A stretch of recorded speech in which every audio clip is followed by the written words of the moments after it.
The following are true stories. May 26, 2003, Aaron Ralston was hiking.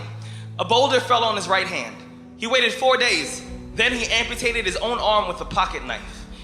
On New Year's Eve, a woman was bungee jumping in Zimbabwe. The cord broke. She then fell into a river and had to swim back to land in crocodile-infested waters with a broken collarbone. The most amazing part of these stories is when asked about the experience, they all smiled, shrugged, and said, "I guess things could have been worse." When your day is a museum of disappointments hanging from events that were outside of your control.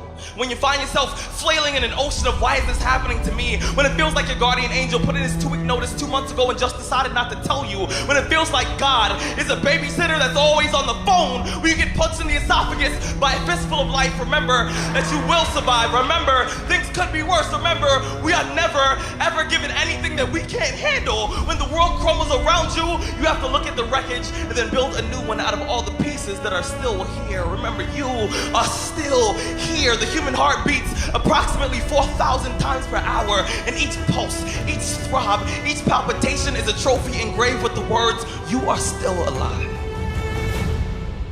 You are still alive. Act like it. I invested too much to quit. I made too many sacrifices to give up. We've come too far. We've been through too much. We've seen too much. We've had too many victories. We have seen defeat. We've looked defeat in the face and we've overcome it. We've come too far to give up now. We've come too far to be negative now. We've come too far to start overthinking now. So when life happens, I don't just sit there and cry. I buck back. I buck back. And the process is not supposed to be comfortable. So if it hurts, welcome to the big leagues. If you feel like you're under heat, praise God. If you feel like you're being pressured, praise God. But when God looks like he's pulling you back, eventually he's gonna let you go. And the farther he pulls you back, the farther he pulls you back, once he releases you, boom. The spirit of resiliency, the spirit of grit, it's in your DNA, it's in your blood. Overcoming is in your blood. Getting through adversity is in your blood. Your ancestors got through so much more. We will be all right. We need to focus on where we're going, not where we come from and what's happening. I just need you to keep walking toward it. I don't need you thinking about it no more. You're doing too much thinking. You analyze it too much. You're talking yourself out of it. I don't know if this is gonna work. I tried and it didn't work. I just need you to keep moving. I need you to make up in your mind that the only way you can lose is if you quit. And I just need you to keep going. You gotta tell life, I don't know who you've been dealing with, but you ain't dealt with me. You gotta tell bankruptcy. You gotta tell divorce. You gotta tell sickness. I don't know who you've been dealing with, but you come up against the wrong one this time. You can be and do whatever you want, and nobody can stop you. Nobody can stop you but you.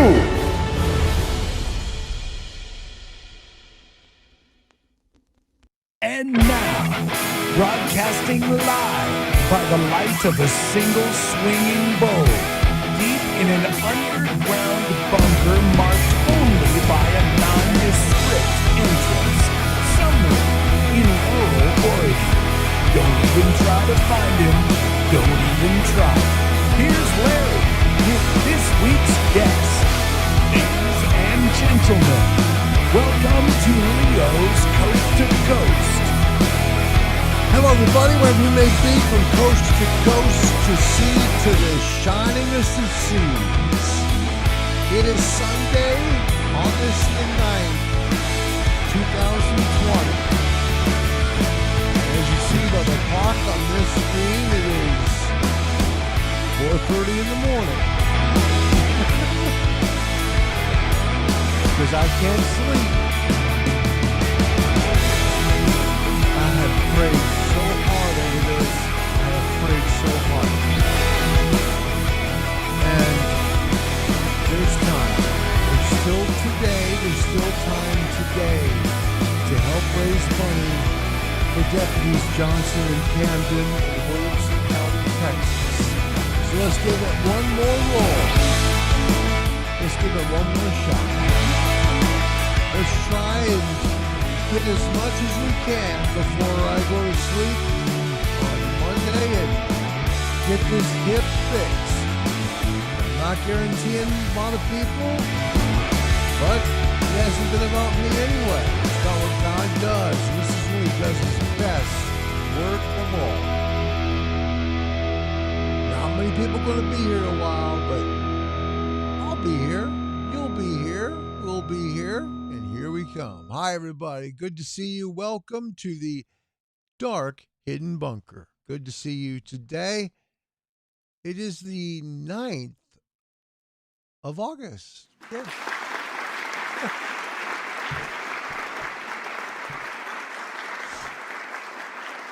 Hard night sleeping. It really has been. It's been a hard night sleeping. Just too much on my heart, you know? Yeah. Too much on my heart. And a lot of it was good watching what happened yesterday here. It was inspiring. $1,175, I think it was. I think it was $1,175. Anyway, a lot of money. Just blew me away. I thought, if I could go into surgery on Monday and possibly have, I don't know, maybe they could be under $1,000 left to get, I'd be thrilled. I would be, because they're going to fund anyway. They're so close to funding. And in all honesty, it would just be a joy to help a little more, because I can't sleep anyway. Too many things in my heart and on my mind about two pretty special people have passed away recently. So why not hang out, try and be productive, and go from there. So thank you for coming. Welcome. I know there's not going to be many people here. There won't be for a while, but we are here, and that's what matters. And when your heart is pure, it's a good thing. I'd like to welcome you. It is Sunday, and with Sunday comes a very special thing in my heart. That's prayer. There's a book that I have that I really like very much. It's written by an author named Sarah Young. She has a book, a myriad of books, actually. One of them, the one she has, is called Jesus Calling. It's a great devotional book. Let me read you today's reading. Listen to it. I've found, at least in my life, it speaks to me sometimes. It really reaches me a lot, actually, in how I am feeling or things I'm doing wrong.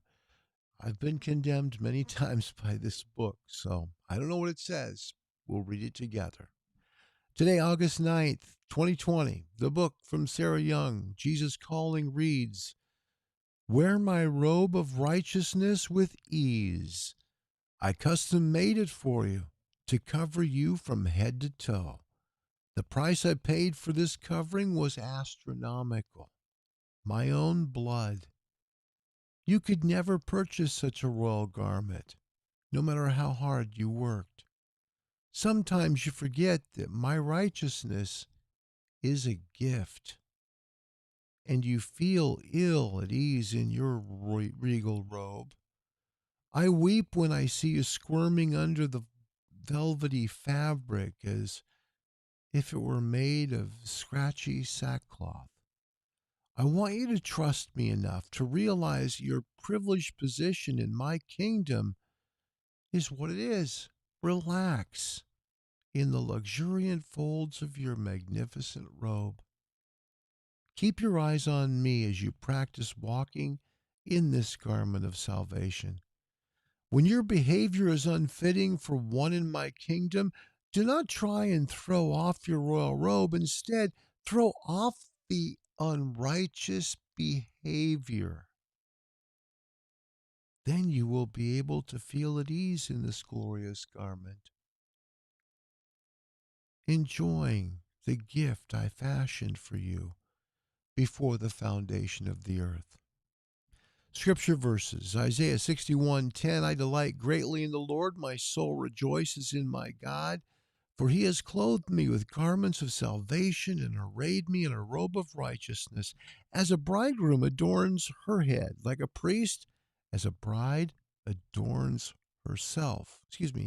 As a bridegroom adorns his head like a priest, as a bride adorns herself with her jewels. And then 2 Corinthians 5:21, Paul writes, "God made him who had no sin to be sin for us, so that in him we might become the righteousness of God.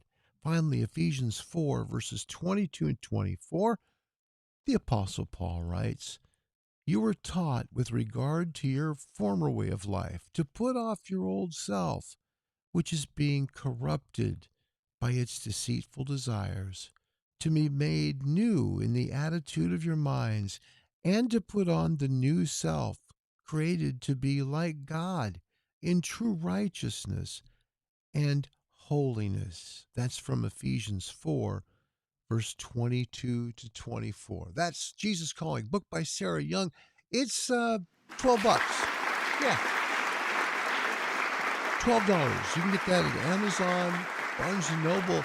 I don't know what they charge for it. I've got the softbound version, but the online version is $12. Good morning. Good morning. 7:37 in the east, 4:37 Pacific. Just a moment, some water.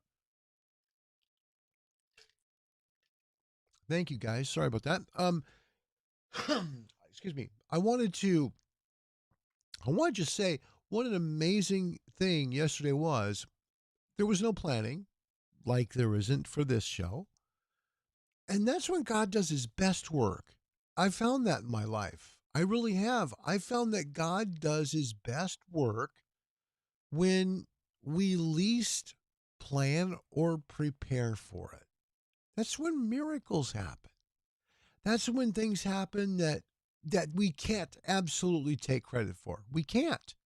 And that's the best part. I didn't want to do a fourth one of these. I didn't. And the reason I didn't is because if it did this, if it funded them all the way, people will think or say, or could think or say, it was because of me. And it's not. It's not because of me. The fact is, it's really because of the Lord's grace. And it's because there were 3 people who worked their tails off to put this fundraiser together. And that's Jesse Lee, and that's Christine, and that's Blue Blooded, who put this together back in June. They did the work. They did.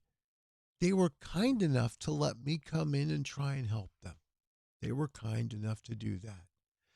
My spirit is one that likes to give and help others. I've always been that way. That's been me to a fault sometimes because I go too far. And I don't mean to. I just have a heart that wants to help. So I want to honor somebody here. Josh, I know, listen, you're in my heart. Josh Gray here from the state of Colorado. Hey, Josh. It's so good to see you, man. My friend, listen, tell Maureen and you, listen, I promise you, I haven't forgotten sending your prizes. I haven't. We've had 2 catastrophic deaths in our family, buddy.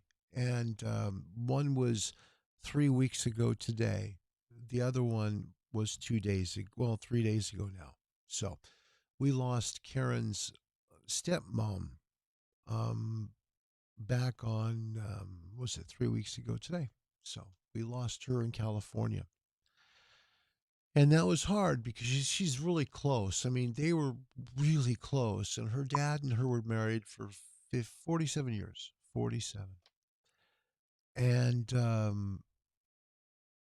couple, well, 3 days ago, I lost my Aunt Nancy. And my Aunt Nancy, everybody has that person in their life, Josh, who they're really close to, right? They're like, that's the person that they know from childhood, loved them unconditionally, and was there to provide stories and treats and attaboys and pick you up from baseball practice and all the love and encouragement.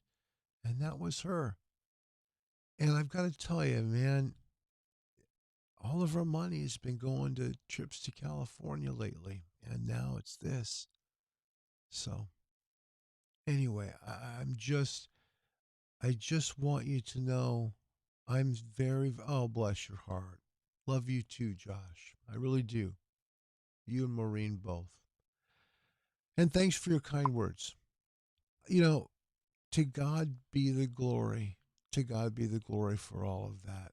Truly, to God be the glory. I am honored to be here. To be honestly truth, my plan was to try and come on at what 1 or 2 p.m. Eastern, and I laid in bed and I laid there and laid there and laid there, and my heart was pumping so hard, and I said, I can't lay here anymore. I got too much on my heart that hurts.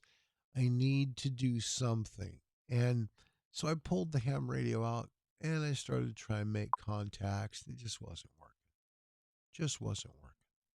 So I thought, okay, these guys are so close now.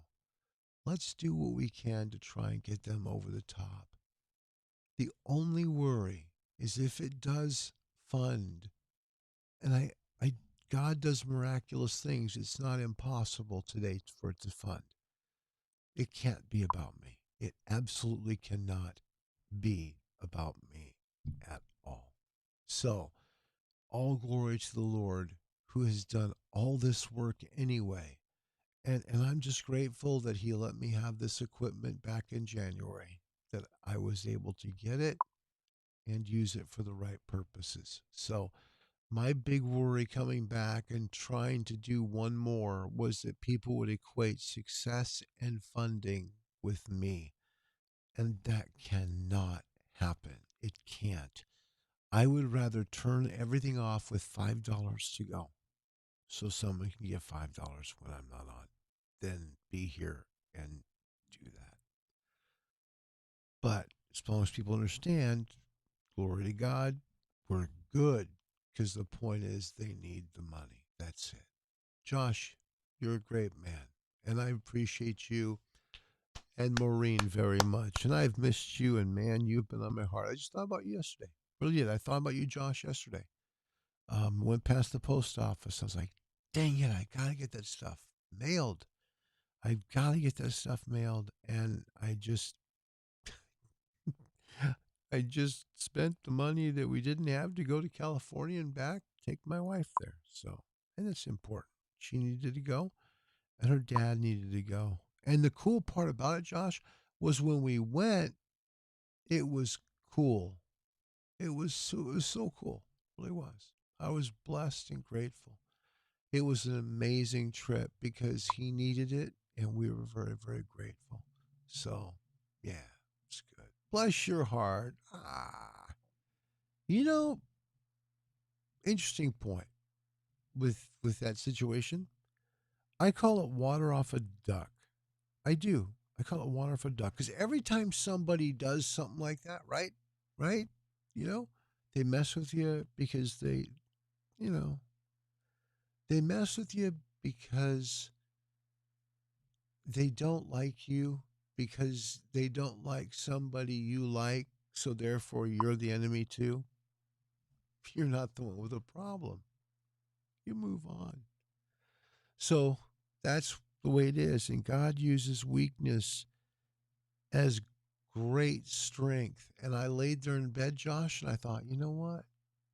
I'm just having an anxiety attack here over and over again about my aunt and about everything else that's gone on. And I just need to do something. I came on and I swore, and there's a post, you'll see it on Facebook. I said, if it gets anything, any money at all, it was worth it. It was totally worth it because that's less money than these guys needed. And that, buddy, is the truth. That really is. It's the truth. Any money that came, that was very important. So what I find to be so profound, really profound, is that it is, 4:46 in the morning, and we already have money because you donated.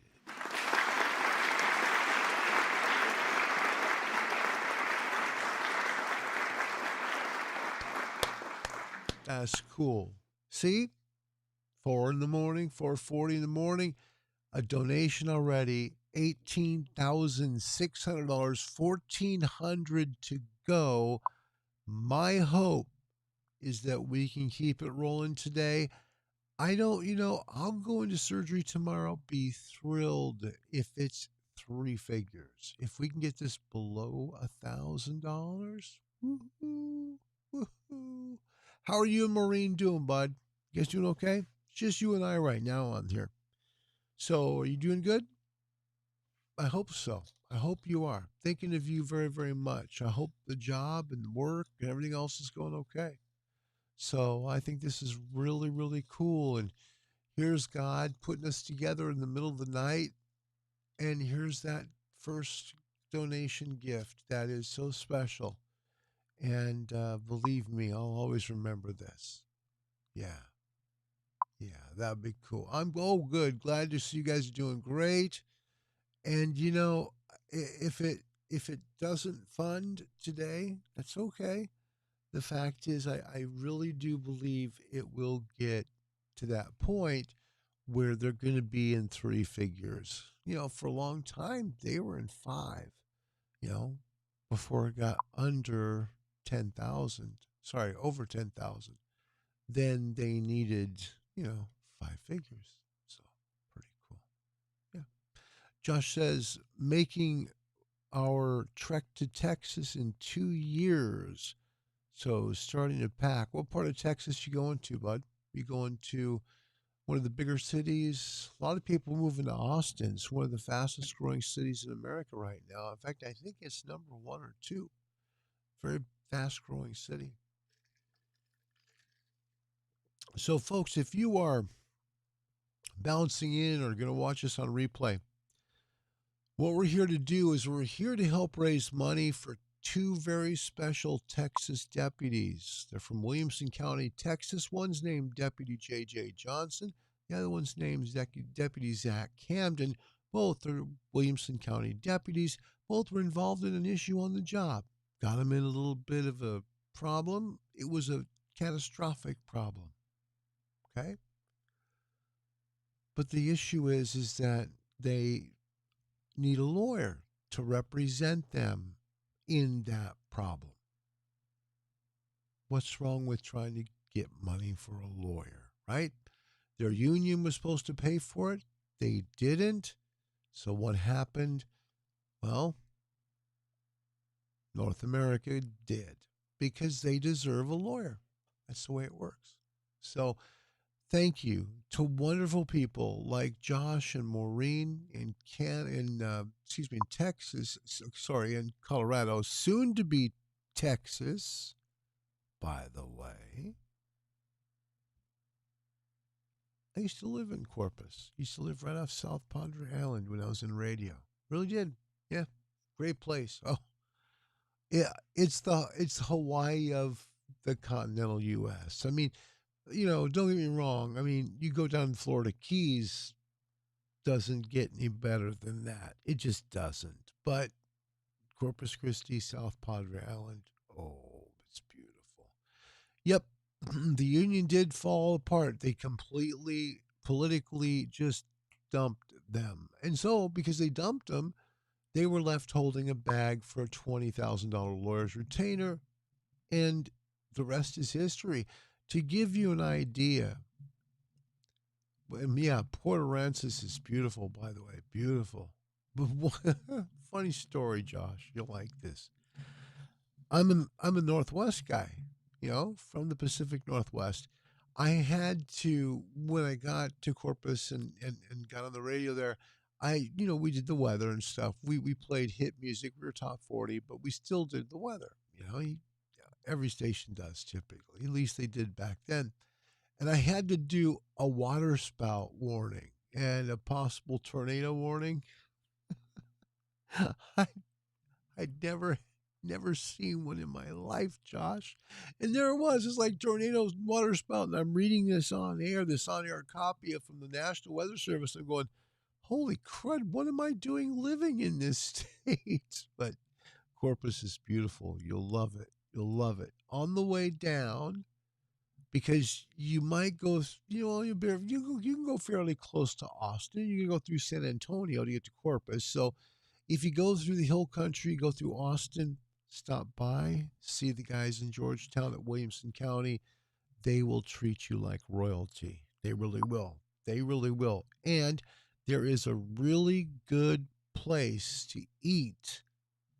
Write this down. See, I always write stuff on my phone in my notes section, right? Or that's how I do mine. Mine's my notes. Salt Lick. Go to the Salt Lick. Best barbecue I've ever had in my entire life. There's never anything been close to it. It's that good. And it's expensive.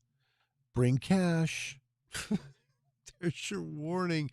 Bring cash, because they don't take debit and they don't take credit. They're cash only. And so one of their main stores is in the middle of nowhere, south of Austin, heading towards San Antonio. And Josh, it's in the middle of nowhere. It's like a big old field, and there's mesquite trees around stuff. It's very Texas looking. It's beautiful. But they don't take cards. They don't take credit cards. They don't take debit. They take cash. Yep. So bring cash. It's a little pricey, but boy, it's the best you've ever had. And it is authentic mesquite smoked meat. Oh, baby. It's good. Good stuff. So hope you and Maureen are doing well and have a wonderful time there. I'm going to play something because I need to get something to drink that's going to help me wake up a little more than just some water. Josh, if you're going to be around for a few seconds, I would like you to see this. You'll like it because I know you are a believer in Christ. I'd like you to take a look. This is wonderful. This is wonderful. One of the joys of doing this has been to see God do some amazing things. Really, in terms of the money that's come, Josh, it's amazing. Just amazing. Hi, Maureen. All right. It's been amazing. Watch this video. Not long. It's not a long video, but it's inspiring. It's a true story from a man who was a star cornerback at University of Texas. Take a look. I'll be back in just a few minutes.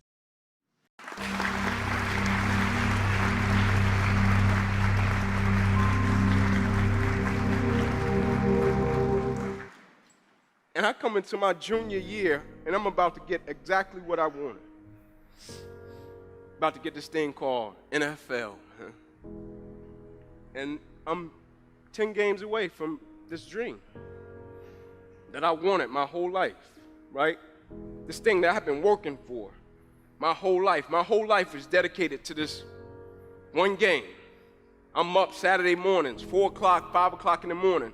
2 miles to a fire station, 2 miles back home. I'm in the park, 9:30, 10 at night, doing everything in my life surrounded the game of football. I'm sitting at home at night. I'm throwing balls up to the ceiling, and I'm catching them different type of ways, trying to see if a receiver was to check me, if I wanted to catch an interception. Like, everything revolved around this game, and I finally get in a position in my life to where now I'm 10 games away from it. I got the paperwork that states I'm about to be an NFL draft pick. NFL on top of the paper. Inky Johnson projected top 30, automatic multi-millionaire. Now all you have to do, the hard part's over. Just play the next 10 football games, Ink. You made it. And I go out in a silly game against Air Force, 2 minutes left, and I go to make a tackle that I can make with my eyes closed. And I hit this guy, and as soon as I hit him, I knew it was a problem, but I didn't think it would be this type of problem. Like, you know how when things happen, you're like, I didn't expect that, but I don't think it's going to be anything too crazy. And when I hit him, every breath in my body left. My body goes completely limp. I fall to the ground. I blacked out. My eyes open. I'm still not, too concerned because it's football.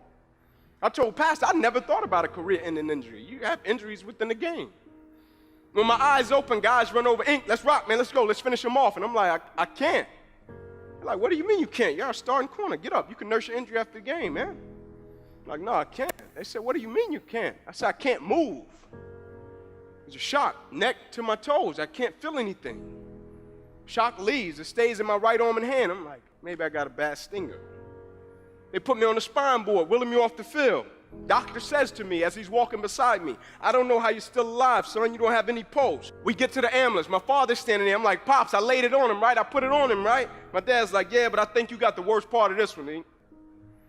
Doctors say, we're going to take you over, run a couple tests, bring you back into the room, everything will be cool. They run the test, they bring me back into the room. Mom comes in, kisses, prays. Son, you'll be fine. She's going to walk out. Doctors rush in. Head boy says, hey, man, got to rush him back to surgery. He's about to die. And I look at him and I want to ask him, like, man, you can't use another word? Like, use a synonym, brother. You got to say die. Like, you sure die, man? And he could tell from how I'm looking at him that I'm questioning.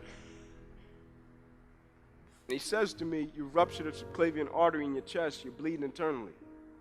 If we don't perform this surgery tonight, I guarantee you, you won't be here in the morning. From 7 years old to 20 years old, boiled down to one moment. The sacrifice, the dedication, the commitment came down to one moment. And the next morning I woke up from that surgery. The NFL on my scale of life, that big. SEC championship, that big. Cornerback, that big. I was embarrassed. I'm sitting there and people coming into my room like, Inky, man, I'm sorry about what happened to you. And I'm saying to myself, man, Ink, you really messed it up this time. Like, man, that's really the only thing you wanted, huh? Like, you just thought because you grew up in this so-called hood, 2-bedroom home, 14 people, like the only thing you really wanted was the NFL, that's it. I'm like, man, you limited God to that? Like, life holds no substance, no value?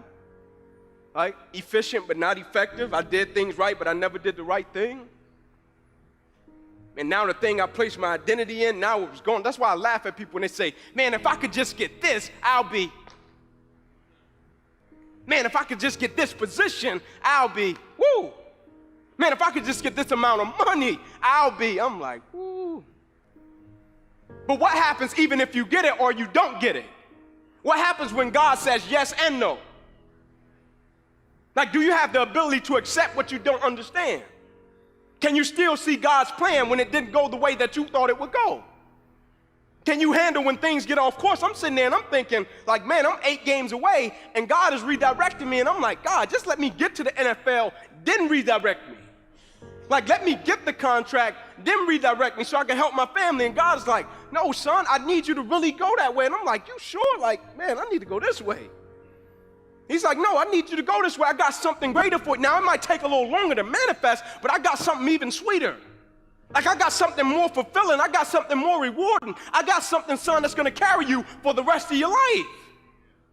Like, it's an amazing thing. I knew this was what I was supposed to be doing when one day I'm backstage and I got the same feeling that I got when I used to be in the tunnel before I was running out of Neyland Stadium. I said, thank you, God. And so now I live my life a certain type of way according to what God has done. I live my life a certain type of way according to the power that I know the Lord possesses. I live my life a certain type. Like, when I go to the Lord in prayer, I go bold. And every time I go bold, I'm so thankful that that's not me and my Lord's first time communicating. And people have the nerve to ask me all the time, Inky, why wouldn't you change what happened to you? You got a paralyzed right arm and hand. I'm like, if you only knew and if you only saw the works that God has done in people's lives around me. What he's done in me, yeah, it's great, it's cool. But what God has done in the people's lives around me, like, you can't put a price on that. Like, at a certain point, like, what is it really about? Like, and I know the initial reaction when we go through things is to say, man, why did this have to happen to me? And it's an honest reaction. Because sometimes good people go through some crazy stuff. And some of the things we go through, I'm gonna just be real, it's not a scripture for it. It's not. You can't go, hey, go to Romans 2:2. They're like, what? It's not. But this is what I've understood. In life, some people don't need you to preach a sermon, they need you to live one. And so when they see you living it, they can connect and identify with that. The only thing I ask of you, as talented, as brilliant, as powerful, as beautiful as you are, Never allow life to make you forget why you started in the first place. Meaning that first time you said, man, I'm riding with Christ, let's go. That first feeling you got, like that first interaction, that first connection you got, like when you first got it. It's like when people say at the beginning, everybody is excited, everybody is on fire, but at a certain point, you hit something along the journey, and it's gonna test that level of commitment.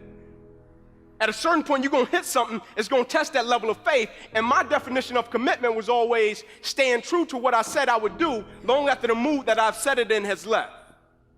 Like, am I gonna stay true to my beliefs and my core and my essence of who I am as an individual, even if I get a paralyzed right arm and hand? Am I gonna stay true to it? Even if my little career that I thought I was gonna have disappears, am I gonna stay true to it? Even if one day I'm in a football game, the thing I love to do, the thing I have been practicing my whole life, and in one moment it gets wiped out, am I gonna stay true to it?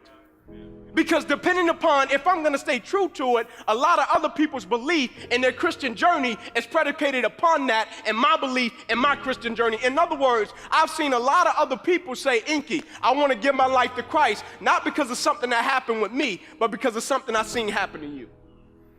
And so when ESPN comes to me and say, Ink, you wouldn't be in the NFL right now? I'm like, if you only knew. If you only knew my father got saved because of my injury. If you only knew. My 3 boys that went first round to the NFL, all of them got saved. If you only knew. If you only knew my mother, the level of her faith, like if you only knew. Like I just seen God do some things through the injury, and I'm like, man, every day I wake up, I just try to stay out of his way. I'm gonna leave you with this. We already know what to do when God says yes. We already know what to do when we get blessed. We already know what to do when our prayers get answered. But the question that I have for you, and it's rhetorical, what will you do when God says no? Not bad, huh?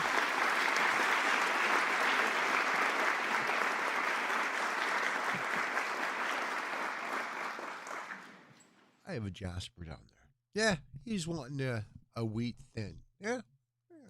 What are you going to do? That is a very powerful message from a guy who was that close to the NFL. All he wanted his whole life was just to make it, right? Didn't work out that way. But he took tragedy and built it up out of something really, really big. Yeah, really, really big. So I'll tell you what, I am honored to have shown all of you, not just you, Josh, but everyone, Josh with the kind words. If every person listened to this would change their lives all in 5 minutes. Thank you, Lord Jesus, for directing me to this channel. This was worth more than $30. Wow. Thanks, buddy. You know, praise God, I found it. That's the way it goes. You're welcome, my friend. You're very welcome. It's a wonderful speech of a guy that went through heck, literally went through heck, nearly died, should have been dead, but survived. And now his life is given to help people have a relationship with our Lord. It's a good thing. And you know, I will say this real important thing. Excuse me, my allergies, especially in the morning, drive me crazy. They do. And it's one of those things. I've always had allergies. But even the people who have been so antagonistic towards this fundraiser, I pray for them because they're God's children too. I mean, they are God's children and God loves them because they're his kids. I mean, we love our children no matter what, right? So even when they mess up, we can be disappointed, we can be angry, but they're still our kid, right? That's the way they are. So the folks that are antagonistic here, I pray for you. You should know that because I think that I'm sure the good Lord isn't real pleased. I'm not the judge, but I can tell you that certainly isn't what he teaches us to be to other people. But those are things you have to answer for, not me. But I pray that your life changes in a positive way. I do, because it should. You deserve better. Joshua, all right. Cup of coffee. All right. Kathy's Alizar. So, Kathy, that is Zach's mom here on the road to go visit the boys. Safe travels. Deborah Owens, good morning to you. Welcome. We were not planning to be here. Not planning to be here whatsoever. But no sleep. And as the heart was pounding out of the chest, like, get up, get on, go do it. And then within 10 minutes, Joshua Gray donates $30. We are now at $18,600. That's not a coinkydink, folks. Not a coinkydink. Middle of the night, there it was. The neat thing about this, think about it, those $30 donations, 30, they now are big. Think about that. When the number gets small, right? When the amount of money gets small to raise, those $5, $10, $20, $30 donations are big because that small number gets chopped down pretty quickly. You can always get big donations, and those are great, but those small ones now, wow. Look at it this way. Think about a $30 donation when you still have $18,000 to raise, right? $30. Got $18,000 to still get. It's not that 30 isn't important. It's just that that number compared to the amount to still get, right? But that $30 that he just gave was so big because it got them to $18,600 even, which means $1,400 to go. My hope today, and get this, Josh, bless his heart. That's why I did 30. I wanted to round it up to the next 100, and you did it. You did it, buddy. You did it. Thank you. You see, the reason I'm here is because I desperately wanted the opportunity to come into surgery tomorrow and be at peace, to know I gave everything I possibly could to help, and pray that under the most weird circumstances, right? This one's not planned. I mean, I didn't was not going to come back and do this, but then I thought, well, okay, I don't want to do this because if it does fund, I don't want credit for that. Absolutely don't want credit. So that can't happen. The Lord must be praised, period, because that's where all of this has come from anyway. So if that happens while we're doing this, all glory goes to God. That's the truth, and that will happen. The second thing is because it allows me to go into surgery and feel like everything's going to be just fine because I already know God's got this, but then to have them only needing 3 numbers, remember, start at 5 until they got to $10,000. It was $10,001. Okay, that technically put them at 4, which would be $9,999. Yeah, okay. So it started out as 5 numbers needed. They needed 20,000. Then it went down to 9,999. There's 4. And we've been at 4 numbers now since 9,999. And we're $401 away now from being to 3 numbers. And my weird way of thinking up here in this weirdo brain with the cobwebs in it is to say, okay, wouldn't it be cool to go into surgery that day and have them only need 3 numbers on that? That'd be so stinking cool. And so here we are. Started at like what, 420? 420? Was it 420? Well, wait a minute. No. We started about 4:30, I think. 4:30 Pacific. Here we are. We're great. So, all right. Couple of things I'd like to share with you. Big stuff. It's Sunday.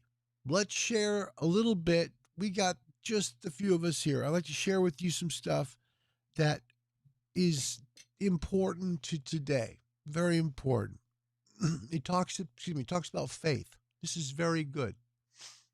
This is one of my favorite faith stories of the Bible. One of my very favorites, because it talks so much about something that's not even really written in the Bible. Think about it. It's there, but no one talks about it. I mean, there's no story of it in the Bible. It doesn't say, and then this happened. Well, it, in a way, does, but it doesn't really say that. Let me share. All right? Let me share. In the Bible, it says that the disciples of Christ, except for one, which was Jesus's favorite, we all know that was John. Okay? All of the other disciples, including Peter, were all put to death. They all died painful deaths. Now, here's the deal. All of them, and since this is Sunday, I'm going to give just a few minutes to talk about God. Okay, we're going to, because that's important, because that's who's blessed this thing.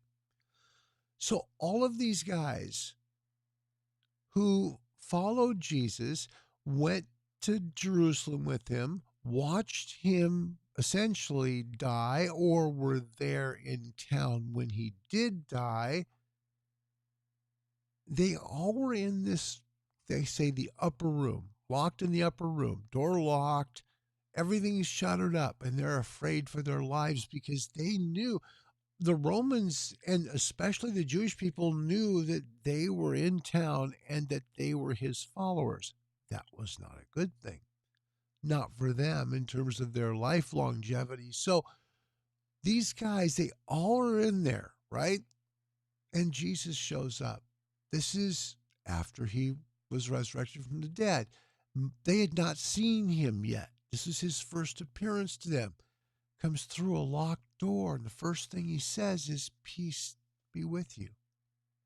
Now, that's the way the Bible tells the story. Now, you may be watching this live or on replay, but I want you, if you're watching this live or replay and you don't have a relationship with Jesus Christ, this is the story I want you to hear. And this is something near and dear to my heart, and I hope you listen with an open mind. Not because I'm going to try and convert you to Christianity, okay? That's between you and the Holy Spirit. It's between you and God. But I will tell you a logical story that did happen, and I'll let you draw your own conclusions. How's that? Okay? So the Bible says that every one of Christ's disciples, meaning his friends, his followers, those people were all put to death except for John. That's all written. Plenty of written evidence from the histories way back that say that happened. Now, all of those men were given an opportunity to also take back their stories, that they saw Jesus Christ resurrected from the dead. That's the key. The Jewish people wanted to eliminate that completely so that, no one followed him. That was what they wanted to make sure of.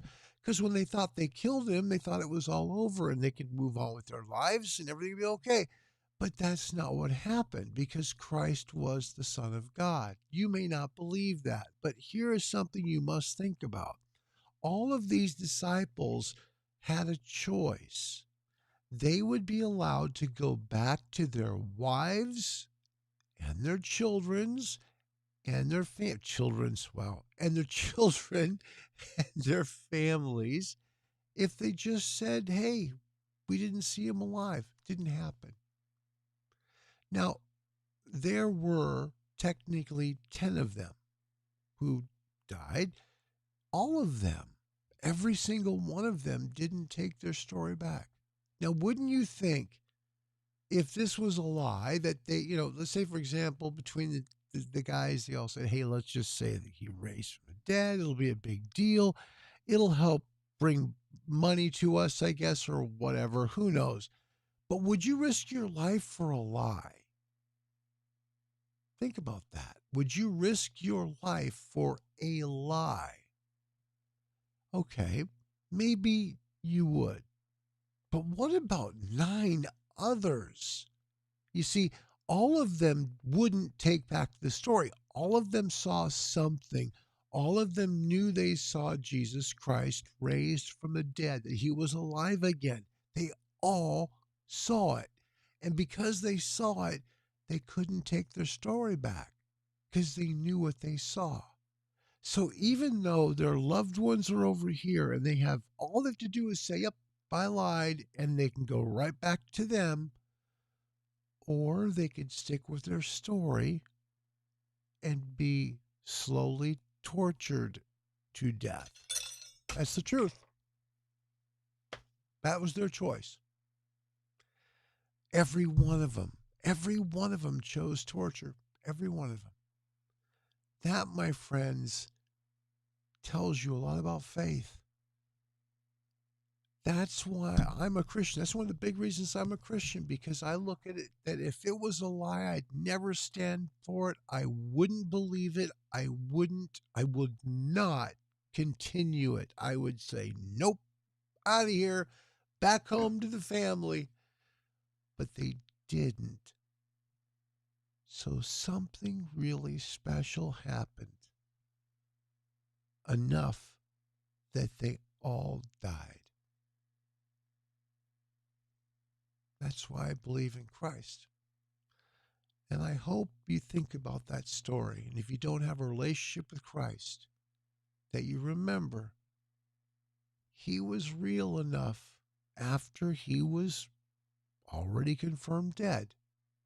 He was real enough to 10 guys who saw him alive, not like a ghost, but like you and me. Touch, see, feel, all that, right?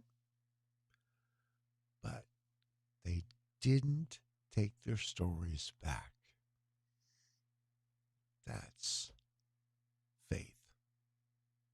They knew. All right. We got lots to do because we should. We're going to say a quick prayer for Kathy. She's traveling today. Also, prayers for all of you. And then we're going to get into a very short video because I need to walk just a little bit.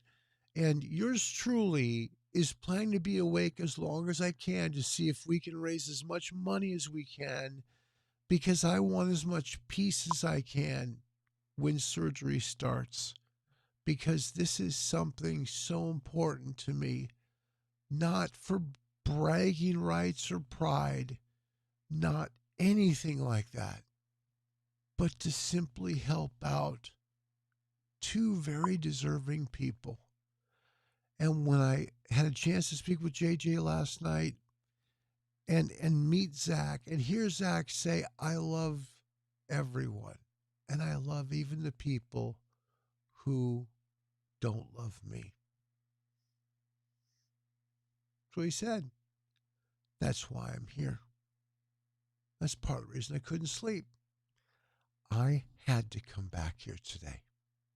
Let's pray. Dear God, we come to you. We thank you for all the gifts you've done, everything you've done to help bless this fundraiser for Deputies Camden and Johnson. God, we ask that you please watch over Kathy. She travels there to visit. Please watch over her and keep her safe. Watch over Josh and Maureen. Please watch over Deborah. Watch over everyone that's a part of this. God bless every person who's given. Lord, whatever number comes in at the end of this telethon, Lord, we just ask that you would please bless those people. And whatever that number is, God, we thank you for it.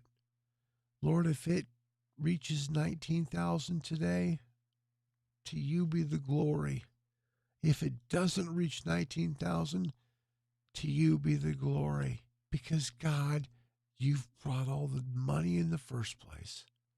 You are the fundraiser, Lord. You are it. Thank you. Thank you so much for what you've done. You, Lord, are everything. In Jesus' name, amen. All right. Thanks for praying with me, guys. Love that. Appreciate you all getting involved and helping out. We're right now at $18,600, $1,400. Only $1,400 to go. Good news for that. Excuse me, I'm going to come back hopefully with a voice that's working a lot better than this. Just, when you're awake, I mean, you're not sleeping good. You roll, you toss, you turn, you kind of feel your heart pumping out your chest, kind of, and you say to yourself, I could be getting something productive done right now. Yes, you're welcome. Josh, praise God for all of it. So that's why you and I met today, brother. That's why we met. All right, I got to go. Be back. Don't leave this dial. Keep it on the background. Have it as background music, noise, sound, however you want to put it. Just don't change that dial, because I do believe this. It's not a coincidence I couldn't sleep. It's not. It's not a coincidence we started at 4:30 this morning. That's not either. Something very special is about to happen here. You don't want to miss that. Not for a million years, because you don't get many chances in life to see something like what's going to happen today. Raleigh's here. Hey, buddy. Raleigh from New Zealand. Hey, bud. Hey. That's my friend Raleigh, my ham radio buddy. Nice to see you, Raleigh. Man, my 20 meters here is bad. I got to tell Raleigh real quick. 20 meters is awful. So much interference here. But yet at my father-in-law's house in a G5 RV Junior, Raleigh, he was quiet. Couldn't believe it. Mine, tons of noise. Bad.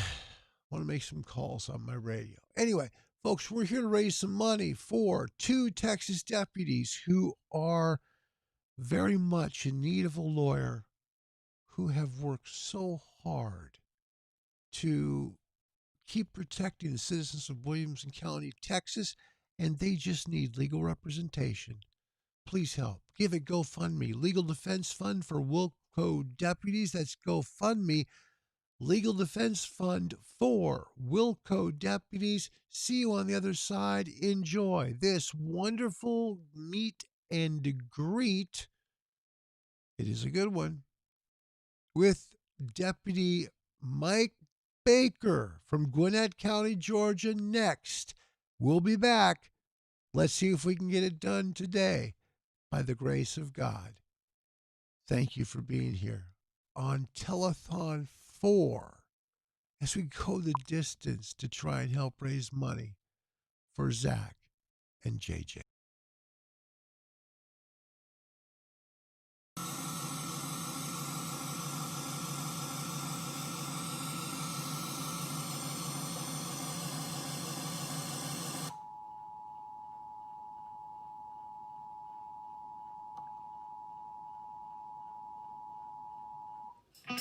An unstoppable force racing through the atmosphere, streaking through the stratosphere, and punching through the ionosphere. Live PD Nation, we've got a great big American hero here. Good morning, everybody, wherever you may be. Protecting the people of Gwinnett County, Georgia, Master Deputy Michael Baker is on Leo's Coast to Coast, and we are live.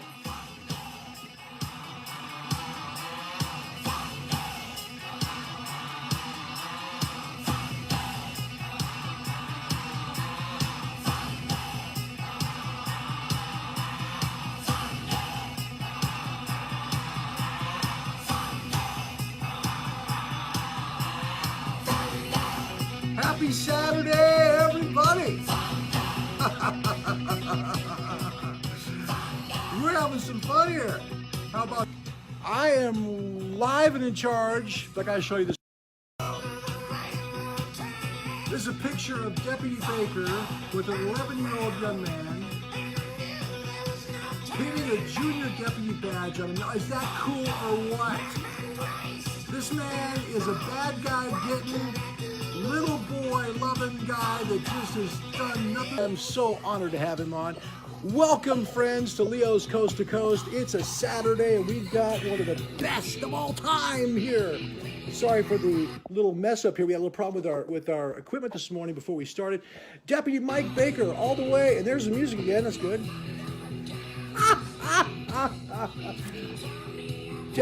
Master Deputy Baker, let's just sing along, shall we?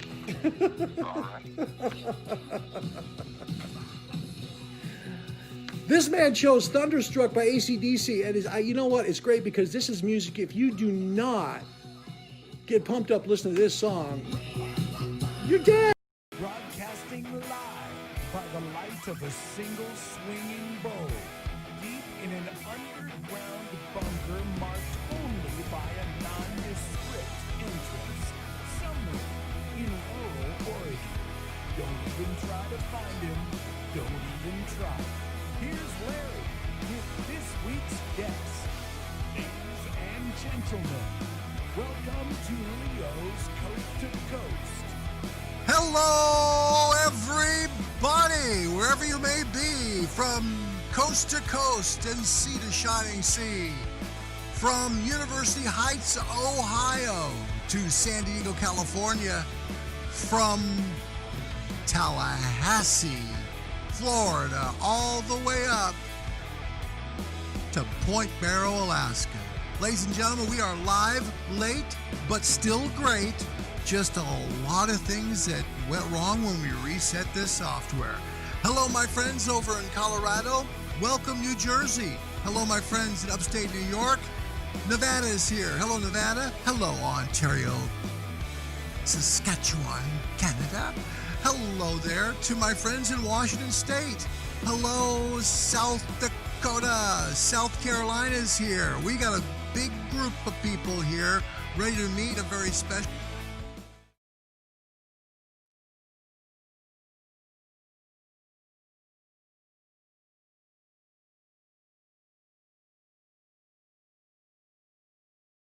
Hill from Tallahassee PD. Hello there. Woo-hoo. Hello, America. All right, there we are. All right, studio audience is loving you. Oh boy. Okay, folks, there are two options here to speak with Officer Hill. You can either call the phone number on the screen, might be a small number for you to read on a smartphone, so I'll give it out in a few moments, or you can type your questions. Okay, questions are good. Just type them on that screen, and we will get them to them best we can. Officer Hill, how has your job changed since the world kind of went backwards? I will say I've been on vacation for the past 13 days up until what's today? Saturday up until Thursday. So I really didn't get to experience the beginning of it, but I returned to work on Thursday, and it was different. It was different. Definitely different. The whole staying 6 feet away from people when you're trying to serve them is weird. It's extremely weird, especially when you're an officer like I am, who likes to be up close and more intimate with people when you're talking to them. That's just one of the ways it changed. The streets are bare. Some doors are closing, businesses are closing, and it's just an odd thing. But it's something that we're just going to have to adjust to. Hopefully it's just temporary for a short time. Yep, agreed totally. We'd like to welcome Officer Justin Hill from Tallahassee PD, and we had talked this week right before he went back to work. A beautiful talk. This guy is so cool. I'm trying to get him hooked up with Captain Burt and Inspector Soroka because they'd be great friends. He's just such a nice man.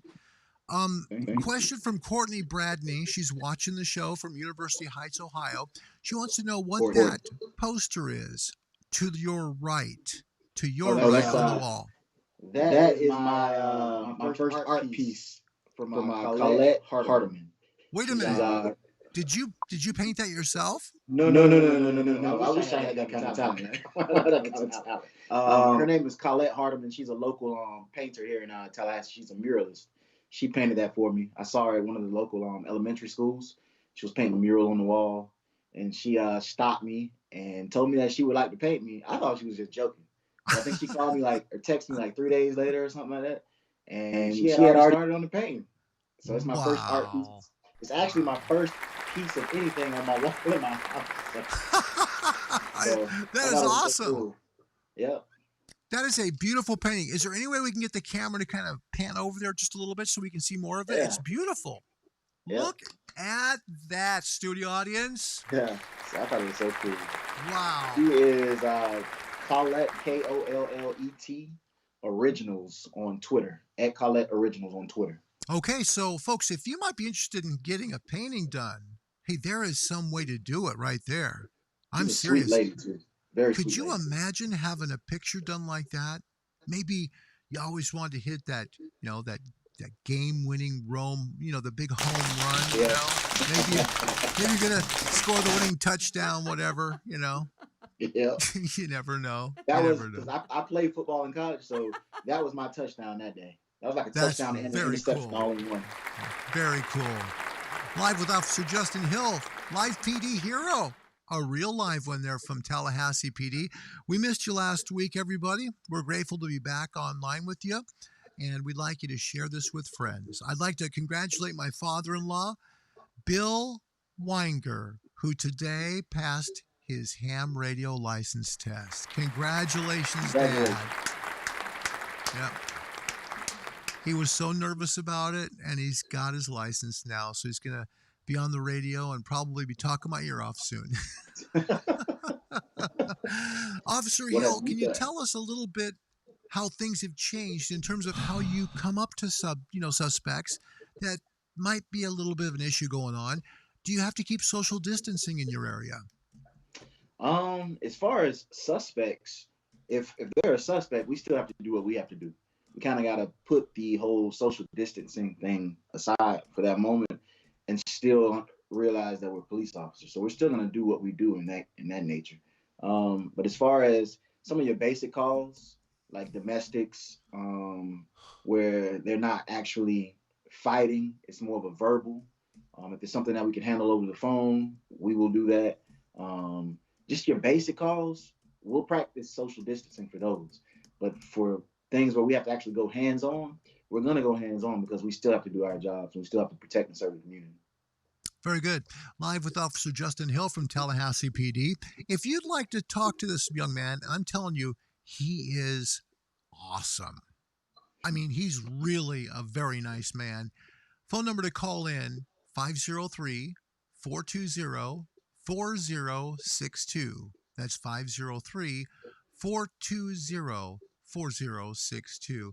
Officer Hill, how long have you been in law enforcement? This is my 6th year, so not too long, but long enough. There you go. Well, studio audience is impressed with that. Officer George Ishak from Fremont, California asks, if you are to be a fan of one Goosebumps book to be your absolute favorite, which one would it be? Oh, my goodness gracious. How do you think those things up, George? I got to ask you that. I was more of a fan of Are You Afraid of the Dark on Nickelodeon, actually. But one Goosebumps book I could remember was probably the one with the wasn't there one with a puppet or something? You know what? I never read them to my child. I never did. Yeah. Wow. But I guess that one with the puppet. I can't remember the name of it though. But like I said, I was more of an Are You Afraid of the Dark guy. There you go. Tell us about the student loan news. I think this is important. Everybody needs to hear this. Talk to us about this. So it's been a while now. I paid my student loans off back in 2017, I think it was. Summer 2017. But it was a huge feat for me because I think it was my 2nd year in law enforcement, where I decided that I was gonna start making some huge sacrifices and start paying off my debt. I worked a lot of off duties, still working a lot of off duties, overtime when I could, and all of my money just went to debt, mainly my student loans, and I got them paid off in 2017, I believe, and it's such a great feeling, and I encourage so many other young officers to do the same. I'm an FTO, field training officer, so whenever I have a new recruit in my car, I take time to preach to them about pay your debt off, because when you can pay your debt off, you can do that. This job becomes way more fun because you're just coming to work every day and you get to do it without the stress. Amen to that. Well said. That's well said. I've got to ask you as well. We've got lots of people asking question. Brad Hmm. Pridgeon, Officer Hill, have you ever been to Port St. Joe? I have been to Port St. Joe. I just can't remember going to Port St. Joe. I think it was when I was much younger, probably Okay. a smaller child. Okay. Thanks for the question. Appreciate it. Jill Bamai, our gold medal moderator, asks, Officer Hill, what's your favorite part about being in law enforcement? The interaction, being able to talk to people. I love talking to people. I really love talking to people. I mean, it's just being able to go out in the community and interact with people and hear what they have to say, and being able to input my knowledge, whether it's wisdom or just knowledge in general, and sometimes learning from people that you come in contact with each and every day. And I love talking to kids. One of the main reasons why I became a police officer, other than the fact that I've wanted to be one since I was a child myself, is being able to be a good role model, a good representation of what a man is supposed to look like and what a man is supposed to do for children, especially in low-income areas, because they need it. They need the leadership. They need to see somebody in leadership and who's just doing it the right way. At least I try to do it the right way. Wow.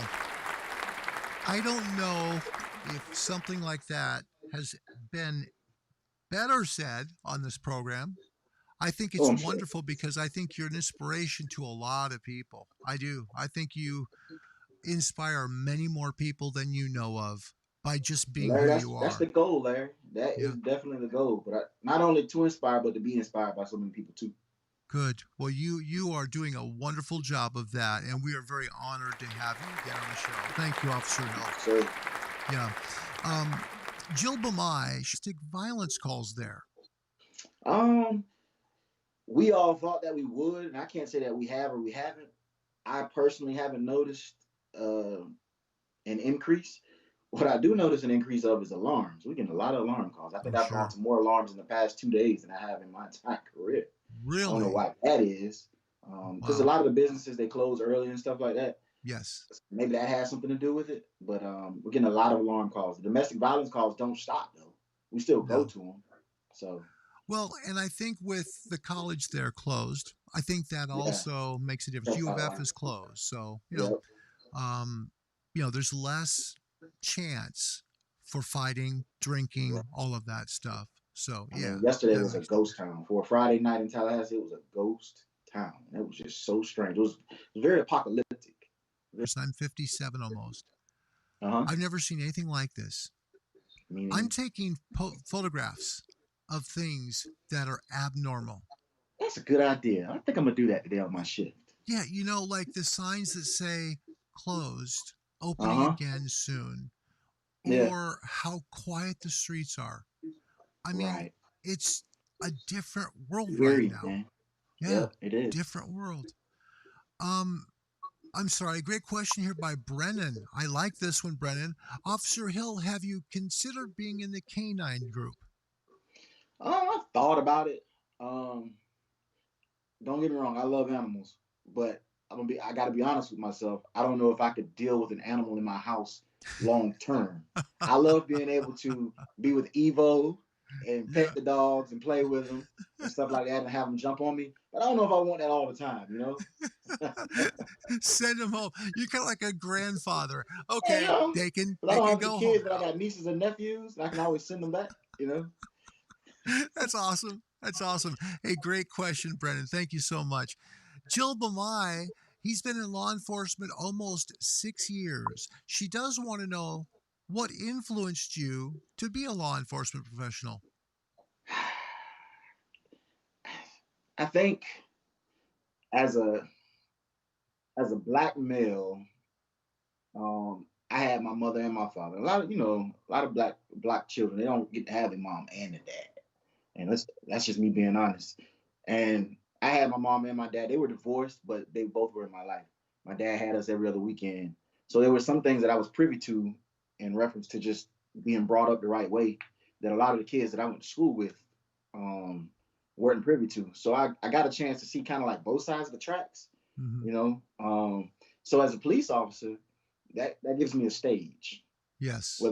Whether someone wants to listen to me or not, guess what? They have to listen to me. Amen. So I just have to make sure that when I'm on that stage in that one particular moment that I'm speaking life into that person, you know, and just giving them an opportunity to hear something good and giving them opportunity, as I said before, of seeing a guy that looks like them, living a lifestyle that's positive. And hopefully it sinks in. It doesn't all the time, but hopefully it sinks in and they can implement it in their own lives, in their young lives. And hopefully they remember me 10 years from now. When they're 15, when I'm talking to them, maybe when they turn 25, they'll never forget me. Wow, that's beautiful. So it sounds like you have a passion for working with school-age children. I do.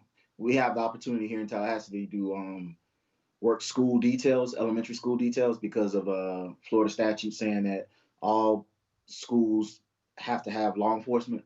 So our sheriff's department here in Tallahassee or in Leon County, they don't have enough staffing to staff the elementary schools like they do the middle schools and high schools. So the police department is taking it upon ourselves to staff those elementary schools as best we can. And I work them as much as I can. That is fantastic. I had to pause for a moment because I could see you being such a positive role model for children and how kids would look up to you. Because sitting in the front office or sitting in my car when I'm doing these details, I go to the lunchroom during lunch and I slap some of them upside the back of the head, you know, laugh and giggle with them, and they enjoy it. You know, because a lot of these kids, these are the same kids' houses that we go to when we work our regular shifts. Yeah. So when I go to a domestic call, this has happened plenty of times. I go to a domestic call, any type of call, before I can get a chance to knock on that door, there's kids riding their bikes down the street calling my name. Oh. And that's huge. Yes, because I remember the police officers that patrolled these streets when I was a kid. Yep. I'm 34 years old now. So I know that if I remember them, I know these kids are going to remember me. And yeah, they will. Yep. That's all that matters. Especially with a big positive role model that is always there for them and they know they can talk to them. That's very good. Yep. Great question from our super duper moderator in Ontario, Canada as well. She asks, Carrie says, who has been the greatest influence in your life? Probably my mom and my dad. It might be kind of cliche, but truly, my mom and my dad. Nope. You know, I had sports heroes. You know, Deion Sanders and my cousin Corey Fuller. He played for Florida State. He played 10 years in the NFL. But truly, my mother and my father, they were good examples. They weren't perfect, you know, but they were great examples of at least trying to live life the right way. Very good. Wow. Very nice. I have a question from Jack Barra. Jack, I'd like to welcome you to the show. We do this every Saturday, 2 p.m. East. Hi, I know you're in Florida, and I have this question too. So I'm going to put it back on the screen. This is a great question. How many times have you seen a gator or a snake in your time being an officer? And if so, do they bother you if you leave them alone? Oh, yeah, they don't bother you. As long as you leave them alone, they don't bother you. Even an alligator. An alligator will literally just sit there. As long as you don't bother it, it won't bother you. But really, as far as snakes, I'm not a snake guy. You know? It's funny because when they dispatch me to snake calls, the first thing I do is, police 503 dispatch, can I get another unit en route? So I always have somebody to back me up. And it's funny because sometimes the dispatch, you can hear them giggling on the other side of the radio. Because I'm not a snake guy. I'm just honest. I don't like snakes. Let me tell you, nope, don't even deal with it. In fact, Inspector Soroka said he would actually call in for help for someone else to take care of it. There you go. That's the way to do it. So anyway, you know, that's a great memorable call you've been on. Most memorable. Oh, there's so many. Some good and some bad. Jesus. That's a hard one, isn't it? It's hard because, you know, you interact with so many people. Yeah, you know, let me reword the question a little bit so it's a lot easier. Can you give us maybe a story or some kind of an issue where it was very memorable for you? Other than the naked guy that everybody saw on Live PD?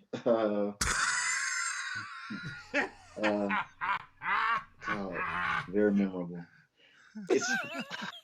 I'm trying to stay away from the negative ones because honestly, you remember the negative ones, the bad ones, before you remember the positive ones. Yep. Very memorable. That's still hard, Larry. But I will say that my favorite calls to go to are ones where I can interact with the kids. I know I keep talking about kids, but it's just the ones when I get to talk to kids, whether I'm on a domestic call and I get the opportunity for like 5 minutes to speak to the kids to kind of calm them down and stuff like that, because they're just kind of distraught because the police are in their home, and then I can see them cheer up and give them a sticker or something like that before I leave the home. Oh, you've got stickers. Oh man, if you got stickers, you're the hero right there, man. Especially the young ones. I just don't get it. I don't either. They just love those stickers. I know. It's like they're gold. Yep. Kate Marshall. Hi, Kate. Happy Saturday, kiddo. Being in law enforcement, how has this pandemic changed your job? Do you still have to take calls, or are you staying home like others are? Oh, we definitely still have to take calls. We are taking calls. It's just what type of calls do we handle in person and what calls do we handle over the phone? That's the difference. As I said earlier, if it's something that can be handled over the phone, we'll do that over the phone. Our sergeant will pipe up over the radio and pretty much tell us, hey, see if you can handle it over the phone. And if you can't, then go. For instance, yesterday, I went to a landlord-tenant dispute where a young girl subleased her apartment under the table to another young girl. The young girl wasn't paying the rent type of thing. That's when you and I were talking on the phone, on Skype. You were there then. Was that when it was? No, it wasn't that time. That was something different. That was something different. But stuff like that, as long as they're no longer fighting and they're separated, we'll call the complainant and explain to them that simply that you can't kick them out. You know? So Florida law protects people in where they live. You can't just throw people on the street. You have to do the proper eviction. Yeah. Well, we are grateful to have you on. We really are. Officer Justin Hill from Tallahassee Police. Phone number to call in if you'd like to say howdy doody. His number 503-420-4062. Again, 503-420-4062. Or just keep them coming on the screen. Fine. Brad Pridgeon says, semi-serious question. Are the mosquitoes practicing social distancing? No, not at all. Some places, I went to my dad's house last week, and I came back with like 8 mosquito bites. Good God. Ooh. I'm the kind of person that's like, I'm not allergic to them, but like I get those knots. Me too. Knots. Me too. Yep. Mary Pluff. Hello, Officer Hill. Please stay safe. Thank you, Mary. I'll do my best. Isn't that sweet? My goodness. Wow. All right. Mary Pluff, thanks for being such a sweetheart. Jill Bamai, our gold medal moderator, asks, what's the funniest call that you can remember that you can share with us today on the show? And be careful, this is a PG show, my friend. Okay. The naked calls. I'm telling you, the naked calls and the drunk people. Oh, there was one. We hate when we drop the camera guys off too soon. But when the show is over, the show is over. Yeah. There was one call I went on where this lady and her boyfriend, she was tired of a drunk boyfriend, so she was trying to get him out of her car before they went home. She was just trying to put him out. So I get there, and I just instruct her to go because she don't want him in the car. He has to get out. He is just drunk as all get out, right? And he's peed on himself. Oh. And, but he was so charismatic and so funny. So as I'm sitting there with 2 other officers, we're kind of flanking him, and I'm standing in front of him. He starts singing this song in a very drunken voice. It's like one of those old school Motown kind of songs. I know the song. I'm a Motown guy. Yeah, I am too. Too. So he started singing it, and then I kind of started singing it with him. I mean, nice. We got time. I got a couple hours. Man. It's not like he's going to jail. We're just gonna take him to the hospital so he can sober up. So I started singing it with him, and then it was for like 3 seconds. He sobered up. And he was like, kidding. Wow. Oh, it was like 3 seconds. And he was like, man, give me some. So I gave him an elbow. We took him to the hospital so he could sober up. Motown guy, huh? All right. Yeah. I am too. Big playlist. My wife says I'm very eclectic, but I really kind of move over towards ego. Well, it's pretty cool because we do get like those children do at the schools. Mm-hmm. We do make an impression, and that's really important. Yep. All right, Mary Pluff, bless your heart. Officer Hill, what is one thing you like and one thing that you dislike about your job? Paperwork is one thing I dislike. I'm not gonna lie. Nobody likes paperwork, but we have to do it. And as I've already said, one thing I like, I just the interaction, the time that I get to spend with people, whether it's positive or negative. I just love talking to people. I love people talking to me. You're very good at that. You're a gifted communicator because you communicate with your eyes. Has anyone ever told you that? No. Oh, yeah, absolutely. Yeah, your eyes and your smile, you communicate very well with that. Some people can be in a good mood, but be very rigid. You know what I'm talking about? Yeah. And you know they're rigid, but they're not upset about anything. You're more laid back. You're more chill. And I think that people see that and they can relax a little around you, which is really rare when law enforcement comes into the picture of their lives because they could be having the worst day of their life right then, you know? Yep. So it's very important. Jill Bamai asks, what are some of your hobbies? What do you like to do for fun? I love being in my parents' house, just going to visit them on my days off. That's actually a hobby. It's truly a hobby. Doing work with my dad. Last week, even though I was on vacation, I took 2 days to work with my dad. One of those days was actually pressure washing my own house, so I don't know if that counts. But I helped him out. He had a client. He was digging some dirt out of a client's backyard to lay sod because the dirt was too high. So if it rained, all the water would wash down the patio. So we spent 3 hours shoveling dirt out by hand because her backyard was too small to fit a tractor.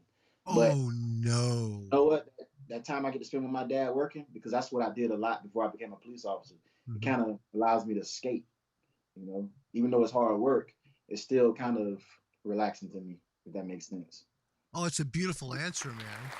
It's beautiful. I mean, you still love mom and dad. Oh, yeah. Till I die. Gosh, you are such a great guy. I want to bottle you up and I'll give it away. I don't need to make a profit on it. I'll just give it away. It'll be fine. And no one needs to worry about it because it's going to be free. Nicole Crum, she asks, if you could choose anyone from a different state that's on live PD, maybe pick a few, who would you like to ride along with? Oh, the obvious ones, Danny Brown and Officer Ross. I won't lie. I try not to watch live PD too much because I don't want to get the big head. You know, it's kind of weird seeing yourself on TV. Sure. But those two definitely, just because they cool cops, man. Cool Officer, cops. I can tell you because I've had Lieutenant Brown on 3 times on the show. He is a very, very nice man. He is one of the kindest people you ever met. And Officer Ross reminds me a lot of you. He's very, very funny. He's a funny guy. He's a prankster, believe it or not. I like cops who can do the job, be serious about it, but at the same time understand that it's a way to do it and still have fun. Do you know who you remind me of, who we've had on the show before? Who's that? You're going to laugh, but you remind me, because of your temperament, along of Sergeant Garrow Brown from Richland County. Really? He got a hold of us on his show from his rental car when he was in Florida on vacation. Oh, really? This man was the most genteel, humble guy we've ever had on this show. He is one of the favorite people I've ever met on this show. He's truly special. You would love him. You guys get along very well. Yep. All right, let me get back to these questions here. Okay, here it comes. It always comes every show. Here it is. Taser or pepper spray? If there was a C for neither, that's what I would choose. But I guess I would choose pepper spray. And people think I'm crazy because the last one. Really? I wish y'all could see my taser video, man. I wish y'all could see it. It's like one of the most. It's like a death scream that I gave. I promise you. It was horrible. It's the worst 5 seconds of my entire life. And I tell people all the time, don't get tased. Oh, man. Well, and see, you have to in law enforcement because when you go before a judge, you have to be able to answer the question from the defense attorney. Yeah, I've been tased. I know what it feels like. and it hurts. And do you know what? You're the first person that's ever answered pepper spray. Yeah, I could do a pepper spray because I didn't reactivate either. Like some people don't get in the shower and it'll reactivate because it leaks down into the eyes or whatever, the fumes or whatever. I don't know, but I'd rather do the pepper spray. Wow. Pepper spray and milk, man. Give me some milk afterwards, and I'll be all right. I ain't gonna die. You'll be all right. Yep. Milk is the silent killer of heat. It is. That's awesome. Hey, folks, you know what? We got our very first pepper spray choice guy. That's pretty cool, it's right? It's a crazy one, huh? I must be crazy. No, you're not. No, it's just one of those things, man. Just one of those things. Good question, Carrie. Thank you for that one. Very good. Jill Bamai says, do you have a favorite canine in your department? Evo.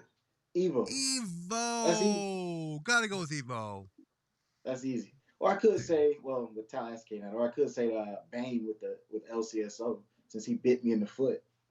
Yeah, true. Jill Bamai says, I think you are the first officer to choose pepper spray on this show.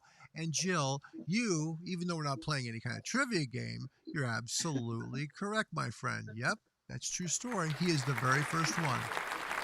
So that goes to show you different people have different reactions to certain things. And his was much worse with a taser. There you go.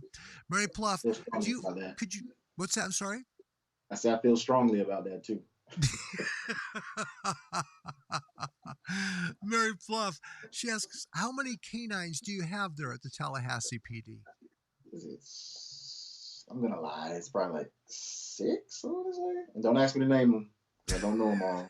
I think it might be 6. Okay, that's funny. Oh my goodness. Yep. And Kate Marshall, bless your heart, he said that he'd consider being in the canine unit, but he really doesn't want the dog so much living in his house. He's kind of cool with playing with them and letting them go home, So Nicole Crum, he's one tough guy for sure. I'd rather take my chances with the taser. That's normal because most people, that's what they would choose, the taser, because it's only 5 seconds and the pain goes away. But it was the worst 5 seconds of my life. Yeah, and that makes all the difference in the world, man. It does. Jill Bamai, I remember your foot getting bit, LOL. Did you have to replace your shoe? No, I still have that shoe. I still wear those shoes because they're comfortable. I just keep shining them up. See, a comfortable pair of shoes, you can go to the shoe repair place, put a new heel on it, all that stuff, but you like them because they're comfortable. I've told my wife that for schools too. What's that? Some of the kids who actually watch the show, they'll ask me about that, and I'll show them my shoe because you can see the bite mark. They love to see it. There you go. That's funny. Wow. Well, it's neat though that not only did you have that on national television, but you have a story to tell as well. It's an important story. Jill Bamai, what are your future law enforcement aspirations? Would you like to be in the SWAT team, detective? What are your goals? I'm weighing it right now. I've been considering being a negotiator for our attack team. A lot of people have been coming to me asking me to do it. I don't know why. You should do that. Absolutely. Yep, I agree with them. But as far as like promotional stuff like that, maybe I know I probably will want to be at least a sergeant before I retire. But the way I look at my job is and what I want to do going forward is I just try to be the best employee, the best coworker, and just be diligent about doing my work. Because I figure if I'm a great employee, if I'm a great coworker, then I'll probably be able to do whatever I want to in the future. And as long as I take care of satisfy the being in different divisions within the department so that I can qualify to be a sergeant one day. Just being a great employee and being a great coworker, I can do whatever I want to do, honestly. And that college degree helps so much. Yep. Helps so much. We're really proud of you, I'll tell you that. We really are, my friend. Yep. So when it's a couple days off, let's say I have a couple days off, where do you like to go? You live in a beautiful part of our country. Where do you like to go to just hang out? Do you like to go, if you're with your parents, do you guys like to go fishing? Do you guys like to go, swimming? Do you like to go do something else? What do you like to do maybe in your off time when you're just kind of just trying to just unwind and have a good, relaxing time? So I like going to the park. We have Cascades Park here in Tallahassee. It's like city of Tallahassee's baby. But it's a nice park though. I can go out there and I can jog, I can walk, and just enjoy the sun. But I'm fortunate that both of my parents, they both live in the country. They live on the outskirts of Tallahassee. My mom lives in Cairo, Georgia, and my dad lives in McCullough, Florida. So it's beautiful country in both of those places. My mom, she's building a house now on some water out in the country on some big ponds. So Wow. I just love being out there, doing work outside, watching nature. Well, there's going to come a time when your mom and dad are going to watch this video. I'm sure of it. I want both of you to know you guys did an amazing job raising this young man. You really did. Yeah. This guy is really humble, and that's rare. That's so rare in this world today. I'm just blown away. I really am. Wow. Okay. Typically applied for, right? You apply for them. When you apply, it's like applying for any job that's outside of the department. The goal is, as the years go by, you have been in different divisions within the department. After 2 years, you can go to any division you want to, as long as you qualify, and as long as they want you, and it kind of goes back to what I said earlier. As long as you've been a good employee and a good coworker, you can pretty much do whatever you want to do within the department, as long as you have satisfied the requirements. You can't expect to be promoted if you haven't done anything within that department other than be a patrol officer. Yeah. So one of the first things I did was become an FTO. That opportunity to teach and instruct new officers as they come in. It's one of the ultimate signs of leadership, ultimate ways you can lead, right? So that's the first thing that I've done, and I'm doing that now. I'm going on 2 years. For the people that might not know what that means, FTO means Field Training Officer. So Officer Hill helps new officers get acclimated to the job. That's what he does. And I bet he does an amazing job at it. Yep. At least I try to. I bet you do. Officer George Ishak, Fremont, California. I'd take pepper spray as well. Taser's just a death sentence in my honest opinion. There you go. See? I'm not the only crazy one. No, you're not crazy. It's all right. It's all right, brother. What about that? Well, when I go to calls now, people already know, and they're always looking for the camera, and there's no camera now. But I'm from Tallahassee, raised. So people knew me. Some people didn't. Some of those people that didn't know me, now they know me. Get paintings, thanks to Colette. That's but it's changed in the sense that now I get to do more of what I like to do with people that I probably wouldn't have had the opportunity to do it with. And I'm talking about the interaction with people. Yeah. So I get to interact with more people now. People aren't as maybe afraid, if that's the right word, to come up to me and talk to me because of what they've seen on Live PD. They've seen how I interact with people. They know my personality. So they don't feel as, scared to come and talk to me. And I appreciate it. Well, yeah, because you don't have an intimidating presence. You're more of a kind, gentle guy. And I think that draws especially young people because they know you're safe because you're a police officer and you don't raise your voice to them. That doesn't scare them, obviously. I think you do a wonderful job. I really do. I think you're a very unique officer. And I believe a negotiator would be a huge job for you, and you would do exceptional at it. You really would. I will say this uniform, it's like a wall. It's a barrier for a lot of people. But once you take the time to get to know people and talk to people, the uniform kind of disappears. And they forget that you're a police officer. Once that happens, then anything can happen. I mean, you can build relationships once you break down that barrier. There you go. My friends, we have been talking with Officer Justin Hill of Tallahassee PD, and you've got one last chance to call in to say hello to him. I'm sure he'd love to hear your voice. 503-420-4062. That's 503-420-4062. Now, Officer Hill, with schools closed in Florida now due to COVID-19, what do you do now to interact with young people while still practicing that social distancing issue? There's really no interaction, which is so sad. I mean, we've had this question a couple of times. How have things changed? I guess I failed to mention that you don't get to interact with people as much. Yeah, you just don't. Yeah. That's just completely taken away from you. Yeah. And as a police officer, or as just a human in general, it's just not normal. No. So I don't get that. I don't get that interaction with kids right now. Wow. Well, we are very grateful to have you, my friend. We've got a call coming in for you.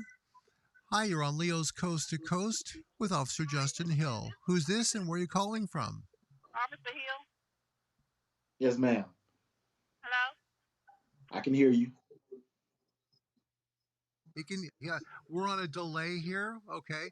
So what I need you to do is listen just on the phone. Okay, my dear? And he'll be able to answer your questions. All right. Okay, thank you. You're welcome. You got a funny laugh. Keep it up. Officer Hill. Yes, I'm like really in love with him. Like really in love with him. Now, are you in Florida? No, I'm in Oklahoma. Oklahoma. Okay. Yeah.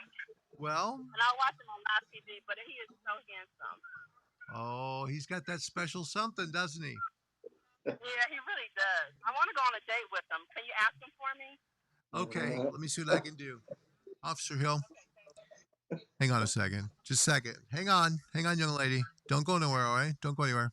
Hang on. I want you to stay here. We got to set the mood. Hold on. Officer Hill. There's a young lady on the phone, all right? Yeah. And this young lady, she really thinks the world of you, okay? She really cares for you, all right? She might be in love with you. Do you know what I mean? I mean, it only takes a minute to fall in love. That's what Tavares said. So do you think it could work out? She is giggling so hard on the other end, Officer Hill. It's unbelievable. You get a kick out of that. He is flattered. He really is. Do you have any questions for him, my dear? I just wanted to see if I come to Florida, if we can go to dinner. That was my question. Oh, bless you. His eyes are just as big as quarters right now, dear. I'll tell you what. His Twitter address, you just hit him up on Twitter, okay? You send him a hello. Tell him he needs to start writing me back. Tell him to follow me so we can inbox. All right. Okay. Thank you, dear. Take care and have a good weekend. Be safe out there. You too. Thanks. All right, you too. God bless you. Bye-bye. Wow. Well, that's the first time I've ever done that on this show. But, anything can happen here on Leo's Coast to Coast. And Cupid now. I guess I am. I guess I should start, hanging a shingle out in front of the door. Yep. Am I blushing? Okay. What's that? Am I blushing? You a little bit. Yep. Okay. I really like that, and I really appreciate that. I'm glad that the show has done that for her. And hopefully, it's done that for America in general, because people have had this view of what policing is and who police officers are. But the show has done a great job, I think, of presenting us in a different light. Human. That's right. Brendan King is in Arizona, laughing his rear end off at this thing, playing Cupid here. So, actually, what I was going to tell you, what I was actually looking for a little bit of Barry White, but that would be a little too much. I said, well, no, he likes Motown. We'll play some Tavares. Okay. All right. Do you have, you know what? Here's a good one. Mary Pluff. Are you ever embarrassed, Officer Hill? Am I ever embarrassed? I was just embarrassed then. There you go. He was embarrassed right then. But other than that, I don't think too much, no. Yeah. Well, your eyes were as big as quarters, man. That was huge. You got to watch the replay, man. It's awesome. It's just, your reaction was absolutely stunning.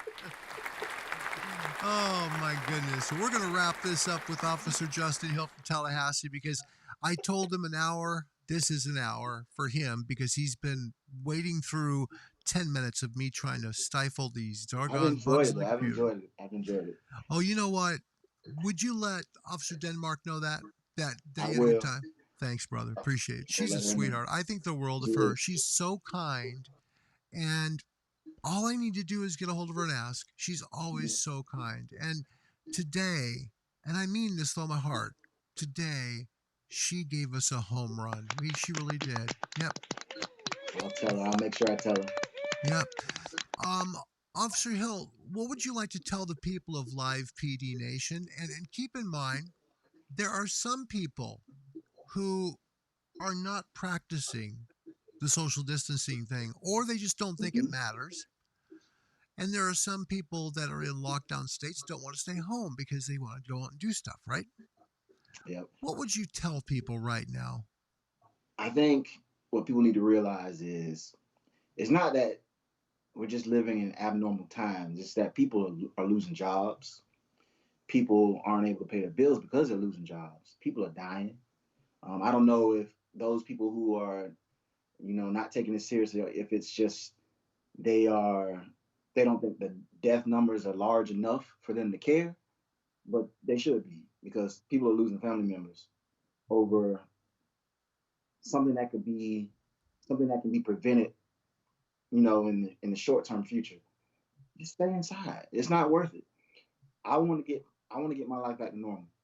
That's what I want to do. I want to be able to go to work and be able to talk to people, interact with people. But if we're just going to sit here and be hard and not simply make sacrifices that benefit everybody simply because you're selfish, it just says a lot about you. No words in the history of this program have ever been more accurate than that right there. I mean that very much. Then it becomes about you and it's selfish. Right. All right. So young people, especially, Yes. do you realize that over 50% of the COVID-19 cases in New York City, are people under 40? Yep. Didn't know that. And that's scary. That's scary. And what you don't realize is you're going to go and you might get it from one of your friends and then go see your grandparents. Exactly. But folks, you've got to make the sacrifice. Our forefathers did that. We have tens of thousands of great men who have died on the battlefield to give you the freedoms you have right now. But right now, our country needs you to stay home. Yep. And that's the honest truth. So please do that. Anything else, Officer Hill? It's just been such a joy. This is one of my favorite shows ever. And I mean that. This is like number 73, I believe. So we're truly happy about that. I mean, this is an amazing program with you.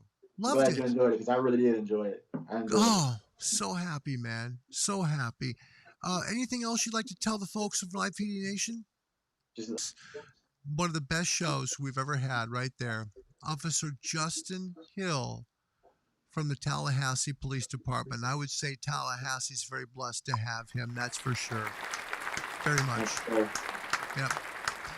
Hang in there with me. I'm going to say goodbye to everybody real quick and give you a chance to as well. Folks, we're coming back at 7 p.m. East tonight to play Cartoon Trivia with you. Cartoon Trivia. One of the Live PD guys may show up again, and you might get a prize for winning. So join us at 7 p.m. in the East, that's 4 p.m. Pacific, to meet with cartoons. Remember Saturday mornings? We bring them back to life today. And join us for it at 7 p.m., right? Meet public. There you go. Something like that. So please join us 7 p.m. Eastern right here on this channel. We'll be back to play some cartoon trivia. Last night, a man from Colorado won a gift that's being sent by Captain Bill Burt. So you never know who's going to show up. Good luck to you, okay?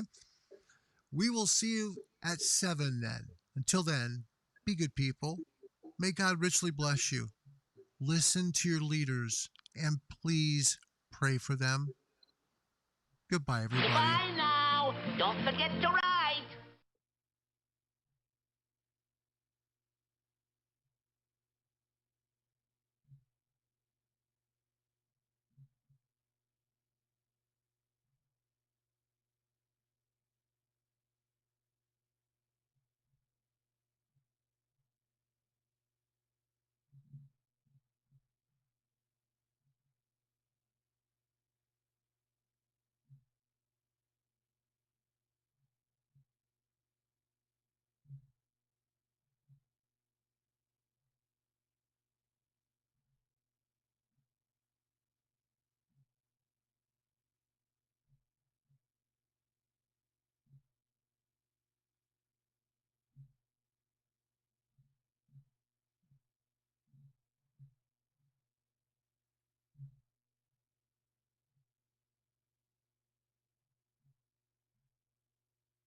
did our best.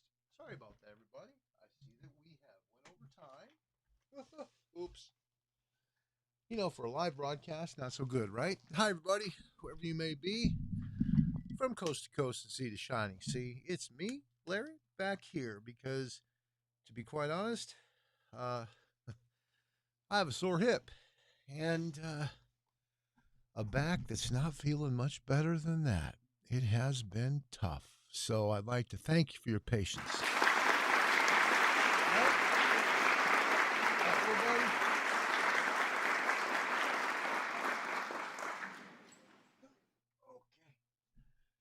This is my little assistant. This is my little buddy Jasper. We hang out together. This little guy helps me out when I do shows, radio or stuff here. This is my little buddy Jasper. He's my little everything. He's a little lover. He's a cuddler. Jasper's almost 3. He'll be 3 at the end of this month, and he's shaking a little bit. I don't want to scare him, so I'm going to put him down. I want to apologize for the dead air there. Didn't mean for that to happen. Folks, we have been blessed, very blessed, to have donation overnight, and we won't stop trying because today's the last day that I can do this. It doesn't mean that this fundraiser doesn't work. It means it will work. It just means that, I won't get to have the fun of being here with all of you. That's the whole doggone point of it here. That's true. That's true. It's been a joy. Couldn't sleep last night. Really couldn't. Tried really hard. Went to bed fairly early. Not really. Late. But as I tried to sleep, just couldn't do it. And it was hard because I kept thinking about a lot of things. My aunt, mostly, and then the guys. And the thing that struck me, let me share with you what really struck me. I mean, struck me good. Was yesterday, there was $1,135 raised in like 8 hours because of your kindness. And I couldn't get over that kindness because, see, I know because I look at the donations and I see how many people have given many times. And to say it's inspirational would be really quite an understatement. Really would. I can't think of a better word than that. Just 1 second here.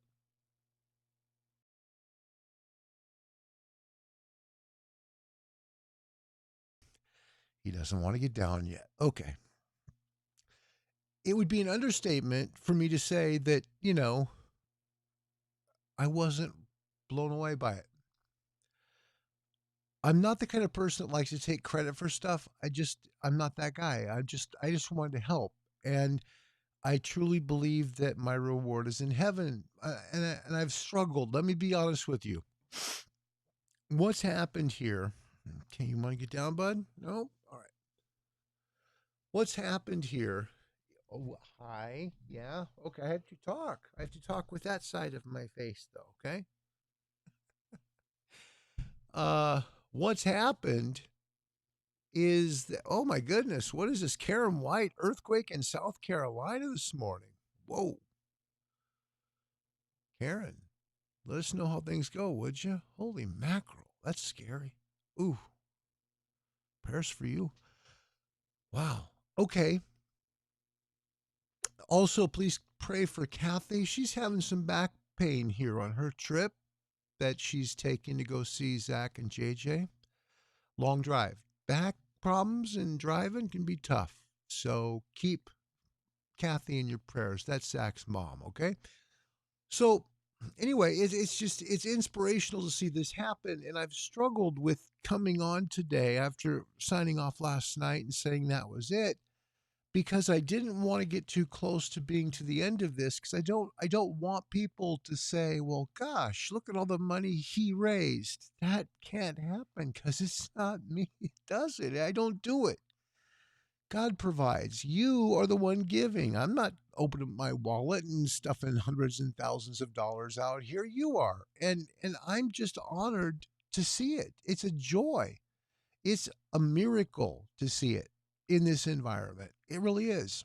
The people that deserve the credit is the person that goes by the name of Blue Blooded and Jesse and Christine. They have done a remarkable job doing this fundraiser. Absolutely remarkable. And to do what they've done has been just amazing. Amazing. So, what I'm asking, and the reason I came back today, just so you understand how I feel, I'm really transparent. You're going to know exactly how I feel. You'll know exactly what my thinking is because I want to be honest with you guys. I don't want the credit for any of this. I don't. So please keep that in mind. I say it every time I've done one of these shows, one of these fundraisers. Every time. Excuse me. I did it with Danny Brown's fundraiser for the St. Baldrick's Foundation. I did it for the Lonoke County, Oklahoma Sheriff's Office when they went to get a new canine deputy. They had to save up for it, didn't have the money. Their dog had passed away. And I try to do it here too, where I tell you, I don't want friends, followers, subscribers, bell icon dingers, or any of that. I just want to make a difference. I just want to do something nice because that's just who I am. That's me. So my worry is to come back and then have the fundraiser start to roll and then fund, because then people have the perception that I had a lot to do with this, and that's not the truth. You did it. And so did Christine, and so did Jesse, and so did Blue Blooded. That's who did this. I just came along because I had the gear, and for me, I had the heart to do this. It's here. It's wanting to do something nice for somebody else. That's all. So that's what worried me. And I thought for a moment, just a second, here's some water. I'm getting scratchy.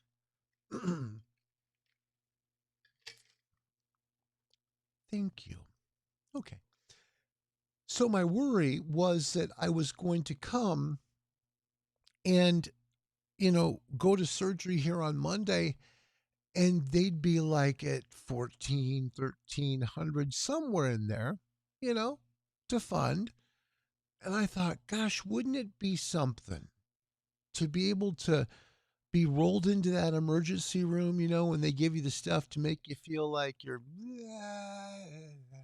you know what I'm talking about, and be able to have that satisfaction inside my heart of knowing that God gave me the blessing of meeting some wonderfully special people like you who gave money to some guys who are so humble, so kind.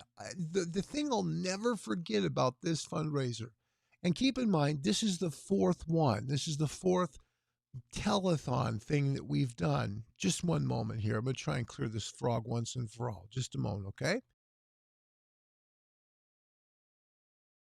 All right, thanks, guys. So, of the four things that we've done, the four times we've done this, the one thing that stuck out was what Zach Camden, Deputy Camden, said last night when he said, I love you guys. I love you guys, the ones that support us and the ones that don't. Wow. That was a huge statement. And he said it with all sincerity. So as I was laying in bed last night and I was thinking really hard of my aunt and going through all these memories that I have with her, I kept thinking of what I witnessed here with you last night. And those words kept coming into my head because I've seen the hatred from some people talking about Deputy Camden. And I thought, man, if there is ever a person who has been misunderstood to the point of complete and utter dysfunctionality, it's Deputy Camden. Here's a guy that lives his faith completely. He's well beyond his years. He's saying, I love you guys, even though you hate me. Wow. So as I was laying there and my heart's pounding real hard, because I'm going to have a little anxiety attack because, thinking about my aunt. There's a lot I can't tell you here about that. Just a second.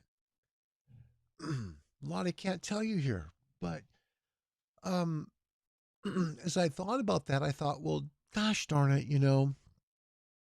you're just laying here. You're just rerunning things in your head.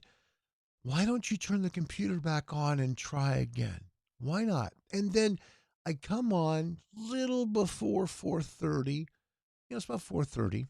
And Josh is here from Colorado. Pops right in. And I'm like, whoa, Josh is here.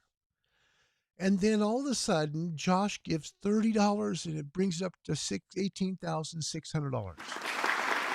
Like that. And, hold on a second.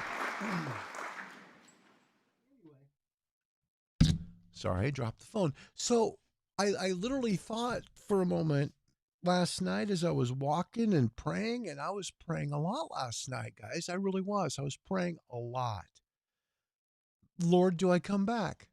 I've got one day left. Do I come back? Our thoughts were today we're going to have a little bit of a movie day. Maybe I could play with the ham radio a little bit because if they have to, fix the tendon, I'm probably not going to be able to sit here for a while. I won't be able to play with my radio for a while. And that's going to kind of stink. But, I can make a difference doing this. I can have fun doing that. But I have satisfaction doing this. So here's what I'm asking. And here's my belief. Let me explain. Again, I will feel a lot more comfortable going to sleep on Monday for surgery knowing that they're only 3 figures now. 3 figures, not fingers. Okay, let me clarify that. They'll be less than $1,000, okay? Because they started with 5 figures, remember? Until they got to $10,001. Then it became 4 figures. It's been 4 figures now, guys. 4 figures since June. We have a chance today, very good chance today, by the grace of God, to make it 3 figures big. My belief, and this is a sincere belief, is if this can get to 3 figures, it's going to fund pretty quickly. What greater bit of satisfaction could be in your heart than that? Than knowing that you got to see that. And I want to see that. I want to be a part of seeing that happen. So I'm hopeful you will share what's happening here. Let people know. Share it as much as you can. And the key to doing this that I found effective, here's how I've done it. Share a little trick. I don't know if it's a good trick, but I know it gets it in front of the most people. When you go on Twitter, you can find out what's trending pretty easily. Now, there's 2 ways to do this, at least that I've found. And if you know of others, please share them, okay? Because I'm really cool with learning new stuff, okay? I really am, all right? So if you go onto Twitter and you take a look, like you're on your normal Twitter page, right? And you hit the little house button there, puts you back to the front, and then you go to your, to your icon, you go to your magnifying glass. What it'll show you, pardon me, is it's going to show you what's trending right away in the magnifying glass, right? So right now, trending in the United States is the earthquake that Karen talked about in South Carolina. Okay? Then you've got a lot of other things trending, like Medicare, things like that. Now, Medicare is something that people tend to be pro-police with. I tend to try and find things that are trending and try and tag them on invites to the show or to the donation page, usually one or the other. Try it. Try to connect things that are trending with the message, okay, of either coming here or, more importantly, going to the donation page. Just cut and paste the donation page, put it in your tweet, get the tags in there of things that are trending, and you should be good to go. All right? That's my 2 cents. Okay, we're going to do a prayer now. It is Sunday. My goodness. The 9th of August, 2020. And we're going to do something that's very important because we do have an earthquake that has hit the United States and South Carolina. And we would like to have an opportunity. I know that Charlotte also, Greensboro, Charlotte, both felt it. Okay. So this is something that is serious. Okay. Hashtag earthquake. That's what you use if you want to tag it. But I don't think I'd tag earthquake. It's a scary thing. But let's pray. Dear God, we come up in this show and we ask that you please watch over the people in the Carolinas as an earthquake happened today, as you know. God, please protect the people in North Carolina and South Carolina, people who were affected by this. Please help them to be okay. Please watch over them. Please, Lord, help the damage to be minimal. And please watch over the citizens that are there. God, we ask you watch over the people with coronavirus. Please heal them. Please watch over them and help them to be all right. And God, we ask that you watch over Kathy as she's driving to the Georgetown area to visit with both her son and JJ so that they can spend some nice time together. God, please bless her, keep her safe. And finally, God, we just ask that, Lord, we give you all the glory for this because, Lord, it is by your grace this is happening. Lord, you have done another miracle against all odds. There has been no advertising or promotion of this within any media outlet, and there's even been people who've attacked it. But yet, by your grace, God, again, you come through. I'm reminded so much by what Paul said when he said that you told him, my strength is made perfect in your weakness. Lord, make me weak today. My voice already is. Help me to be weak so you can be strong. Please, Lord, help us to be able to fund these gentlemen. Please provide the money. Help them to be able to move on with their lives and stop worrying about money. And we thank you for this day. We praise your name, and we are so humbled by the opportunity to watch, Lord, as you have put on people's hearts the desire to give.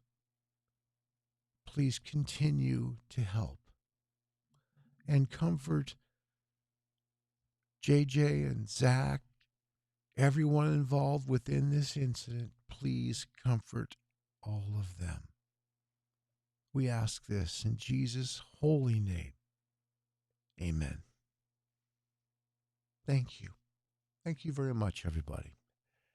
Happy Sunday, August the 8th. No, August 9th. Excuse me.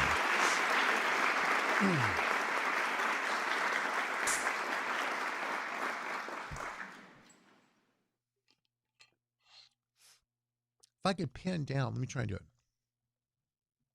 Let me see.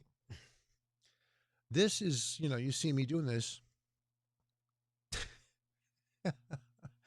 And there he is. He was literally asleep that whole time while we were praying. So that's my buddy JP.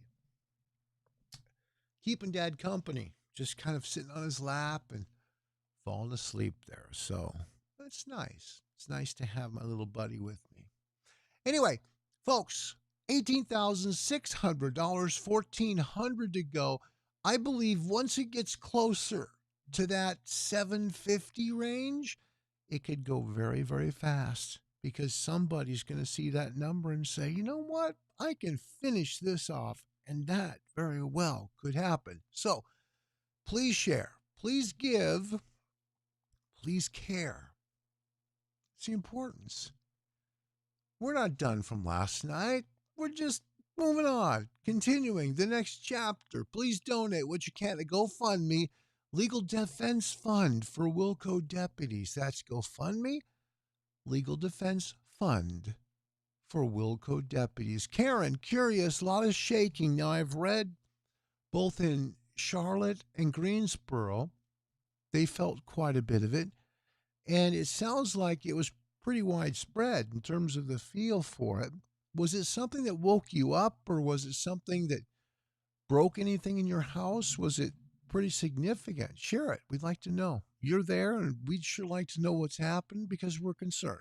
We really are. People in the Carolinas are so important, and we don't want anything to happen to anybody there because, hey, we love you. We do. Okay, now we're done. Okay. Oh, buddy. Sorry. Jasper. He's going to drive me crazy. He just limp rag. You know, you go and you pick him up, right? And he's like, bleh. He's like Jello, and he's like limpy all over the place. And all of a sudden you put him on the ground and he falls on his back. Anyway, to be a dog. Okay, so let me try and find some information on this because, excuse me, I am interested in knowing more about the earthquake because that to me is, you know, some pretty important news of what's going on because let's face it, doesn't happen very often in the Carolinas. And let's get an idea here of what's going on for you folks that don't know. I know that Kathy's driving and I think she's listening. So let's take a look. Currently, from what I understand, 5.1 earthquake, 2 miles from Sparta, North Carolina. So a 5.1 is big. That's a big earthquake. It really is. Excuse me. Says that the actual earthquake was felt throughout North Carolina as well as some parts of far northern South Carolina. So, and also Virginia. They felt it all the way as far north as Roanoke, Virginia. So that's a big quake, guys. Big quake. So it says if you felt the 5.1 Sparta, North Carolina earthquake, then be sure to submit a Did You Feel It report to the U.S. Geological Survey. You can find them at USGS on Twitter and let them know. That's it. All right. So Karen says, I was awake, but something fell that shouldn't have fell. Yeah. She said that she has cousins that felt it as well. We're glad you're okay, Karen. We're very glad you're okay. What a scary thing to happen. We had an earthquake here in Oregon. It's called the Spring Break Quake. Happened in 1995. I remember it like it was yesterday. You can still see the fish tank. We had a fish tank that was at the end of the hallway in our living room. And you could see the water sloshing back and forth out of the fish tank. And I swear I was going to see a fishy come flying over on a wave, landing on the floor and kind of flopping around. Anyway, hope everybody's okay. That's the main thing. So please, you know, you're in our prayers. All right. GoFundMe, Legal Defense Fund for Wilco Deputies. That's where you donate. We are at $18,600, only $1,400 to go.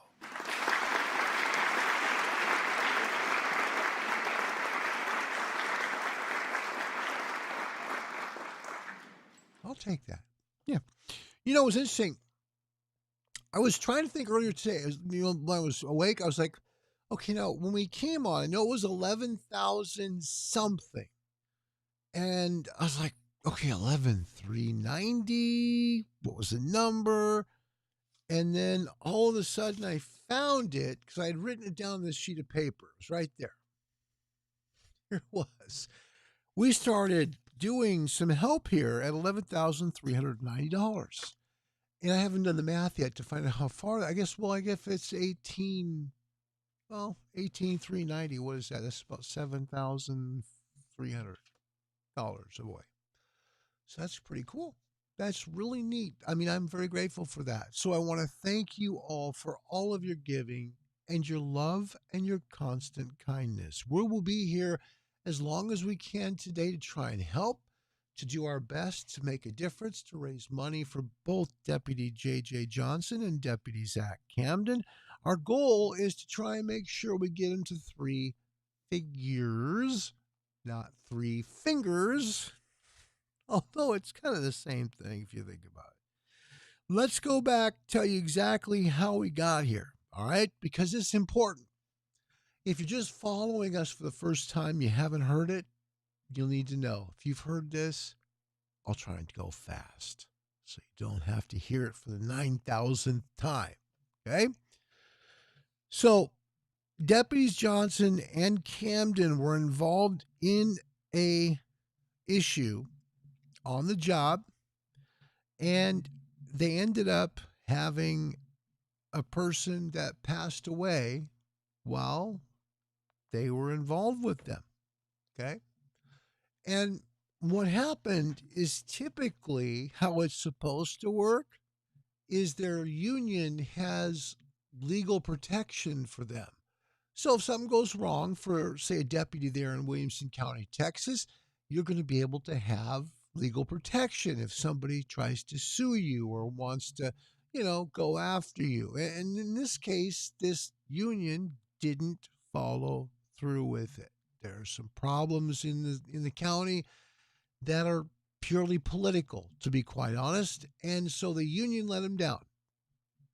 Yesterday, JJ described his feelings when he saw what it was going to cost to defend he and Zach as going into his yard being physically ill in his yard because it was such a jolt to him. He has kids, and all of a sudden he's looking at this gigantic bill for something that happened on the job.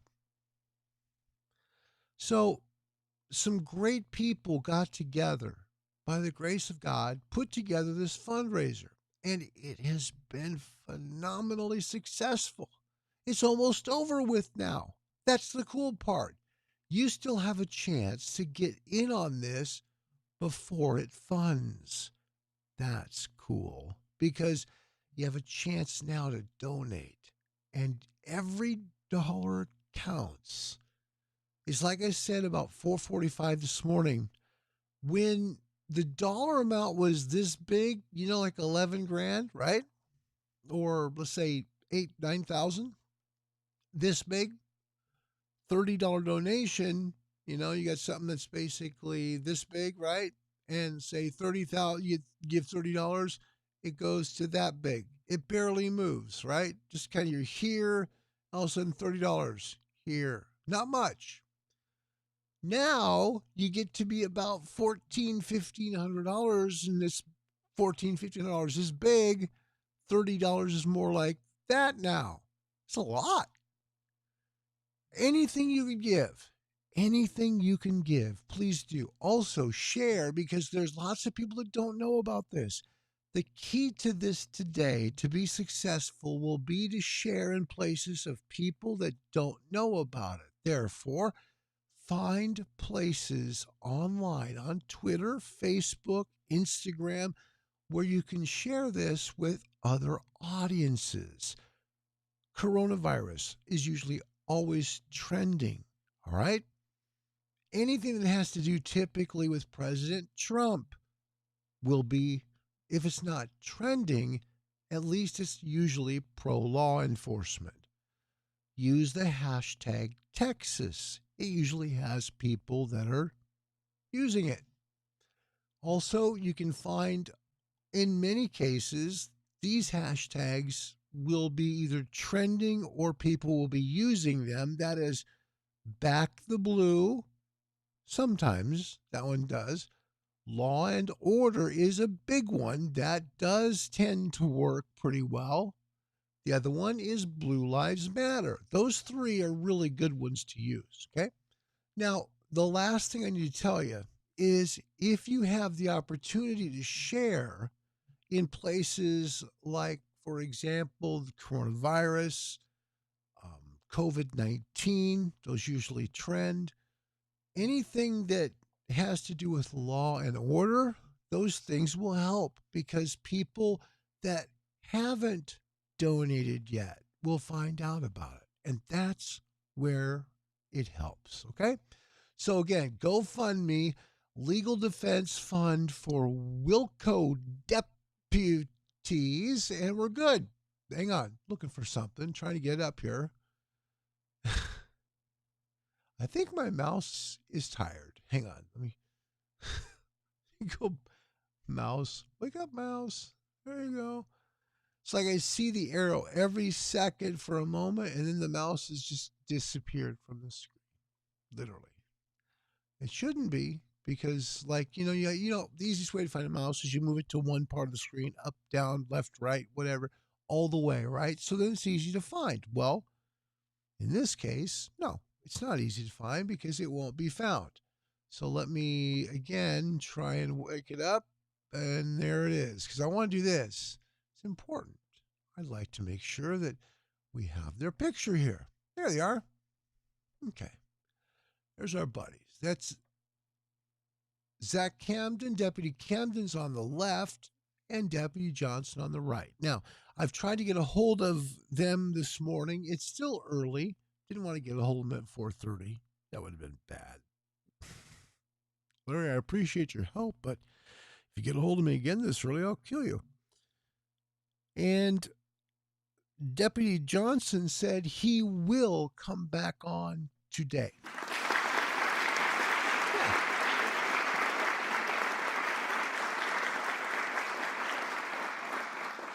So that's cool, right? That'll be a big deal because it allows him to thank people, and he likes doing that because it means so much. Deputy Johnson, by the way, is one of the most humble individuals I've ever met. He's also one of the kindest people I've ever met in law enforcement. Many of the pictures that you've ever seen, if you followed Live PD for a long time on Twitter, right? Pictures of, say, Ginger or Lieutenant Loera, could be Lieutenant Kennedy, could be anybody. Most of the time, not all the time, but much of the time, I should say, much of the time, he's the one taking the picture. He does it because these guys just won't take photos. He really appreciates what they do, and he wants them to have some notoriety for it. That's the guy on the right. That's Deputy Johnson. He takes a ton of photos that end up on social media. I don't know if you knew that. He's the guy that makes sure you all see what's happening. And he always wants everybody else to get the glory and the honor. That's who he is. So when I heard about this and what had happened, I wanted to, because you always have to be careful. If somebody is in an incident or someone dies, you got to be careful because you don't want to hurt anybody's feelings. Nobody wants to be callous, right? And hurt someone's feelings. So what we want to do is just, I want to let you know, I do have a lot of experience with Deputy Johnson, and I know him to be a humble, kind, gracious man. He is. He really is. Deputy Camden blew my eyeballs out yesterday by just the love that he has for people, no matter what. He just has an old soul. I mean, he has a mental breakup of a guy who just has it together right. And it's easy to root for people like that. So we're grateful for him. We have a Kathy Salazar sighting here at 9:04 a.m. Central. How about that? Hi, Kathy.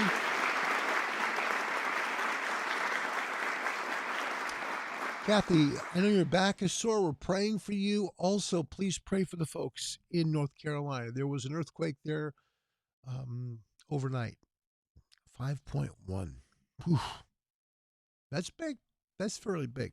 So, again, keep them in your prayers. And the hope today, again, the hope is that we can somehow get this thing, by God's grace, we can watch this thing move and tickle its way up to about 19,000.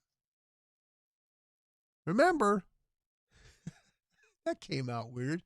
Remember, okay. Remember, $19,100. We need to get 20 grand.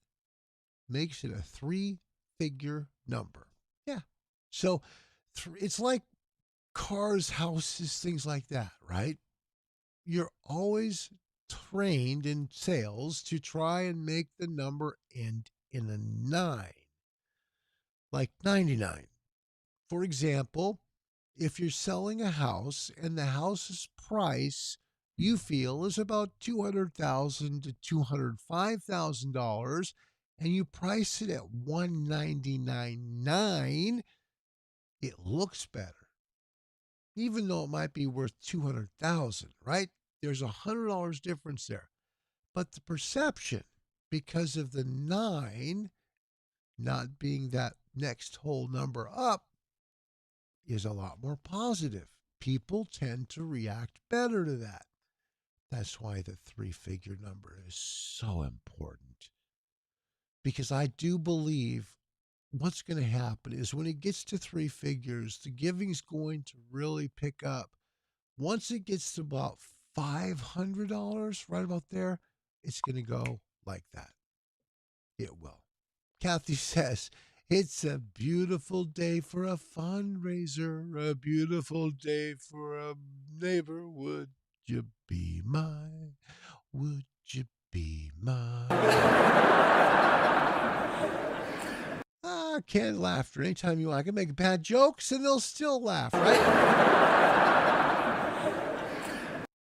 Or if you want to have a lot of fun, you can make them cough as well. Hi, Kathy. Good to see you. Welcome. Welcome to this mashup of heck on YouTube. It is 7:07 in the Pacific time zone. That's 10:07 a.m. in the East. We have work to do. Not much. Only $1,400 left to go. Can you imagine? Only $1,400. We're going to see if we can get a little more money today. Might happen a lot. Might be a lot of money. You never know. We did get a $1,000 donation. It was 3 weeks to this day. Yep. On a Sunday morning. $1,000. Now think about that. Think if someone gave $1,000 and then that number drops to $400. Ooh.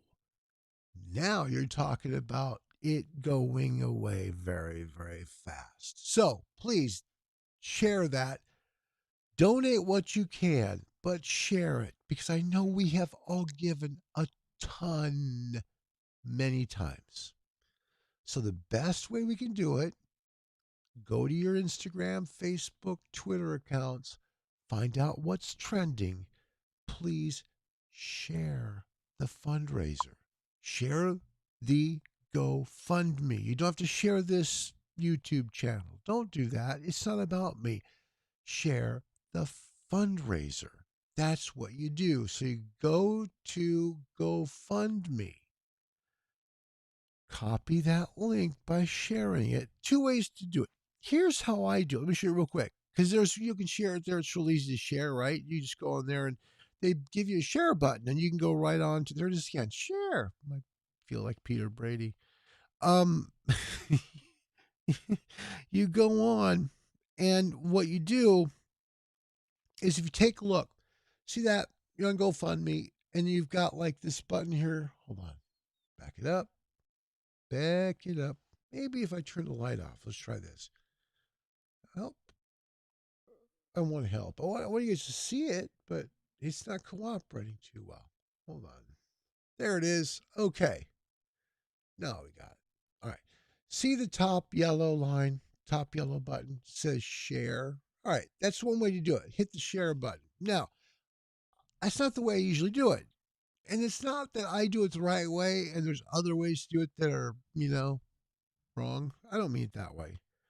What I'm saying is what I do is I take a look at the top address bar up here. I'll click on that. It turns it blue. You see? Let me get you a better picture of it here. Find the right angle. Gotta be perfect. Anyway, there you go. There, blue. Turns it blue. And then what I do is I press it one more time. And it gives me a chance to copy it right there. Okay? I'll hit copy. And then wherever I decide to go, whether it's Facebook, Twitter, something like that, I hit paste. I just press the screen, let it say paste, press paste. There it is. Simple. So I'm going to take a break. I'm going to try and share this with as many trending things as possible. I'm going to ask you to do the same. I will include the earthquake one just because there's people who are talking about it too. People that aren't necessarily in the earthquake, but people who are talking about it. So hashtag earthquake is a trending topic now. Sunday vibes, also trending now. Coronavirus, also trending now. COVID-19, also trending now. Hit the ones that are trending. If they see enough people doing it, you might just be surprised what happens. All right? We'll be back shortly. Kathy says it pretty well. People do tithe. Yes, and today is Sunday. There are a lot of people that are in church today. So please make sure to go worship. Pray for our country. Pray for South Carolina. Pray for Kathy for safe travel. And please pray for our law enforcement because they need it. Thank you, Lee. The real Lee. The real Lee is here. Yes. I hope you know I was kidding about making jokes about the fake Lee. I was so mad about that. Jeez. I was livid. I mean, I lit up Google on that. I was so mad. Anyway, we'll be back shortly. I'd like to be able to do that right now. Hit the trending stuff on both Twitter and Facebook. By the way, when you hit on, say, for example, Twitter, things that are trending, use it. Just cut and paste what you're saying on Twitter. Cut it and paste it. Paste it back on Facebook. You'll do the same ones that are trending. Add a few more. You can do that on Facebook, okay? Because they give you more characters. So do that. We'll be back shortly with another big shoe element to try and get this to 3 figures big. In the meantime, Deputy Mark Peeney live, not really, but 2 years ago from Pasco County, Florida. Please hit the trends, hit them hard. Let's get these guys under $1,000 as we try and just see some amazing stuff happen today. God bless you. Thank you so much for being a part of this 4th go-around as we try and help these guys get funded. God bless you guys. Happy Sunday, everybody. We'll be right back. Hello, everybody in Live PD Nation, and welcome to a Friday. Yes, sir. A new Live PD tonight on A&E Networks. I know I'll be there. I hope you will as well.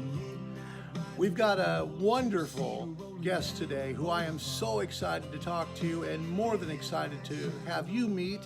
Ladies and gentlemen, I'd like to introduce you to Deputy Mark Peeney of the Pasco County, Florida Sheriff's Department. Mark, how are you today?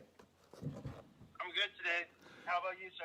Oh, I'm fantastic. Thank you very much. I appreciate you taking the time.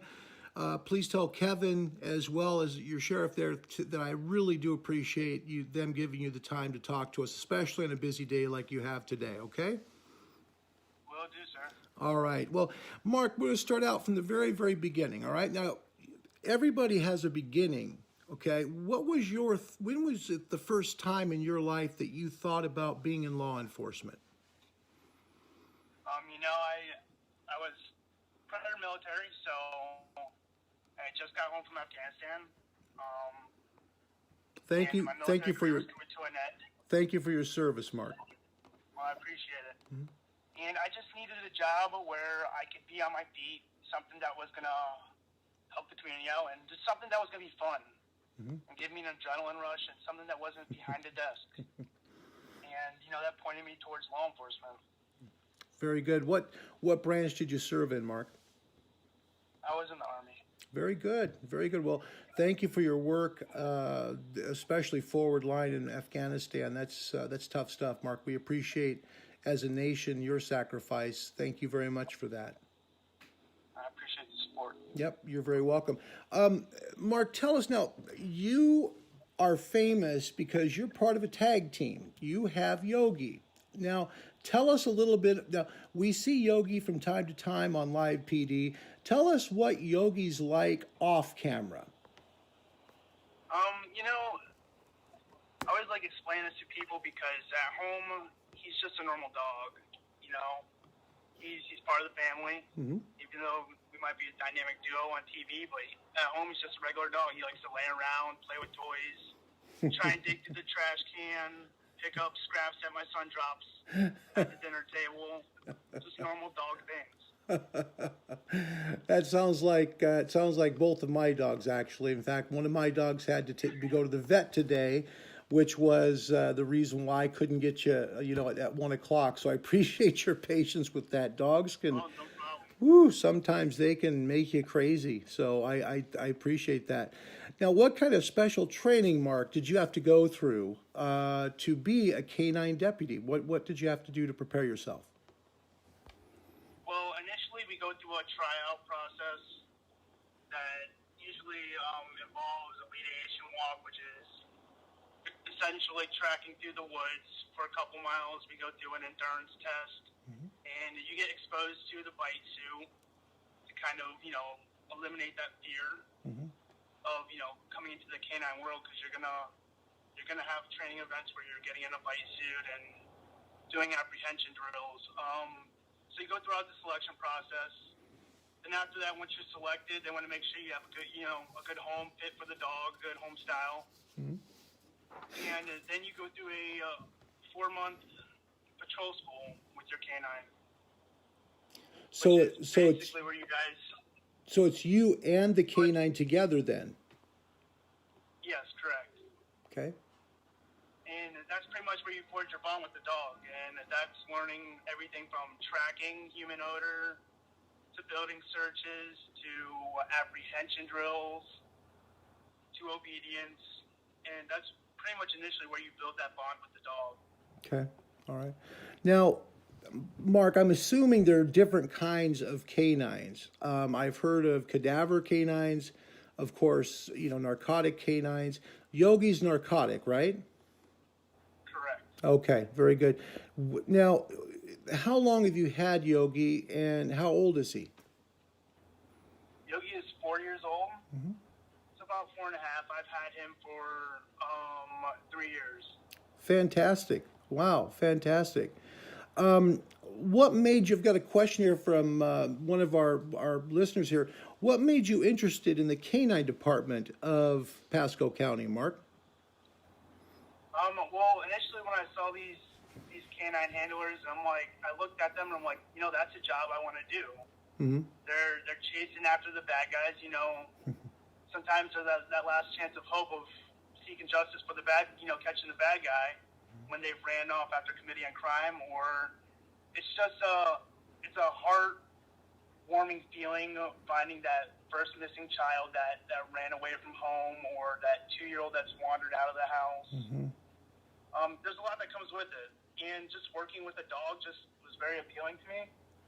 And that friendship and bond I saw they had, and not only that, the canine unit itself, I saw the camaraderie in it. In law enforcement, we had that camaraderie and brotherhood and sisterhood, but in the canine unit specifically, I just saw how tight they were, and coming from a military background, that's just what I wanted. Yeah, I can understand that. You came from that circumstance, and going back into it for your private sector life, there's a match there, but it even goes deeper than that, doesn't it? Being a canine deputy, I mean, you live with the dog after work, right? Yes, correct. Okay. 24/7. 24/7. So the dog has to be good with kids. So you got to make sure if you've got children, there's not going to be a problem there. You've got to make sure that the dog is going to, be good with the public, because I'm sure that you guys do school events and things like that. Are there times with Yogi that you've had with him that you've been super proud of him, that really stand out, because he seems like such a likable dog? Yeah, you know what? Usually after a successful track where we locate somebody, every time I'm amazed on how the dog works and how great the dog works, and it's just being able to read him so well on tracks. It amazes me. You never doubt your dog. Our trainer has this saying. It's called TYD. Is trust your dogs. The dog's always right, and it's true. It always pans out to be true. You never second guess a dog. Wow. Well, and he's done quite well, not only in narcotics, but also in tracking. Yogi's an expert tracker as well, isn't that correct? Yes, correct. And So- that's all done through our training. Our trainer is amazing. We have this joke that we call it a Johnny Rocks trained dog, because he trains them, and all our dogs are just phenomenal. What additional training, Mark, do you go through? Now, the neat thing, I'm going to say, and I think I stand for Live PD Nation here in saying that Pasco Sheriff's Office, you guys are the best. I mean, the way you guys include everybody in your tweet-alongs and the information you do, the 9 p.m. routine, all the things that you folks do to just get yourself out there and make sure that you're not only helping people at Pasco, but you're making a difference elsewhere too. You're working for a fantastic department there. What extra work do you have to do each year to maintain your bond and new skills with Yogi? Well, every bi-weekly we do training with the dog. It's called maintenance training, and that we'll work on obedience or apprehension work or training tracks and whatnot, and that's all done through our trainers. And we have some of the local cities come by and train with us, so it's good exposure to get all the dogs out together. And we do that bi-weekly, and we also have narcotics training throughout the month. That's good. We're speaking on the phone here with Deputy Mark Peeney from the Pasco County Sheriff's Office in Florida. I'm sure it's a little warmer there than it is here in Oregon. We had snow this morning, Mark. I doubt you had it there. But, if you could maybe, think warm thoughts for us, we'd sure appreciate that, okay? Because I have been told the calendar's changed to spring. I've been told that, but, snow this morning. Mark, now you're going to be on this weekend, right? Correct. You're going to on be like, tonight and tomorrow. but tell us, I should say, Mark, what's it like? What's the difference in working on a night you're with Live PD versus a night that you're not? Well, I mean, initially a little nerve-wracking. You have the nerves are coming through because it's a TV thing. But I mean, everyone from Live PD is just so cool. They're awesome. So you kind of you form that friendship with them. But it's just another normal night of work. You're just getting to see what we do behind the scenes. Okay. You'll have the camera person in the front, you'll have the audio person and the producer on site, right? Yeah, they usually follow through in another vehicle because we have the K9 in the back. So I usually have a cameraman that rides with me. Okay. And basically, when something's going on that's pretty important, they'll shift over to you, and you're the one that has the 4 white boxes on the back of your vehicle for transmitting to A&E Studios, right? Not me. Not my vehicle. Oh, it's another one? I believe that's yes, correct. Okay, gotcha. We had a question from one of the listeners just came through. Has Yogi ever hit on a narcotic find when off duty? No, you see, it's more or less, it's a big game to them. So when we're searching vehicles and stuff like that, he's being instructed to do so. So he knows the game. He knows when it's time to play and when it's, off duty is off duty time. Gotcha. Okay. I like the, I got to tell you, I wish I could do it with our dogs. I truly do, Mark.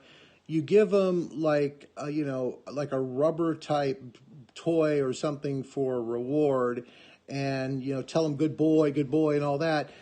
With my dogs, if I did that, they'd look at me and say, okay, where's the food?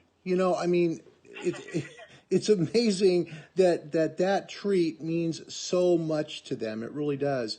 Do you ever, Mark, have you ever gotten bit before by one of the canines? Yeah, it comes with the job. It's a price of doing business. Mm-hmm. You're going to get nipped, whether it's training or just something that maybe you accidentally got in the way. Okay. These dogs get excited. Yep, and I'm sure because of the heat of the moment, those things can happen. So, it does happen. Mark, what's been something that when you've been on live PD that you remember standing out? Is there a moment or an event that happened when you just said, man, I'm sure glad we got that on camera?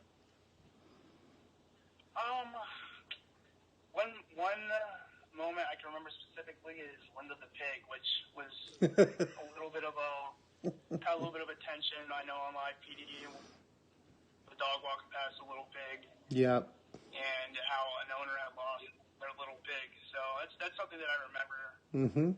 Mm-hmm. Off the top of the head.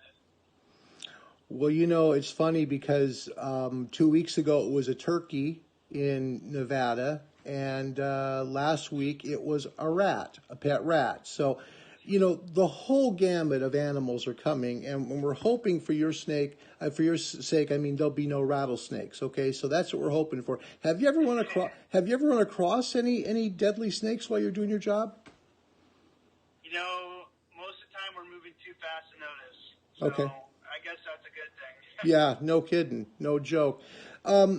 Mark, can you tell us what's been the most satisfying thing you've done in your career so far? It's kind of hard to say, to really pinpoint it to one specific thing, but talk about a few. Coming out here every night. Just coming out here every night, and like I said, the successful tracks where you're finding people, that's the most rewarding thing that I can do. Mm-hmm. And that comes with each and every track. They're all different, and they all serve a different purpose. Like I said, whether it's finding, a missing adult that's endangered or, locating a suspect who just committed a crime. Mm-hmm. Mm-hmm. It's hard to pinpoint something that specifically stands out because they all have somewhat meaning to them and purpose.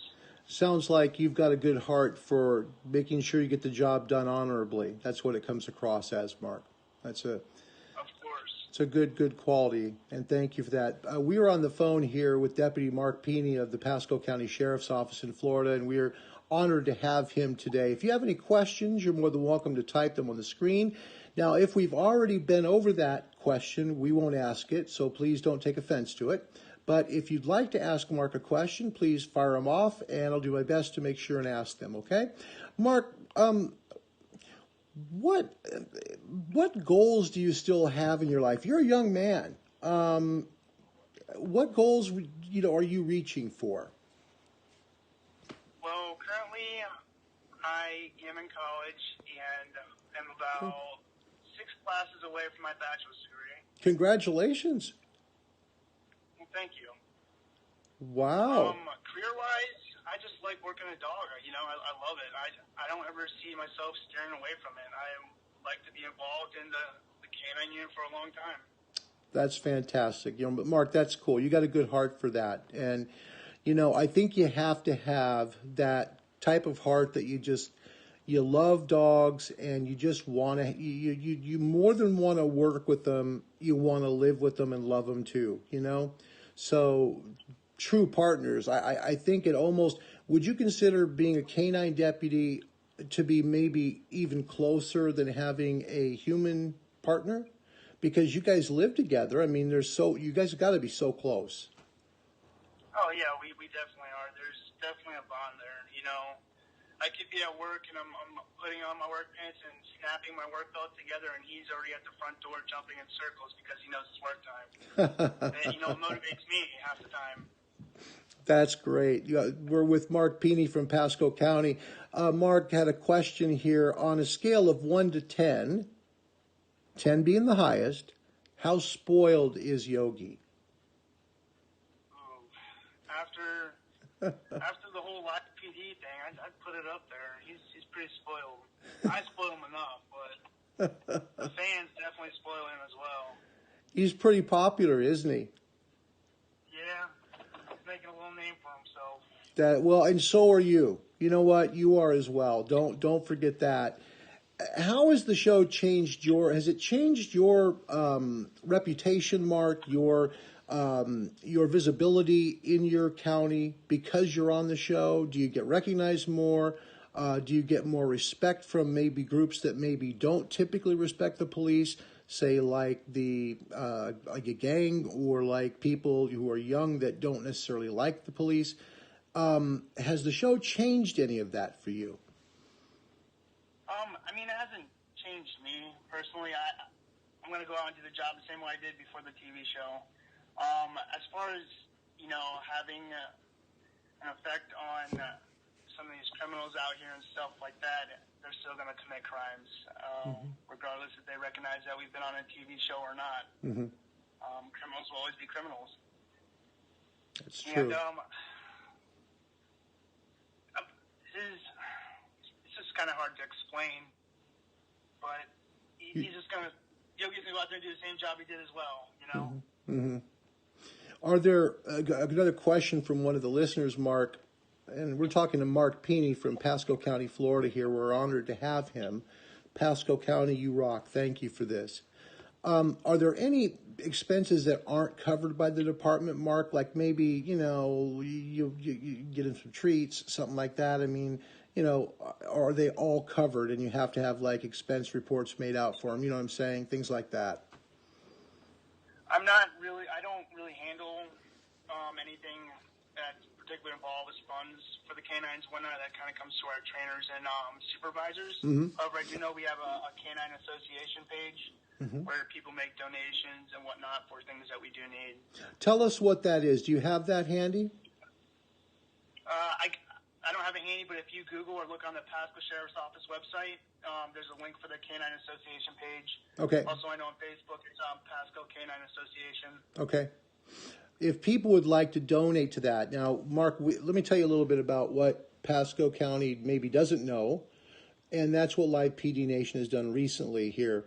There was a small county in Arkansas that lost one of their canines due to bone cancer, and Live PD Nation got together. I mean, the group, you're talking lots of people here, and I don't know exactly how many, but they raised over $3,000 for that county just to get a new canine. And then they have donated to Danny Brown from Richland County, South Carolina, quite a bit of money as well for his fundraiser for cancer. So, that's amazing. That's what they do. So if Pasco County can maybe tag me on that site, I would really appreciate it, because I'd like to make sure we get a chance to donate if that's available. So, Pasco, I know you're watching. If you have a chance to tag that for us, would you do that, please? Mark, question from one of the listeners. If you say we're retiring, okay? Now, I know you're far from that. You're a young man. You're younger than I am. Holy cow, man. You've almost got that you've got a GQ look about you. You do. You're a very good-looking guy, okay? I'm bald here, all right? But, I shaved my head for cancer for Danny Brown. But even before that, I counted my hairs, okay? That's how little I have. But here's the question. If you were retiring someday, do you then keep the canine, or does the canine go to someone else? No, we keep the canine. So they usually work about 7 to 10 years. Mm-hmm. And then after that, we retire the dogs, and they stay at home with us. They're, your personal dog. Okay. All right. So someday down the road, when Mark Peeney retires and he's still a canine, say, sergeant or captain or whatever you might be back, at that point, because you're going to get promoted. I know you are. But here's the deal. You're still with the dog and you go to retire. So that dog then is retired. Even if it's 4 years old, it would be retired with you, correct? Correct. Unless, we've had scenarios where having a young dog, like 4 years old, it could be passed on to another handler. Okay.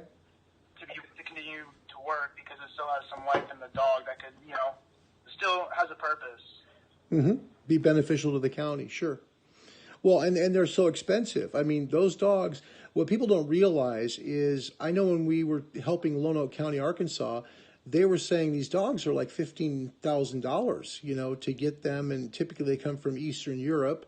So that leads to me my next question, Mark. How many German words do you know? Well, my dog doesn't do any commands in German. Okay. So he's trained to do all English, so I don't know nothing. That's good. Okay, because a lot of them do. You know, a lot of them have to do that. So yeah, there are a few. Is another question here? Is there a monetary limit on gifts given for the canine or deputy? Do you know anything about that? I do not. Okay. But I don't believe so. Okay. So if you want to go ahead and send Mark a $100 gift card to go to Outback Steakhouse, I'm sure he'd be fine with it. And then Yogi could get the bone. Okay? So it'd be fine. Mark, on a live PD night, give me a picture, all right? Because we see the picture from the camera angle, all right? You're going to a suspect with Yogi, okay? How far back do the cameras usually, do you want them to stay for their safety? You know, I can remember during a track that I did have on live PD, the cameraman he's pretty close to me, which is, I'm okay with that, because I know, and you know, worst case scenario, I know Yogi's there to protect me and protect whoever's with me. Okay. He kind of senses who's running with me. Most of the time when I'm deploying on a track, I usually have a cover deputy run with me, just as good exposure for the dog. He knows that, you know, who's on his team and whatnot. So safety-wise, we have the dog there, and he's going to do his job when it comes time to do his job. So there's really no dilemma or issue with that. Okay. That's good. That's good. We're talking with Pasco County Deputy Mark Peeney, and we're very honored to be here with him. Folks, if you have any questions for Mark, please go ahead and type them on the screen. Again, if we've already asked those questions, we won't ask them a second time. You can watch it on replay, but please know you can type a question out there. Mark, what are the most important parts of your life right now? This is kind of just that personal type of question. What really are your important things? You know, I have a 4-year-old son who's pretty much the same age as Yogi, so he's definitely the top tier. You know, my son comes first before everything. Congratulations. Just providing a good life for him and trying to be a perfect role model for him.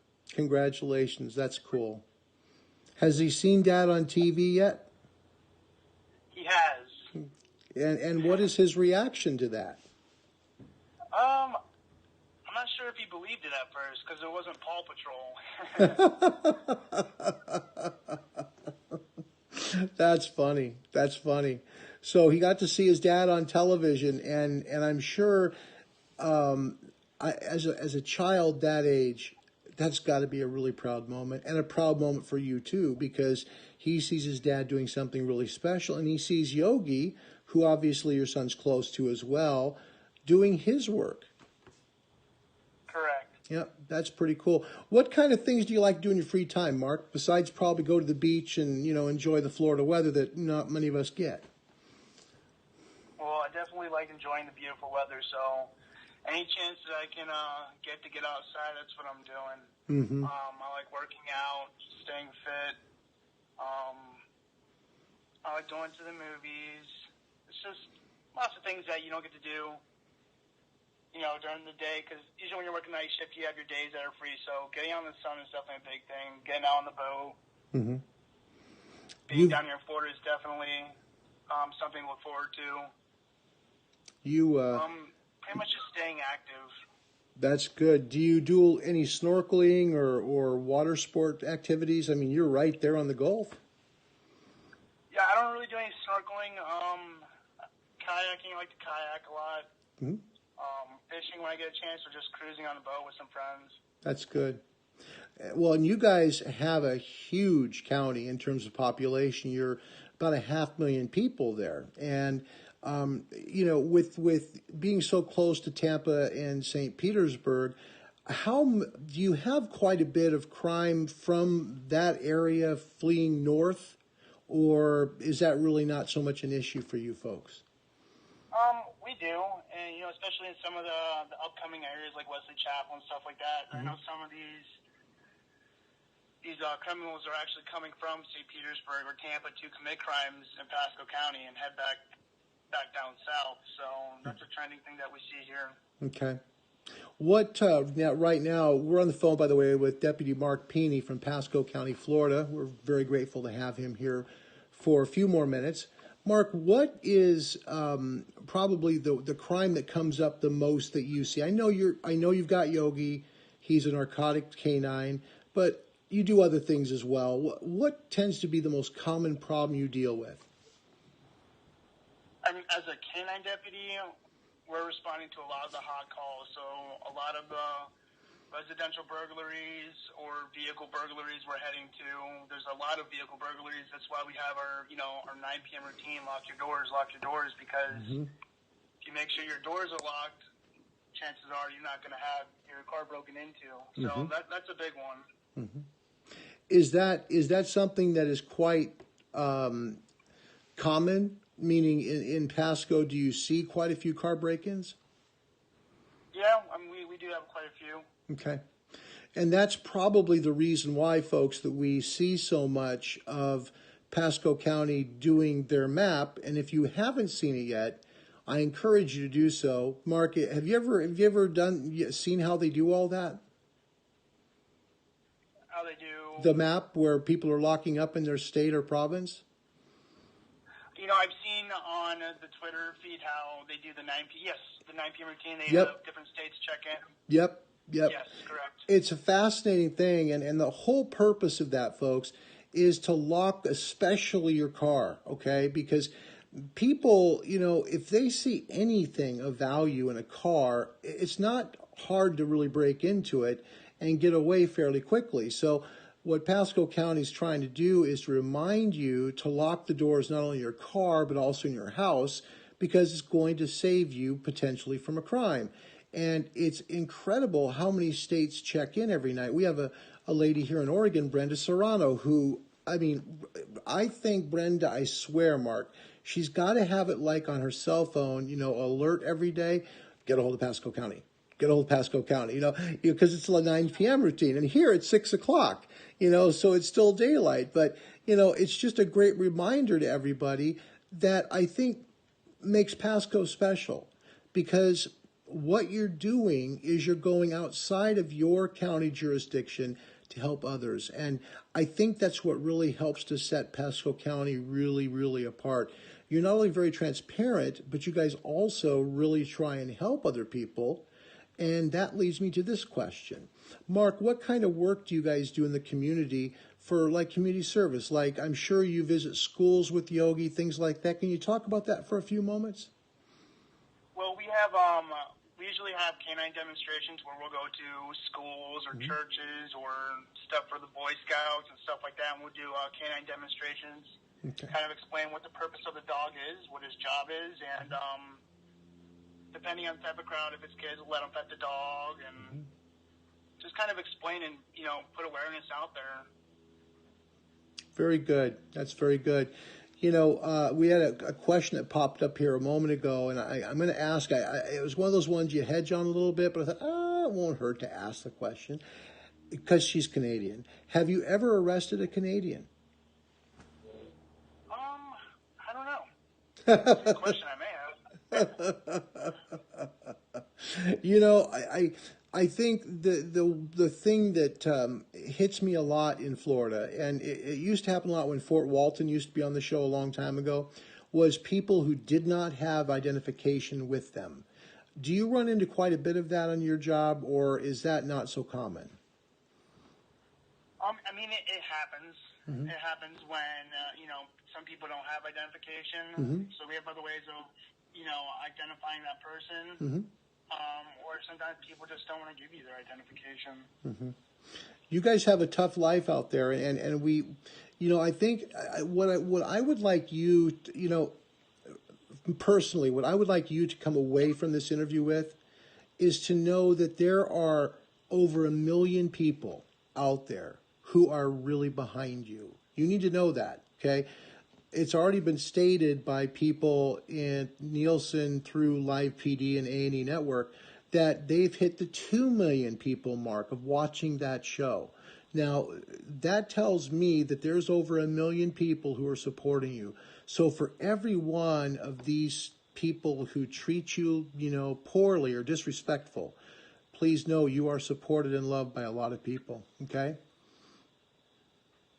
Love it. Definitely appreciate the support. It goes a long way, especially in this career field. Oh, man, we see some of it, and I put this Twitter page up for my brother who wanted to be a police officer but couldn't, and the whole deal was because, he just couldn't qualify for it. And I look at how sometimes people react to you, and it blows my mind. It's like the courtesy's gone, the respect isn't there. You must have called me sir 15 times here. I'm looking for my father in this room. So, I mean, it's just the politeness you have, and I appreciate that, Mark. That's a great quality. A couple more questions for you. Do you have time for a couple more? Yes, sir. Well, 16 times. Okay. You're a good guy, Mark. Okay.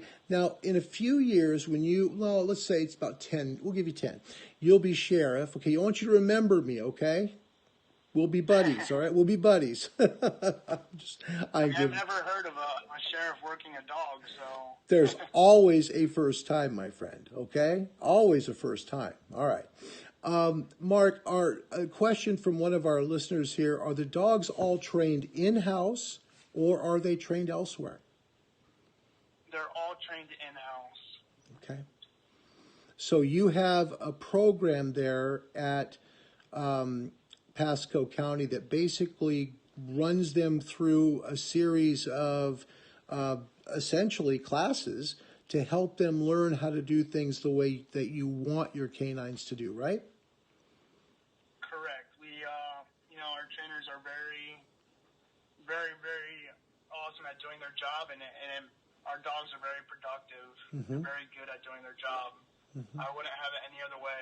That's cool. Well, I'm glad to hear that. Do you know how many canines you have there at Pasco? We're up there. We're in the 20s. Wow. We're up at 21. Wow. 21 or 22 dogs. We have quite a few. Well, let's say, for example, Mark, you want to go take your son to Disney World for let's say, the weekend, okay? You got somebody else on the force that watches the dog, or if a neighbor or somebody watches him, or how does that work? Yeah, primarily, we can, our canine unit's a very tight-knit group, so if that was the case, if I wanted to go to Disney World for the weekend, I would just ask one of the guys working on the opposite side of the schedule, hey, do you mind watching my dog? Prove it to your supervisors and whatnot, and we can do it that way. Also, we have a kennel that we go to. Okay. Where there's someone who provides care for the dog. Good. I'm glad to hear that. I really am. That's good, Mark. This is a question now that we've asked everyone we've been blessed to interview, and it comes from one of our listeners named Lieutenant Dan's Crazy Crew. Now, I'm very sorry it's not Mark's Crazy Crew, but understand, she's got her own allegiance there, but she loves you, and she told me she did, all right? The question is, Mark, if you could meet anyone in the world at all, who would it be? Dwayne Johnson.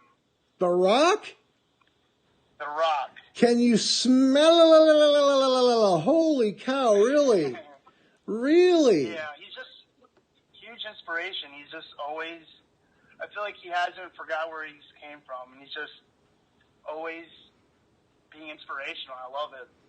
From his workout videos to, to his fans, he's always recognizing them and giving them, the shout-outs.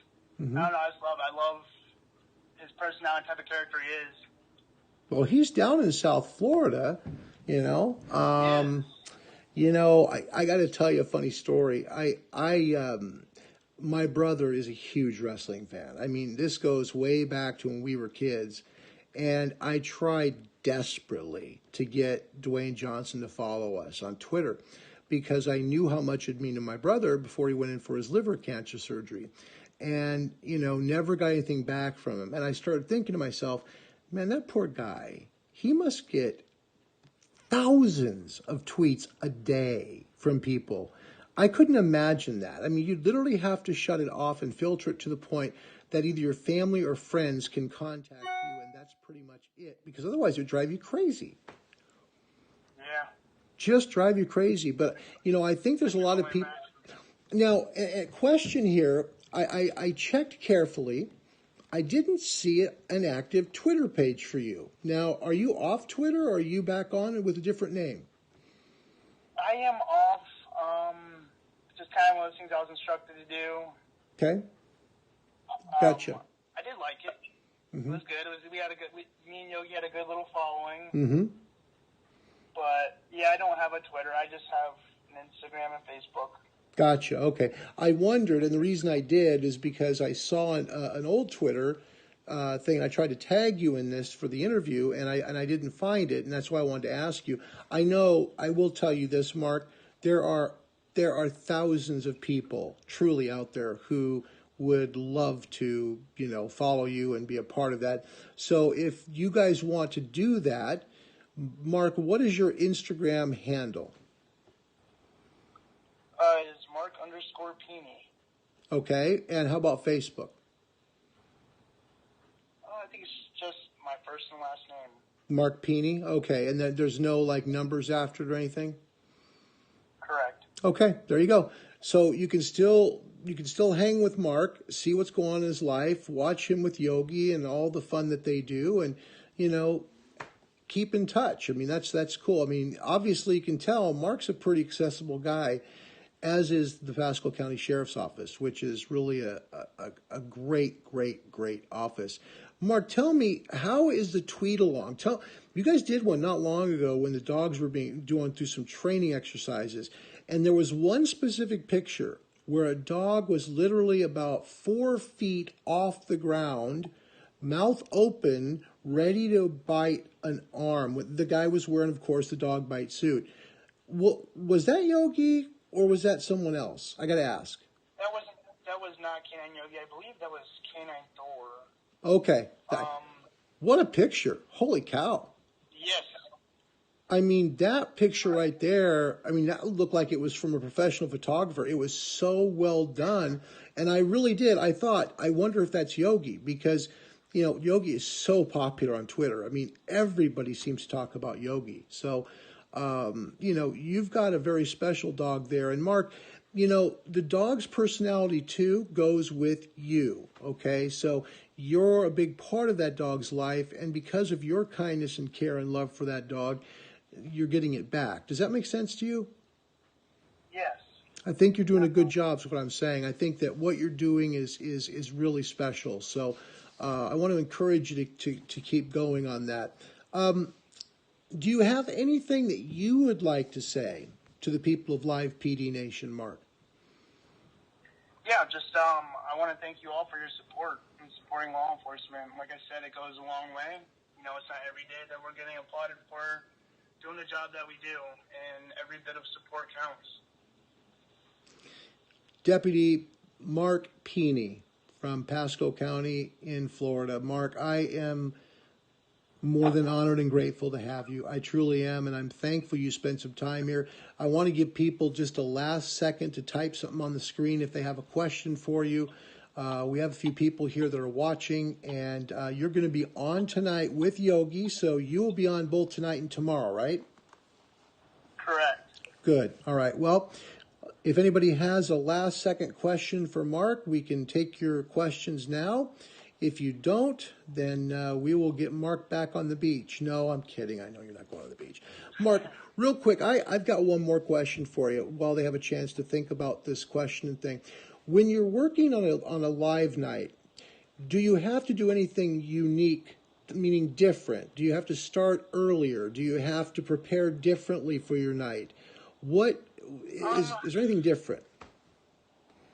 Not normally. It's just getting used to having, some of the light hookups in the vehicle. But you get used to that after a while, and just, getting hooked up with the mic and stuff like that. But other than that, it's just another night at work. Wow. And what time do you typically get off? Typically, I get off at 5 in the morning. Wow. I work from 6 to 5.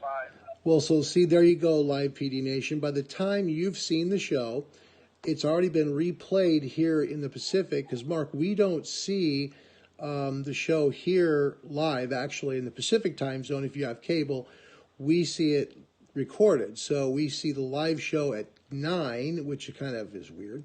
But you're still working until 5 a.m., so I applaud you for that, man. I mean, what you're doing is really, really good. And I would imagine that's probably prime time for a lot of drug activity as well. Yes, definitely. Yeah. A lot of things occur in the wee hours. My mother used to always tell me, nothing good happens after 2 a.m. Make sure you're home. And, you know, I know she said that because the bar's closed, but things are so different now than they were when I grew up. So, you know, that's one of those things. Had a quick question from somebody online, Mark. Do you have any other pets at home besides Yogi? I do not. Okay, so Yogi only. Okay, how do you think Yogi would do if you got, let's say, a cat? You know, I don't think he would mind. I don't think he's not really. He's pretty good when it comes to encountering different animals or, you know, different dogs and cats, because, you know, we see cats all the time during tracks and whatnot, and other dogs, and he's pretty pet friendly. So does that ever throw him off? I mean, when you're tracking someone and all of a sudden a cat kind of goes into the field of vision for Yogi, does he pause and kind of look at the cat, or does he just stay right to his job? He just stays right to his job. He doesn't really pay no mind to it. Like I said, game time is game time to him, and when he loves doing his job. So during a track, really nothing will really disrupt him from that. Mark, that's fantastic. We're on the phone with Mark Peeney from Pasco County, Florida. Mark, one final question here, and this one is a question. Basically, it's from my heart to you here. Mark, do you feel that that if you could do anything in law enforcement, that would be a goal for yourself? What would that goal be? To continue doing what I'm doing. Work another dog. I'd like to work another dog. And just, you know, stay in the canyon as long as possible. And to stay healthy. Good. Well, you know what, buddy? I hope you do, because a lot of the work you do is fast-paced. And I'm sure Yogi goes pretty darn fast, and you've got to hold on to that leash as hard as you can sometimes. But you've got a good friend there, Mark. But again, what I don't want this interview to be, and I didn't ever want the interview to be, was to interview Yogi. Okay, I want to interview you because you have to do so much to be the handler. People don't realize that. The dogs are trained, but the handlers also are trained. And they have to go through training, and they also have to go through retraining and update training over and over and over again. Mark, in a typical year, how much extra education do you have to put in because you're a canine handler? I mean, usually just the maintenance training, the bi-weekly maintenance training is what we do, and that's, I mean, training, though. Okay, all right. There's definitely a lot of upkeep work in that aspect. See, so folks, when we talk about, and I know people love the canines on Live PD, but you really need to know that the officers that are their handlers have to go through so much training to do this. Now, Mark, did you say it was 2 months that you initially had with Yogi? It's 4 months. 4 months. School, and the narcotic school is 2 to 3. All right, and you go through that together, right? Yes, correct. Okay, so someday when Yogi's retired, you get another canine, you'll have to do that all over again. See, folks, that's what we're talking about. That's why what Mark is doing, I think, is so important and gets missed, because he has to be so dedicated that if something were to happen, like his dog to be retired, he would need to start all over again, even though he knows what to do, because he needs to have that dog's loyalty and work with that dog and know how that dog works, he has to go back through training again. And this is what he digs. This is what he really digs. I mean, this is his life. And Mark, what a great thing that you're doing what you want to do. That, you know, a lot of people in this world, you know, have told us already in law enforcement, you don't get rich, but you get satisfaction. And Mark, I really pray for you that that's what your life is, because it sounds like you enjoy going to work. I love my job. I thoroughly enjoy walking into work. That's good. Not a lot of people can say that. And that's exactly my point right there. Right there. Mark Peeney from Pasco County, Florida. It has been truly an honor to interview you, my friend. Thank you so much. I want you to know we are praying for you, and we'll continue to do so. And Mark, Yogi's important, but you are important too, all right? God bless you. Tell everybody there hello from me, and please thank them as well, okay? Will do, sir. You have a good day. Thank you. You as well, Mark. That was Mark Peeney from the Pasco County Sheriff's Office in Pasco County, Florida. What a wonderful guy. Now, there you go. A man who's dedicated, a man who's willing to go the extra mile, a man who's willing to go through training and then bi-weekly training, a guy who has Yogi living with him and takes care of him and is there for him always. I think that man has so much honor in his life, just being who he is. So, folks, I really encourage you to look back on this interview, get his Instagram handle or his Facebook handle, and please give him a follow. He's one of the good ones, all right? Live PD Nation, thank you for watching. It's truly been an honor. Pasco County, thank you for the interview. God bless you.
The following are true stories. May 26, 2003, Aaron Ralston was hiking. A boulder fell on his right hand. He waited 4 days. Then he amputated his own arm with a pocket knife. On New Year's Eve, a woman who was bungee jumping in Zimbabwe, the cord broke. She then fell into a river and had to swim back to land in crocodile-infested waters with a broken collarbone. The most amazing part of these stories is when asked about the experience, they all smiled, shrugged, and said, "I guess things could have been worse." When your day is a museum of disappointments hanging from events that were outside of your control. When you find yourself flailing in an ocean of why is this happening to me? When it feels like your guardian angel put in his 2-week notice 2 months ago and just decided not to tell you. When it feels like God is a babysitter that's always on the phone. When you get punched in the esophagus by a fistful of life, remember that you will survive. Remember, things could be worse. Remember, we are never, ever given anything that we can't handle. When the world crumbles around you, you have to look at the wreckage and then build a new one out of all the pieces that are still here. Remember, you are still here. The human heart beats approximately 4,000 times per hour, and each pulse, each throb, each palpitation is a trophy engraved with the words, "You are still alive." You are still alive. Act like it. I invested too much to quit. I made too many sacrifices to give up. We've come too far. We've been through too much. We've seen too much. We've had too many victories. We have seen defeat. We've looked defeat in the face and we've overcome it. We've come too far to give up now. We've come too far to be negative now. We've come too far to start overthinking now. So when life happens, I don't just sit there and cry. I buck back. I buck back. And the process is not supposed to be comfortable. So if it hurts, welcome to the big leagues. If you feel like you're under heat, praise God. If you feel like you're being pressured, praise God. But when God looks like he's pulling you back, eventually he's gonna let you go. And the farther he pulls you back, once he releases you, boom. The spirit of resiliency, the spirit of grit, it's in your DNA, it's in your blood. Overcoming is in your blood. Getting through adversity is in your blood. Your ancestors got through so much more. We will be all right. We need to focus on where we're going, not where we come from and what's happening. I just need you to keep walking toward it. I don't need you thinking about it no more. You're doing too much thinking. You analyze it too much. You're talking yourself out of it. I don't know if this is gonna work. I tried and it didn't work. I just need you to keep moving. I need you to make up in your mind that the only way you can lose is if you quit. I just need you to keep going. You gotta tell life, I don't know who you've been dealing with, but you ain't dealt with me. You gotta tell bankruptcy. You gotta tell divorce. You gotta tell sickness. I don't know who you've been dealing with, but you come up against the wrong one this time. You can be and do whatever you want, and nobody can stop you. Nobody can stop you but you.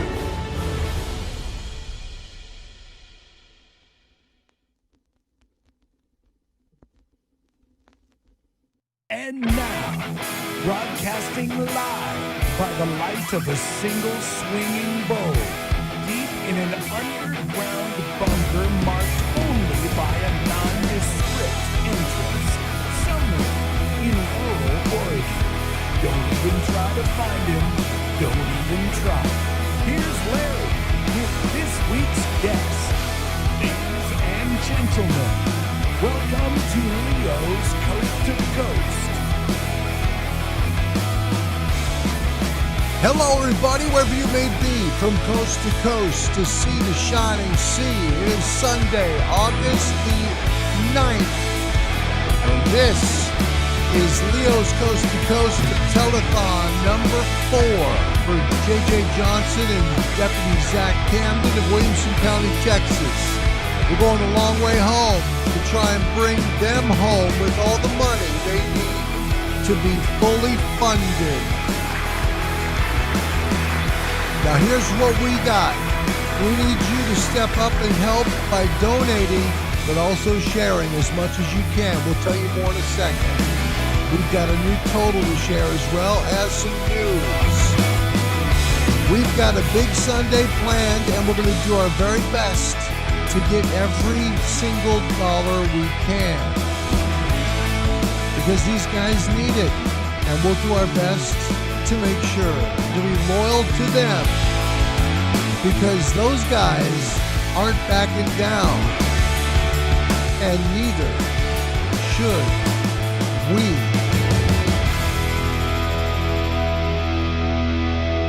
Hi, everybody. Happy Sunday. It is Sunday, the 9th of the month of August. My goodness, almost into the Burr months. I call them the Burr months. September, October, November, all that. The Burrs, right? Well, we've got a brand new total up here, friends. It is now $18,650. Yep.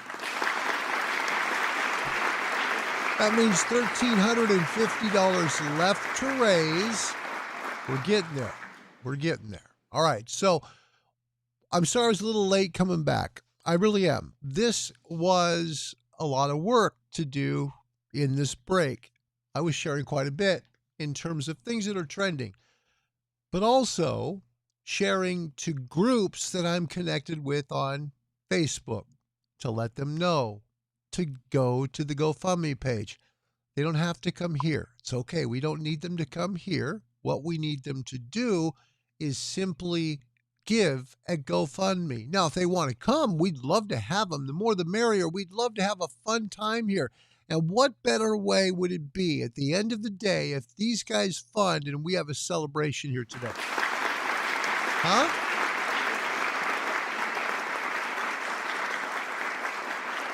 See, I'm already dressed. I'm already dressed for success. I've got my Team Johnson shirt on. Thank you, Jesse Lee, for that. We're looking forward to telling you some new news that you need to hear because it's important. We'd like you to share. Now, I know people who are here have given a lot, more than once, and a lot of money. Thank you. Thank you so much. That's, it's like JJ said yesterday, it doesn't seem like enough. Thank you. Those two words just don't seem like they're enough. But that's all there is. Thank you. Here's the way this can work. It will work if you do this. Just be very careful how you write what you're requesting. Everyone belongs to different groups, Facebook, Twitter, Instagram, whatever. Put together a request with the link to the GoFundMe page so you can share it with your groups, okay? It's one thing to share it on your social media page, but that's guaranteeing the people will be there, right? With your groups, a lot of those people get instant notifications and they'll see it. So please try and share with your groups, especially that are on Facebook, okay? So that's very important. The other thing is to reach out to some of the live PD people that you know. Maybe you're connected with on Facebook or Twitter, right? And let them know you asking if they could please give something. Please give. Remind them they can also give anonymously. That's very important. I do that. I think one time I did it with my name. Since then, I've given anonymously every time.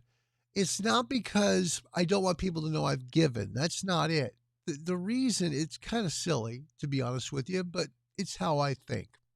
I do the same thing at my church. I don't use one of those cards, I don't do that. What I do is I use my money. I just put it in the collection plate. That's between God and I. Same thing here. It's between God and I what I donate because it's important. Okay? Kathy Salazar on her way to Texas says Neil McCoy is live. I don't know who that is. I'm sorry.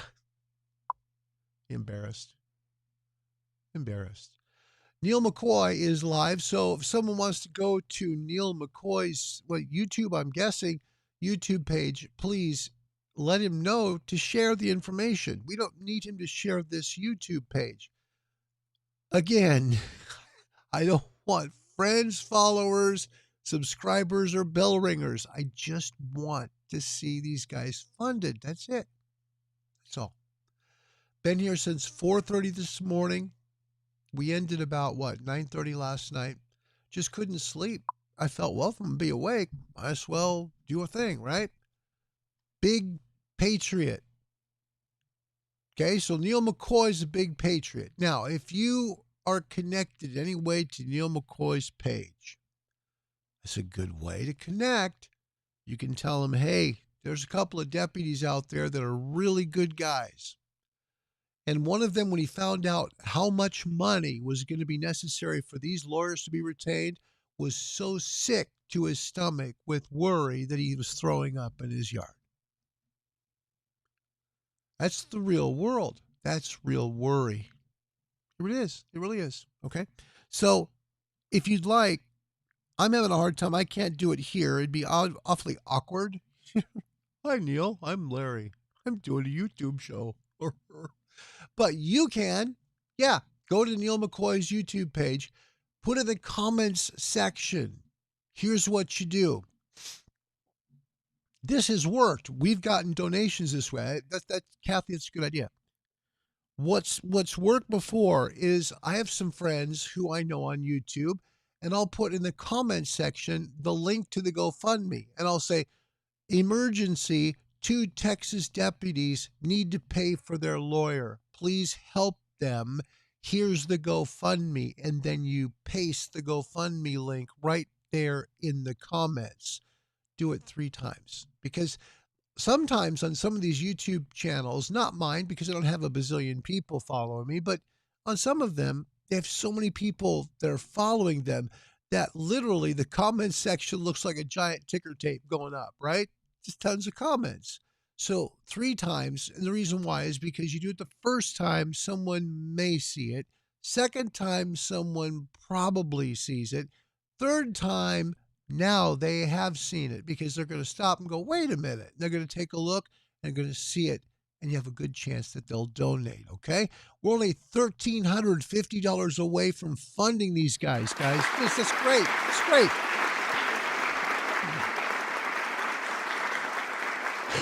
Pardon me. So I had put this number down. I think I showed it earlier to you guys. I did. Yeah, I did. Showed it earlier. That this was the first telethon we did, very first one in July, and we started right here at $11,390. That's when we got involved. Yeah, that's when we got involved. So a good idea would be to realize how thankful we need to be to the Lord. Very thankful. That's a lot of money that's been raised, folks. A lot of money. Not by me. Please understand that. It's the good Lord that's done this work. So if you want to go on to, in fact, you know what? I'll do it right now. Why not? We're friends. We're hanging out. There's like not many people here. So let me go over to Neil's page. Let me see if I can zoom him up. See if anybody will, yeah, maybe. Who knows? It might. It could happen. You never know. I mean, someone could pop up and go, hey, yeah, I'll do that. That sounds like, a good idea. I could do that. But before I do that, I probably should tell you that we just got another $100 that came in, my friends. Yes, indeed.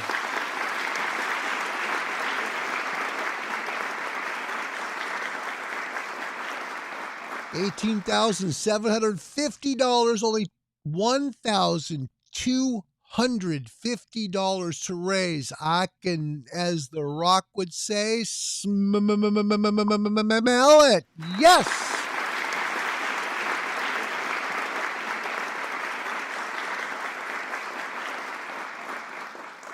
That's so awesome. It is. It's awesome.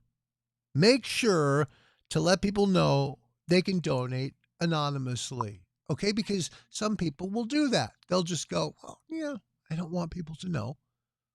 Especially the live PD folks, because, it's a weird environment right now. So when I reached out to the contacts I have from live PD, I made sure to let them know, hey, look, you can do this anonymously. You don't need to give your name. So that's cool. All right. So that means as of this morning, since we all started, my goodness gracious, we're like at, what is that? 150, 180. So $180 since 4:30 this morning. Okay. Cool. Yeah. 180 is greaty because that's 180 more than we had before. And I said beforehand, if we can get some money to come in today, that's less money that needs to be raised later. That's the point. So laying there upset about my aunt. Yeah, you get it. So I'm literally sitting there going, yeah, well, I just really should be doing something, but what can I do? Well, I can get out of bed and I can help. So that's why I did it. All right. So let me take a look here. We're going to look at for Neil McCoy, the real McCoy. Let's see. You know what? I don't see that he's on right now. I don't see him that he's live. Maybe he's not on YouTube, I guess. Well, maybe he's not live right now. But the point is, find people who are live because those people might be able to help. Okay. Especially people who do a lot of YouTube stuff. Okay. There's a guy named Officer Tatum who's out of Arizona. He was a former cop, used to play at the University of Arizona. He's a, 5-year guy, super senior dude, and was in law enforcement as well. He worked for the Tucson Police Department. Then he got out and he's a public speaker now. He's a motivational guy. So he does quite a job if you ever watch his stuff. He's very, very good. So Joshua Gray says, wow, that's a great link that since I was here, Larry. Well, you know what? I got to share. I got to tell you, Josh, it was you that started it off today. You're the one. Yep. Yeah. The neat thing about this is that what I think is really cool is that what I've found so much is that when somebody gives, all it takes is somebody to give.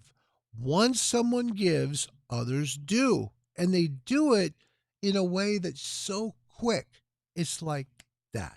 It's amazing how fast it goes. It really is.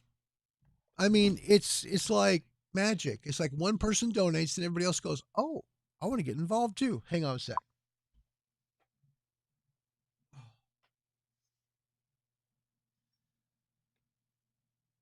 Okay. All right. Sorry. So, what we're going to do is we're going to be here as long as we can. I want to personally thank my beautiful wife, Karen, who has let her husband do this for over 70 hours. Literally, that's true. That's true. First telethon was 42 hours. Then we did another 18, then 8 last night. And now we've been on for 4. Over 70 hours. And I'm grateful because it takes a supportive spouse to give me the ability to do this with all my heart because she knows it means something to me to help somebody else. So to my lovely wife, Karen, I thank you very much. Thank you, sweetie. Yep. Joshua Gray in Colorado says, I'm going to share with mom-in-law. See if I can get another donation. Josh, do that, please. Yeah. Share with your family. Share with your friends. We are so close now. We're at the point where we contact friends, family, and contacts, social media folks. Because when you do that, when you're this close, people see it and they say, oh, hey, I want to be that person that knocks them over the top. This is so amazing. Now, Josh says, I'm so glad God brought us here. Me too. Josh, we're friends. We are. And Josh still likes me, even though I pop the windscreen all the time. Josh still likes me, even though I've got to send him prizes still, and I haven't been able to because we've literally been going back and forth to California regularly. It's like, I think we own some of I-5 from all this. So, Josh, bless your heart. He also has a beautiful wife. Her name is Maureen, and she is an absolute salt of the earth, gorgeous woman. She's beautiful. She's very kind. And he's right. That's how his wife is. Very supportive. And they're very in love too. Good people. And he's right. She is supportive. And Josh, I do too. Josh says, I want to see this hit the goal today. It's not a miracle that this happened. It's a God thing. That's it. No coincidence, no miracle. It's just a God thing. This is the stuff God does. Like I said, when I started this out at 4:30 a.m., it was dark in this room. I'm really weak, and this is when God does his good stuff, because that's the way it works. Josh, you are more than welcome.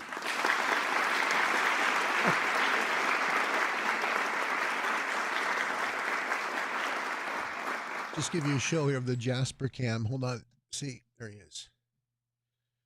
There's Jasper. He's laying there. He's just waiting on Dad, protecting Dad, helping out with the show. Jasper cam. Need a Jasper cam in here. I'm going to find a way. See if I can get like another camera, the Jasper cam. I call him JP. So the JP cam. All right. So $1,250 left to go. Please share it with everyone you know. It is very important. I do have some breaking news for you to share, which is big. We will have Deputy J.J. Johnson again today on this show.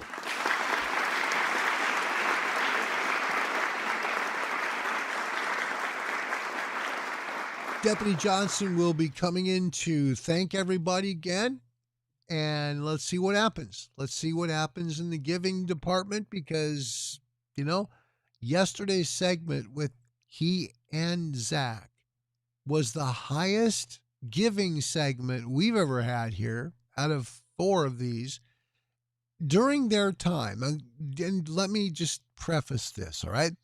Detective Butkevich from Lackawanna County, Pennsylvania. I said it right again. So happy. Thank you, Lord. Okay.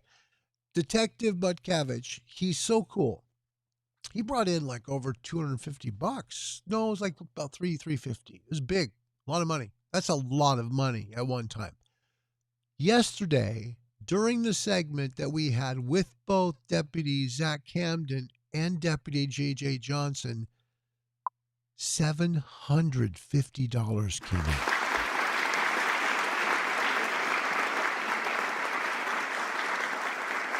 Yeah. When they were here yesterday, $750 came in. Now, let's do the quick math based on what's at the top of the screen. Add 750 to that number. You're at 19.5 then. You're within $500. And I believe 110% that if this gets to be about $500 away, it'll be a race of people typing in to GoFundMe to be that person that gets them over the top. I really believe that. Yep, I really do. So, Deputy Johnson will be here. If possible, I know Deputy Camden will as well, because they both have such great hearts. It just depends on their work schedule. So, and what they've got planned, because they weren't planning to do any of this today. They have children, they have families, they have lives, but they're trying to do what they can to help support this too, because they know that we're here to support them. But in the same token, we also have to remember that they also have lives, and we honor and respect that.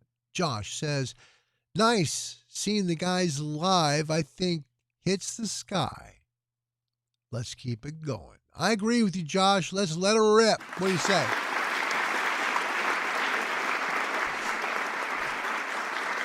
Okay, so JJ will be here later on today, plus possibly Zach with him, and let's see what we come up with. In the meantime, share, and share. Share with your friends, share with your family, share with your social media contacts. Those 3 things make all the difference in the world. Now, it may not happen right away. It may take a little while for the giving to come, because you got to remember, there are people in church today. There are. I'm not today. I'm here because I know the good Lord is behind this, and God knows my heart belongs to him 100%. So don't be disappointed. Like if you send something out, right, to a few people, let's say you send out to 3 or 4 people, and then you don't see anything for a little bit, don't be discouraged by that. Don't you dare be discouraged. There's enough discouragement in this world that you don't need to discourage yourself, okay? People are in church. People sleep in. There's lots of things that happen on Sundays. So give them a chance to look at it. It's going to be okay, all right? Josh says, this is our church today. Oh, boy. Don't say that. No. Please don't say that. I'm grateful. I'm honored, but I am nowhere near the person that is like God. No. We'll do what we can to keep the word here, though. I think we could do that.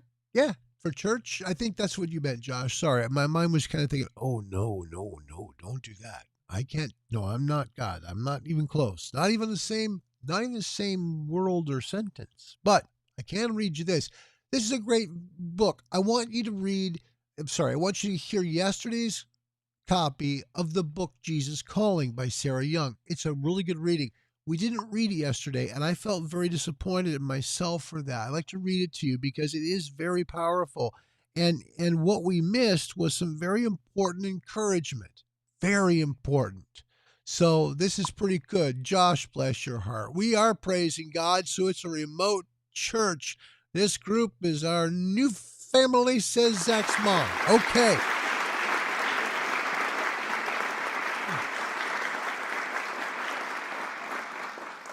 Okay. Hold on.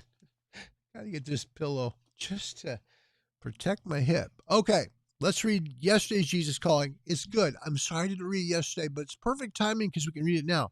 I really loved it. It was very good, and I know you will like it because it talks about speaking to you. Listen carefully. This is Jesus Calling, perfect for Sunday.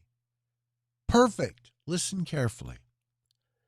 I speak to you from deepest heaven. You hear me in the depths of your being. Deep calls unto deep. You're blessed to hear me so directly. Never take this privilege for granted. The best response is a heart overflowing with gratitude. I am training you to cultivate a thankful mindset. This is like building your house on a firm rock where life's storms cannot shake you. As you learn these lessons, you are to teach them to others. I will open up the way before you, one step at a time. Beautiful. Let me repeat the last part of that. So good. I love this part because it talks about gratitude, right? We could look at the number up top of the screen here, right there. We look at that number and say, oh man, there's still $1,250 to raise. No. Look at the first number. That's how much money God has already blessed us with. That's how much he's blessed these guys right here with. Look at that number. Be grateful. Okay, here we go. Same again. Listen carefully. The best response is a heart overflowing with gratitude. I'm training you to cultivate a thankful mindset. This is like building your house on a firm rock where life's storms cannot shake you. As you learn these lessons, you are to teach them to others. I will open up the way before you, one step at a time. Beautiful stuff. All right, now, the scripture verses, King David writes in Psalm 42, deep calls unto deep at the noise of your waterfalls. All your waves and billows have gone over me. The Lord will command his loving kindness in the daytime and in the night. His song shall be with me, a prayer to the God of my life. Then, Psalm 95, verse 1 and 2, King David writes, come, let us sing for joy to the Lord. Let us shout aloud to the rock of our salvation. Let us come before him with thanksgiving and extol him with music and song. Finally, Matthew 7, 24 and 25. It's a wonderful verse. We've all heard it, but it's worth repeating because a house built on a good foundation will always stand. Therefore, everyone who hears these words of mine and puts them into practice is like a wise man who built his house on the rock. The rain came down, the streams rose, and the winds blew and beat against that house. Yet it did not fall, because its foundation was on the rock. That's from Matthew 7. How about that?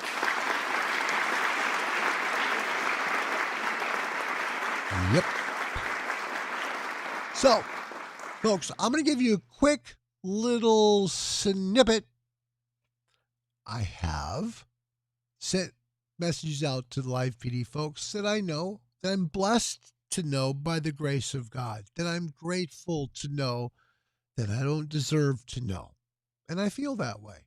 I don't deserve that. But God has blessed me with it. And for that, I will be grateful. Give me a few moments to get this sent out. I will be right back. In the meantime, be inspired by the words you are about to see. When I look at people, I always ask the question, I say, man, tell me what Nike stands for. They said, oh, Inc., that's easy, just do it. I said, tell me what Adidas stands for. Oh, Inc., that's easy, man, impossible is nothing. I said, now tell me what you stand for.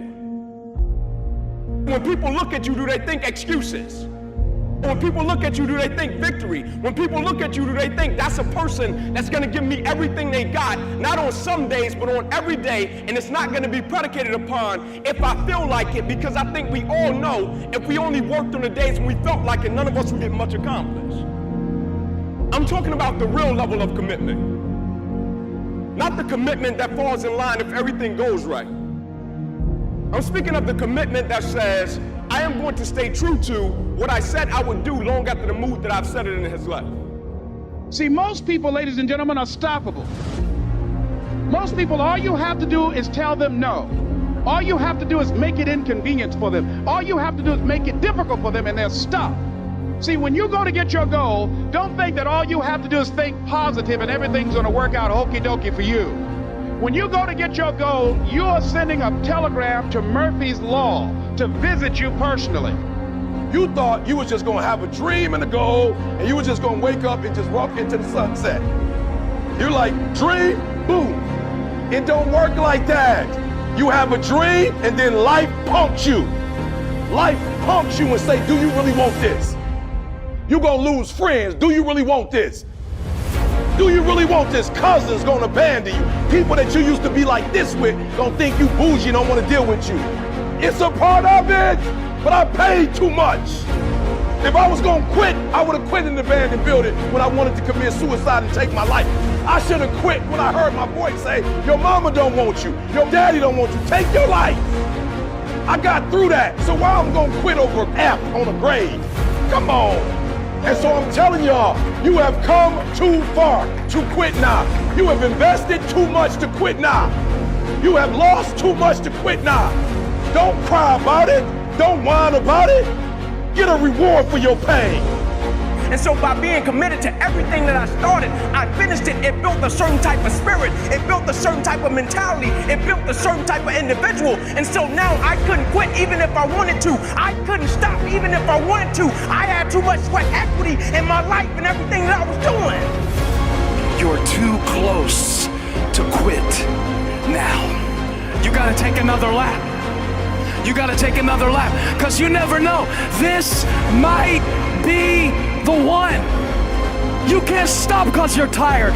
You can't stop because you got your feelings hurt. You gotta take another lap. Keep walking, keep walking, keep walking. You're gonna make it. You're gonna do it. You got an unstoppable fire. Come on, take another lap. Don't you stop. Don't stop walking.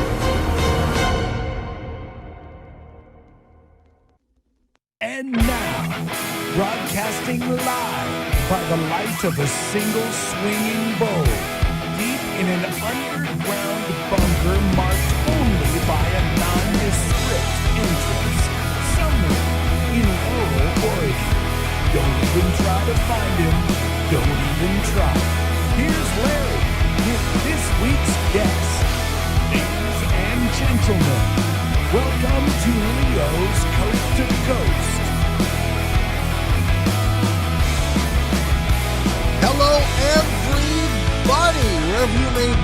coast to coast to see the shot and see going the long way home, my friends. Telethon number 4.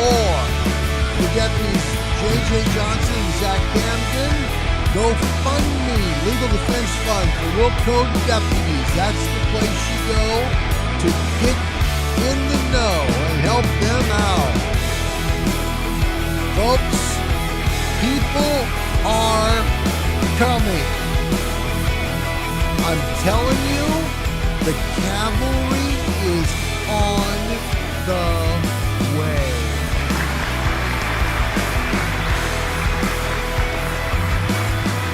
We are going to see the good Lord do something so miraculous today.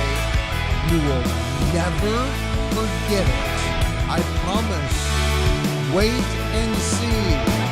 Strap on them seatbelts. Keep your hands and arms inside the vehicle at all times, because Telethon 4 rolls on to get these guys all the way funded. And the help is on the way. Hello, everybody. How are you?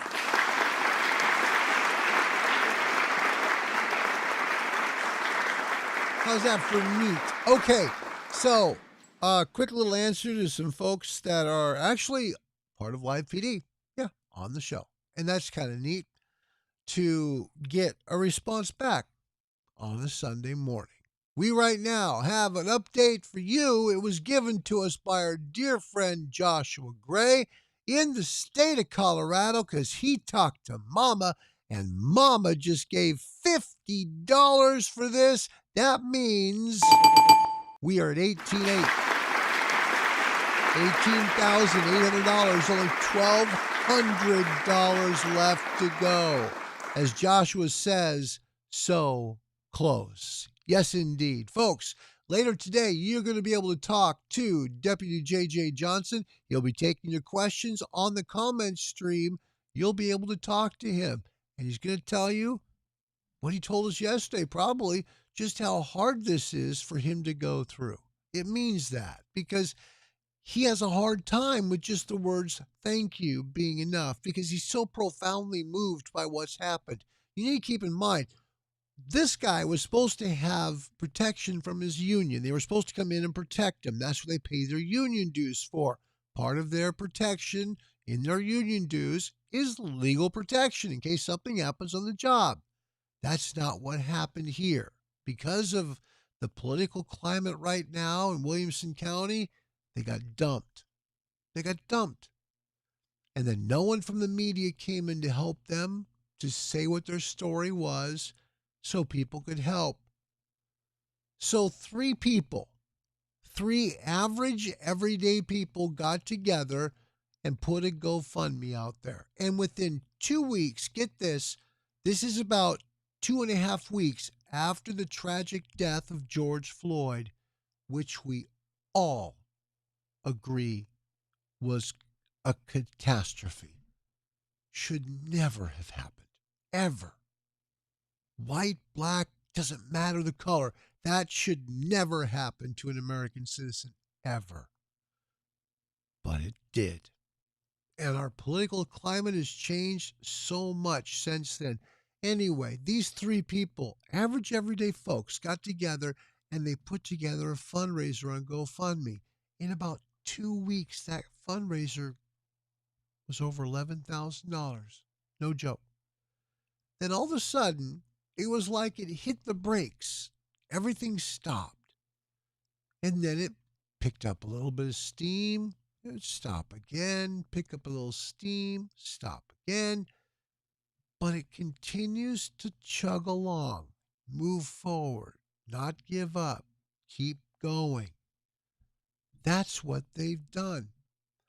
Not these 2 guys, not Deputy Camden and Deputy Johnson, but the people who put the fundraiser together. That would be Christine Peterson, Jesse Lee Sturnett, and, of course, the person that goes by the name of Blue Blooded. Those 3 did this work that took guts, networking, and a lot of work. And they, by the grace of God, raised over 11 grand real quick.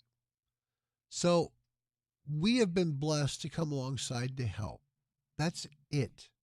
Don't want friends, followers, subscribers, bell ringers, none of it. Just want to help.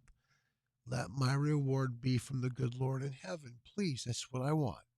If this funds today, this is my biggest fear today. I will tell you my biggest fear today. My biggest fear today is that this is going to fund and people are going to equate funding with me. And that cannot happen. I don't want to hope against it funding. I don't want that because I want them funded. But I don't want credit for it in any way. Just let me help. That's all I ask. So, right now, they're in striking distance. There was a donor who anonymously gave $1,000 3 weeks ago today. Think about that. If that were to happen one more time, look what that number would be. Folks, that's what I'm saying. We're so close. It could happen today. So please make sure you stick here on this page on YouTube to follow along, because something, I can feel it, miraculous is coming, because there's a reason that the good Lord did not let me sleep last night. That's true.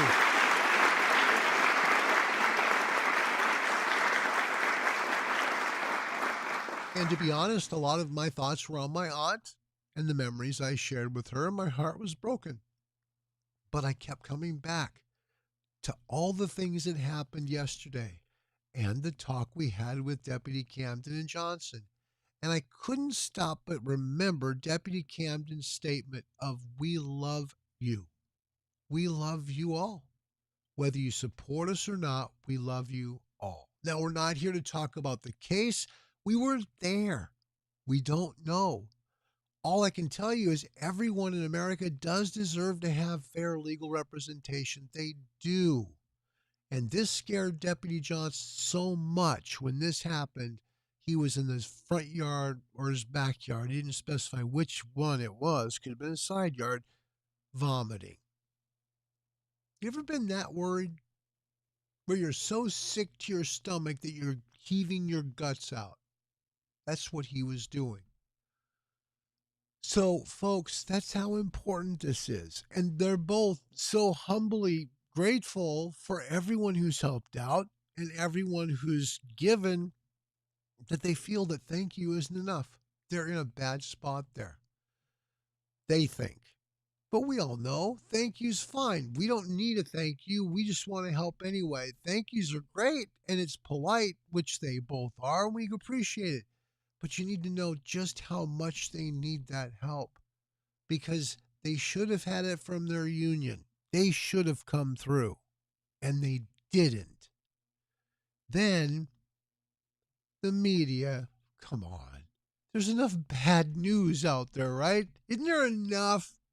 Haven't we seen enough buildings on fire, windows being busted, people screaming at each other and killing each other in the streets, that maybe just the kindness of people from Canada and the United States coming together to help two total strangers that they don't know, but they've taken into their hearts and given out of their hearts of kindness to help. Wouldn't you think that that would be such a heartwarming story? I think it's a shame. I think it's too bad that the local media there in Williamson County and nearby Travis County, where Austin is, that they didn't pick this up. It's really a shame. If they had, this would be funded. That's the truth, because people in the local area would know about it more and they'd be more inclined to give. Instead, we're seeing people from Kansas, North Carolina, Ontario, Canada, Manitoba, Saskatchewan, Oregon, Tennessee, Texas, California, you name it, Colorado, you name it. I mean, I'm trying to get everybody's state that's here. Louisiana, you know what I'm trying to say, I hope. I'm not trying to be disrespectful if I miss your state. I'm not. Please don't. I'm not that way. I just can't remember all of them. But I can tell you that probably all 50 states have given, except for possibly Hawaii and Alaska. I don't know. Haven't seen, don't know. But I do know a lot of you, and I know where you're from because you've told me. And you know, the giving has been inspiring. What a great story. What a shame it was missed. Then they have a group in the county that kind of hates Sheriff Chody, and so they fight anything that's connected to him. So these guys are working for him. So obviously they've got a target on their back. Too bad. But the fundraiser kept going. It's a great example of, in the book of Psalms, it talks about, you know, not going against the Lord because you won't win. You won't. Also, it says in the gospel the same thing when they tried to shut up the disciples. Remember? You've got to remember. That's this great story. Talks about one of the leaders of the synagogue who everyone respected said, leave them alone, meaning the disciples, leave them alone. Because if this is from God, it will not be stopped. Look at this. This money is donated by average people. This money is not donated by corporations and companies. This money didn't come because some television station put a big old show on there or a news article on it. This is from people who are sharing this story with others. I don't know of any other story like this. It's heartwarming to me. It's beautiful. It's a beautiful thing. So I just want you to know just how important your giving is and how much it means to some very, very special guys who need your help. And at the end of the day, if you can help them, you've made a big impact that helps them no longer have to worry about paying this bill that made them so sick. And they can just deal with their families, their children, and their lives. That's it. That's it. All right. Anyway, my friend, I will let you go for a few. I need to now answer another live PD person. Don't go anywhere because there's some live PD people who are getting involved here. Please give, please share. Today's a good day to share. Social media, on your group pages, all the groups you're a part of, share this. Please don't be afraid to reach out to a live PD person that you might connect with on Twitter or Facebook. Ask them to give. Ask them to donate. They will if they know about it. I'm trying to get the word out now to a group of them, so I'm asking if you would be kind enough to do the same. Okay? Another thing, look on Twitter to find anything trending. Coronavirus usually is trending now. Same with COVID-19. Both are doing it. Earthquake, hashtag earthquake is trending. And it doesn't necessarily mean that you're in the earthquake. It's people talking about the earthquake. So what if maybe one or two of those people saw your post and said, wow, you know, that's a good cause. I'll give to that. Just make sure you word it properly, that these two guys simply need to pay for their defense attorney. That's it. All right? Give me a few to answer this very important text message that I need to address because it could bring some more money to us very shortly. All right? I'm going to give you a short version of a wonderful meet and greet that we had. And it's one of the few that we did with a group of people who were at the top of their game on Live PD. Truly, top of the game, and then the show was canceled. True? Yep. Give you a few minutes of the foursome from West Baton Rouge. Yep, they were here. And here they are. Enjoy. I'll be right back as soon as I can. Let me answer a few questions from some folks that were on Live PD that I've connected with, And I'll be back as Telethon 4 rolls on to try and go all the rest of the way to the finish line to help deputies Camden and Johnson. Don't go away.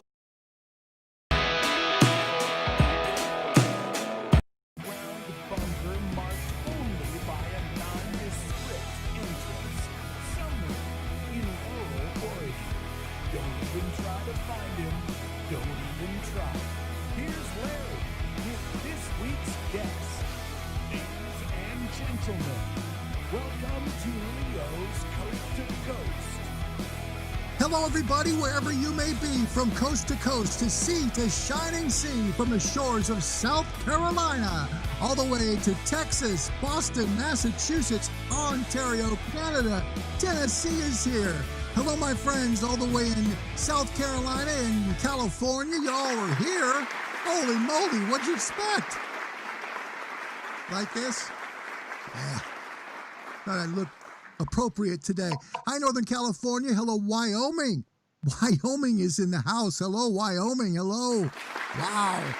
Don't ever usually hear from Wyoming, but they're here. Yep. Good question. Carrie 2970 up in Massachusetts. Will this break the internet like the Bishop and Kingery show did? Possibly. Possibly. Yep. Uh-huh. All right. Yep. I remember that show because it froze my phone.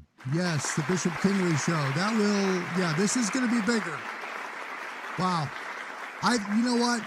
We usually have 40 states in here. I can't spend time doing that because these guys have so much time to worry about their schedule. Hello, Ohio. Hello, New Jersey. Hello, Rhode Island. Hello, Massachusetts. Hello, New York State. Hello, Oregon. Hello, Nevada. I just can't get to all of them. Ladies and gentlemen, just get them on the air here. What do you say? The Fantastic Four from West Baton Rouge Parish, Louisiana. Ladies and gentlemen, here they are. Your foursome, the one you've been waiting for. The guys that have lit up live TV right there. Live PD is not the same anymore. That is Agent Connolly, Lieutenant Cavalier. Now, this is from left to right on your screen.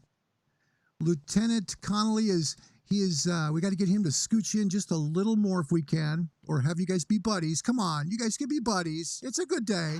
It's a good day. There you go. There you go. Get you a little bit more. Still not quite seeing you. In fact, what would help is if we can move the camera back just a little bit. Yeah, move that camera back and we'll have it just fine. So we want to see you guys because you're so doggone cool.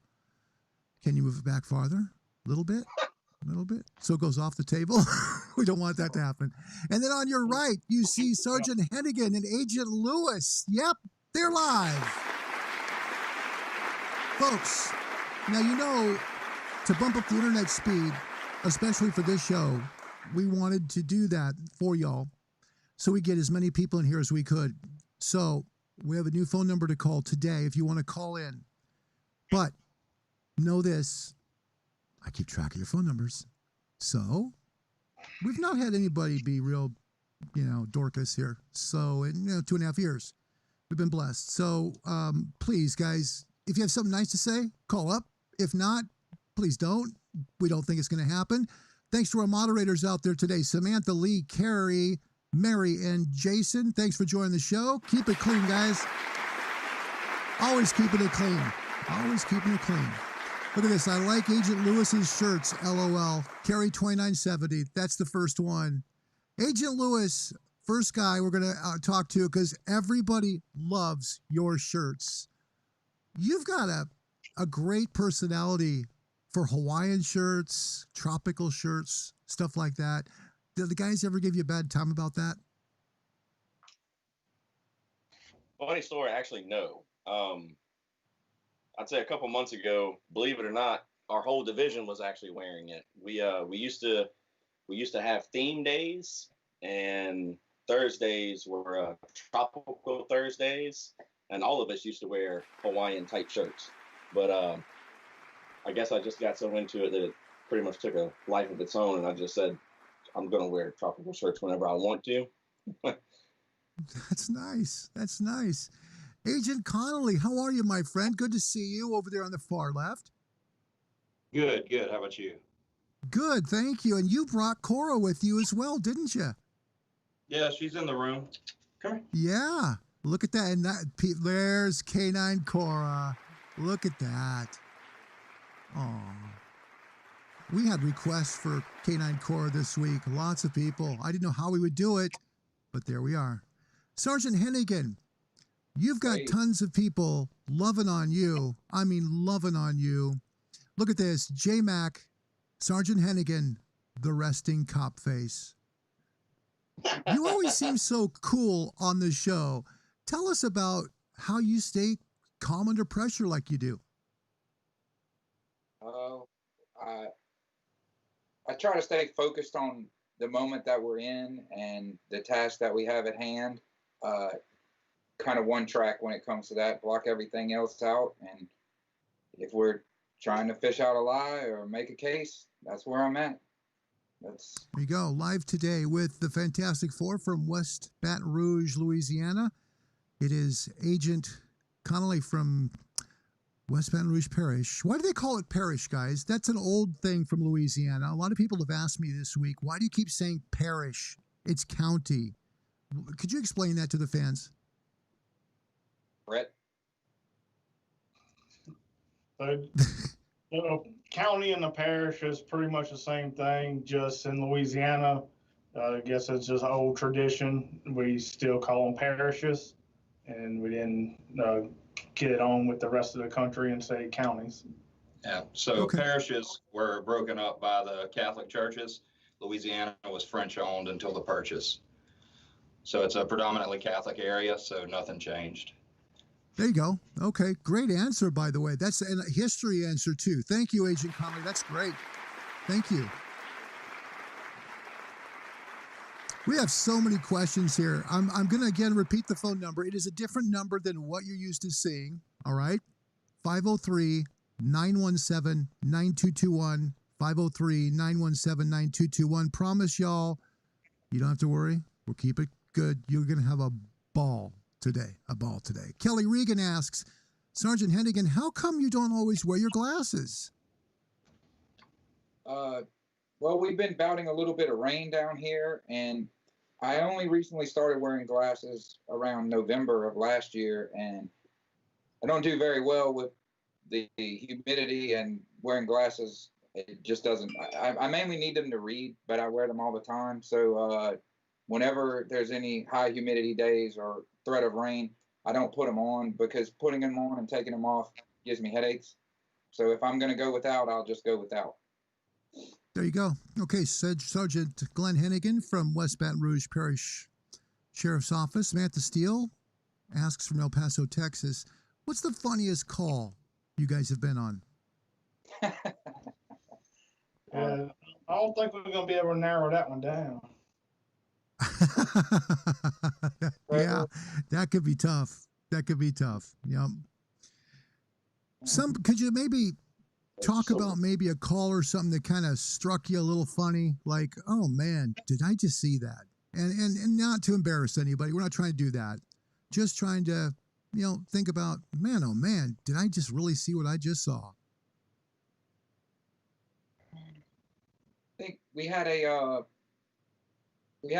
chase one time, a foot chase that ended up with a suspect's pants falling down, and a certain member of the group ended up tackling that person in the chase and might have had their face a little bit close to his butt, but oh no, that was funny. I mean, in a weird way. Caught people masturbating in parking lots. Lots of irregular behavior due to drugs or, being drunk. I mean, sure. Typical police stuff. I mean, it seems that we have a little bit of a wilder public sometimes than other people. People in Louisiana tend to party a little harder, but to narrow it down to just one thing, it'd take a little bit of thought. About sure. 4 or 5 come to mind. Yeah, and this is a G-rated show, so we'll kind of be careful on that. Thank you, Sergeant Hennigan. Thanks very much. Kathy Plass asks from North Carolina, there's a private joke you can tell going on between Sergeant Hennigan and Agent Lewis there. That's pretty funny. Have any of you guys worn the bite suit yet? So I haven't worn the bike suit, but we have a sleeve that Cora loves to nibble on whenever I put it on. So she tried to tackle me the other day in the front courtyard. Oh my. Ooh, there you go. Kathy Plass, North Carolina, asking the question. Thank you. Lee Terry from Middle Tennessee asks, do y'all have any nicknames? Last name, mostly. Okay. And that's for the most part the way most departments are. Last name. Yeah.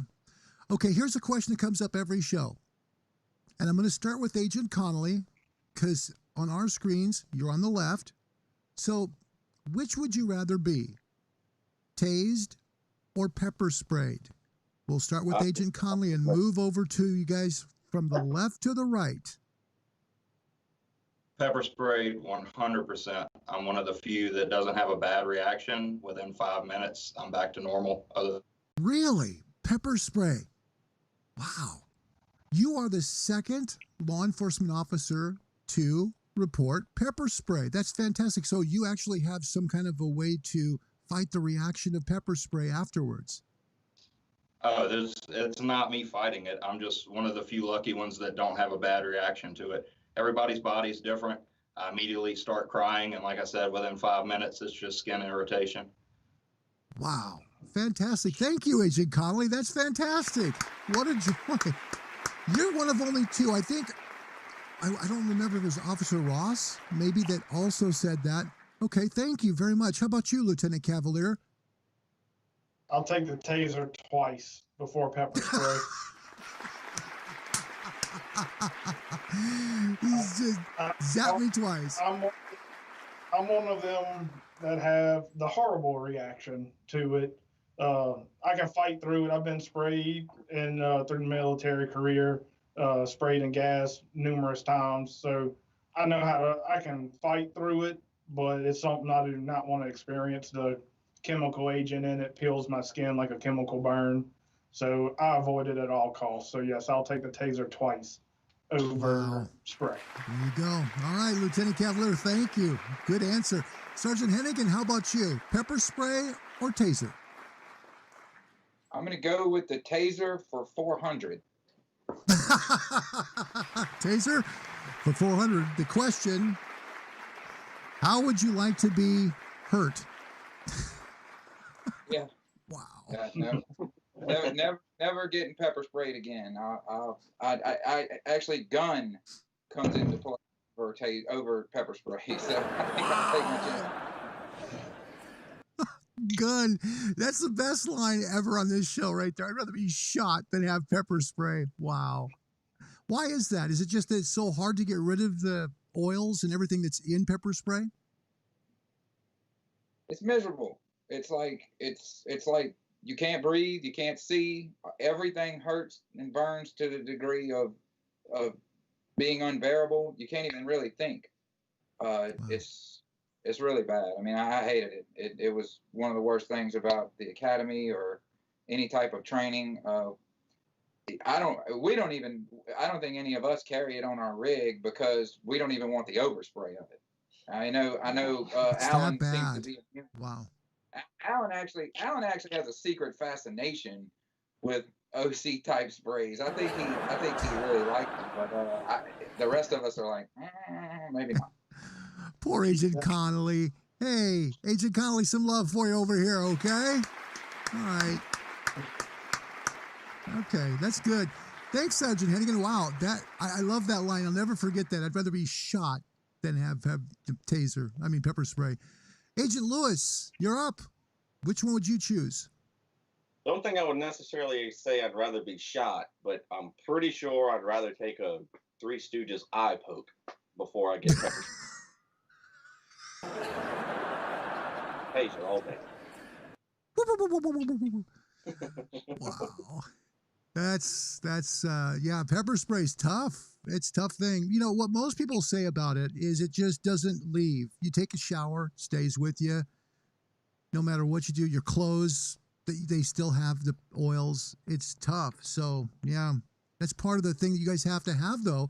For the folks that don't understand why they have to go through this in their training. It's because if they ever go to court, they have to be able to explain to a judge and a defense attorney, I've had this happen to me. I know how it feels. I knew what I was doing when I deployed this device, whatever it might be. So there you go. Megan McCrae asks, Agent Lewis, are you upset that your wife is a better fisher person than you? Oh. Oh.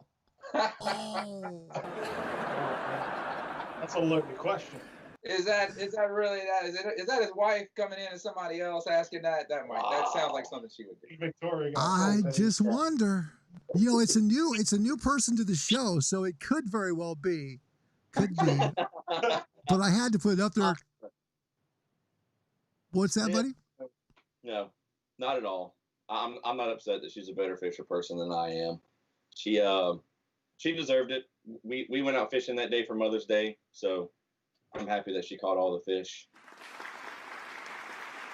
What a good guy. What a good guy. Let me ask you a question while I got you on that question. You have one of the most iconic statements on Live PD since I probably would have to say Baker. Yeah, from Gwinnett. Don't freaking move. Okay? Yours was about cuz you're chasing. I noticed some of my neighbors pointing and like, oh, there they are. You know, other than that, we have, you know, with the COVID virus, a lot of things are still closed here. So we're not. Restaurants just opened back up yesterday. When I look at people, I always ask the question. I say, man, tell me what Nike stands for. They said, oh, Inc., that's easy. Just do it. I said, tell me what Adidas stands for. Oh, Inc., that's easy, man. Impossible is nothing. I said, now tell me what you stand for. When people look at you, do they think excuses? When people look at you, do they think victory? When people look at you, do they think that's a person that's going to give me everything they got, not on some days, but on every day, and it's not going to be predicated upon if I feel like it, because I think we all know if we only worked on the days when we felt like it, none of us would get much accomplished. I'm talking about the real level of commitment, not the commitment that falls in line if everything goes right. I'm speaking of the commitment that says, I am going to stay true to what I said I would do long after the mood that I've set it in has left. See, most people, ladies and gentlemen, are stoppable. Most people, all you have to do is tell them no. All you have to do is make it inconvenient for them. All you have to do is make it difficult for them, and they'll stop. See, when you go to get your goal, don't think that all you have to do is think positive and everything's going to work out okie dokie for you.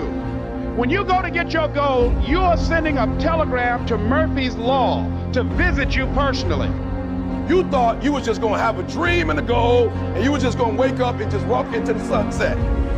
You're like, dream, boom. It don't work like that. You have a dream, and then life punks you. Life punks you and say, do you really want this? You're going to lose friends. Do you really want this? Do you really want this? Cousins gonna abandon you. People that you used to be like this with gonna think you bougie, don't wanna deal with you. It's a part of it, but I paid too much. If I was gonna quit, I would've quit in the abandoned building when I wanted to commit suicide and take my life. I should've quit when I heard my boy say, your mama don't want you, your daddy don't want you, take your life. I got through that, so why I'm gonna quit over F on a grave? Come on. And so I'm telling y'all, you have come too far to quit now. You have invested too much to quit now. You have lost too much to quit now. Don't cry about it. Don't whine about it. Get a reward for your pain. And so by being committed to everything that I started, I finished it. It built a certain type of spirit. It built a certain type of mentality. It built a certain type of individual. And so now I couldn't quit even if I wanted to. I couldn't stop even if I wanted to. I had too much sweat equity in my life and everything that I was doing. You're too close to quit now. You gotta take another lap. You gotta take another lap, because you never know. This might be the one. You can't stop because you're tired. You can't stop because you got your feelings hurt. You gotta take another lap. Keep walking. Keep.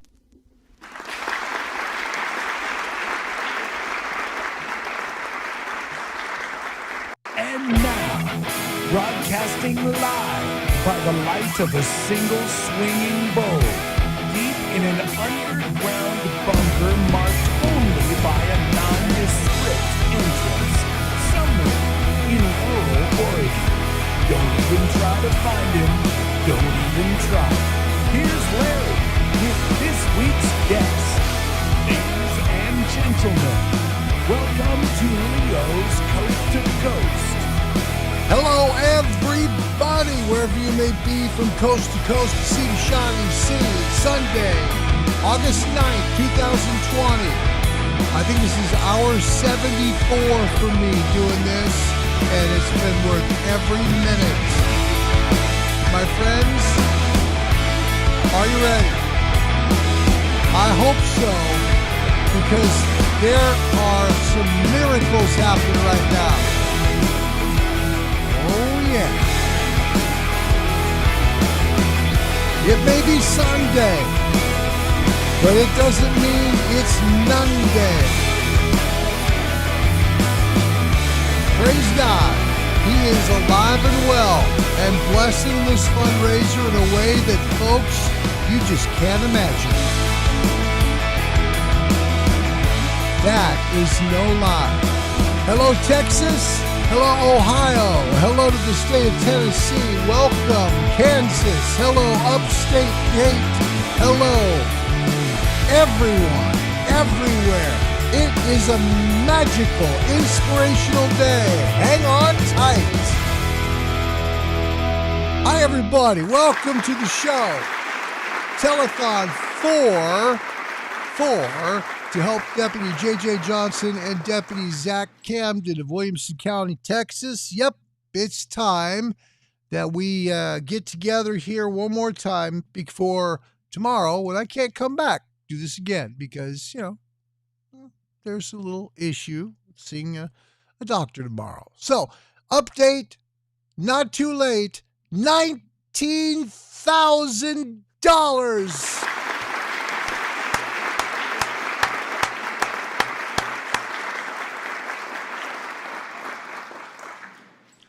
I kept a piece of paper from when we started helping these folks. And I mean these folks, as in these heroes who put together this GoFundMe. Christine Peterson, Jesse Lee Sturnett, and a gentleman or a lady, not sure which, goes by the handle of Blue Blooded. We started right here. $11,390. That's when we started. And that seems like a long, long time ago, and it was. And I thought, well, my goodness, how are we going to get through this? This is a Sunday. How many people will possibly give? It's a Sunday. And we started at $18,505. I had hoped to get some more money today. And you guys, you haven't disappointed. You haven't. I want to say real quick, I want to personally thank Captain Bill Burt, Missoula County, Montana. I reached out to an awful lot of very, very special live PD people to ask for help. Because I believe that if they knew some of their brothers were in need like this, and I mean like this, that they may be motivated to give. And I want you to know that that's tough because it's a hard world right now for law enforcement officers everywhere. And I hope you're keeping them in your prayers. You should be, because honestly, what they do is something so special that honestly, we just have to marvel at it. We do, because it's something so darn cool and so darn special.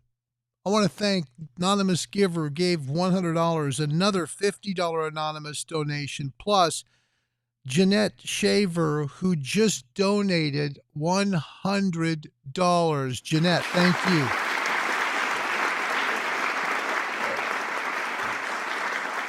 Jeanette, hit me up.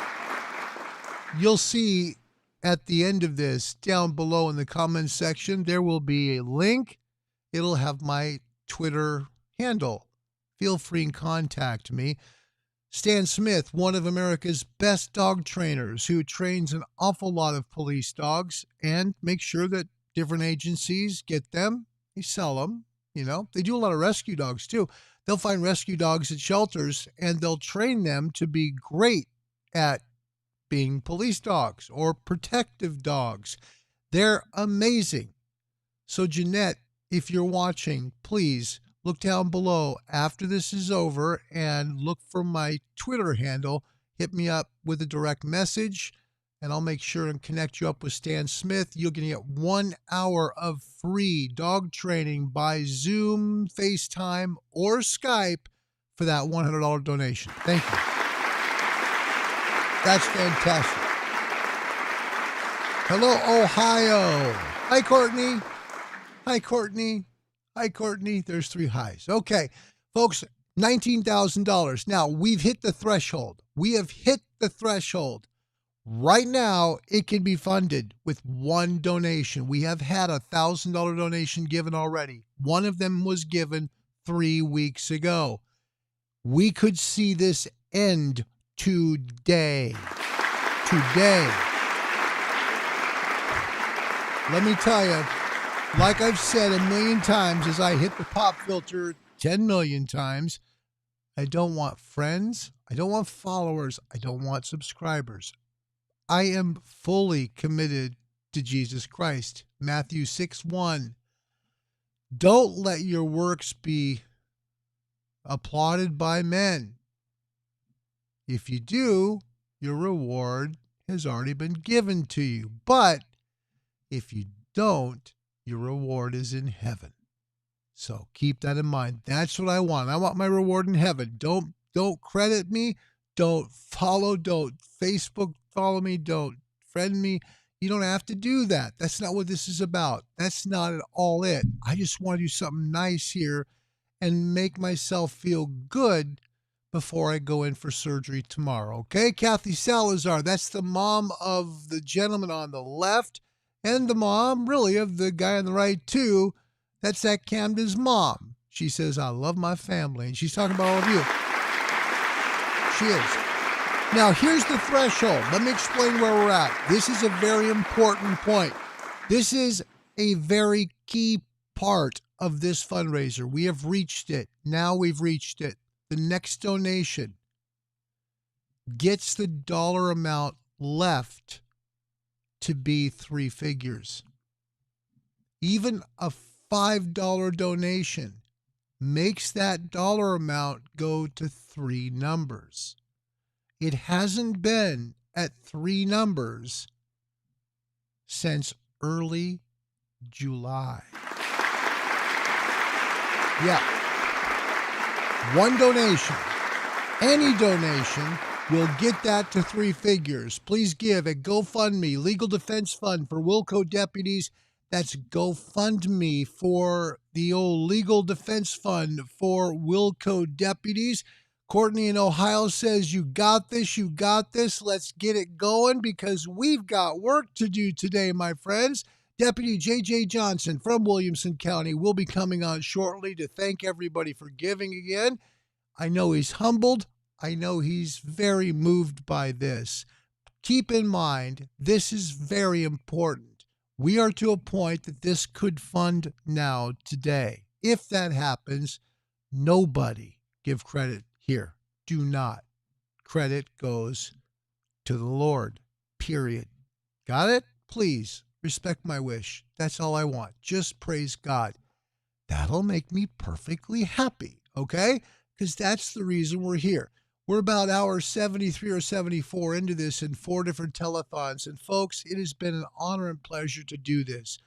These guys, just so you understand the story, because some people don't, they were in an incident that unfortunately cost a life.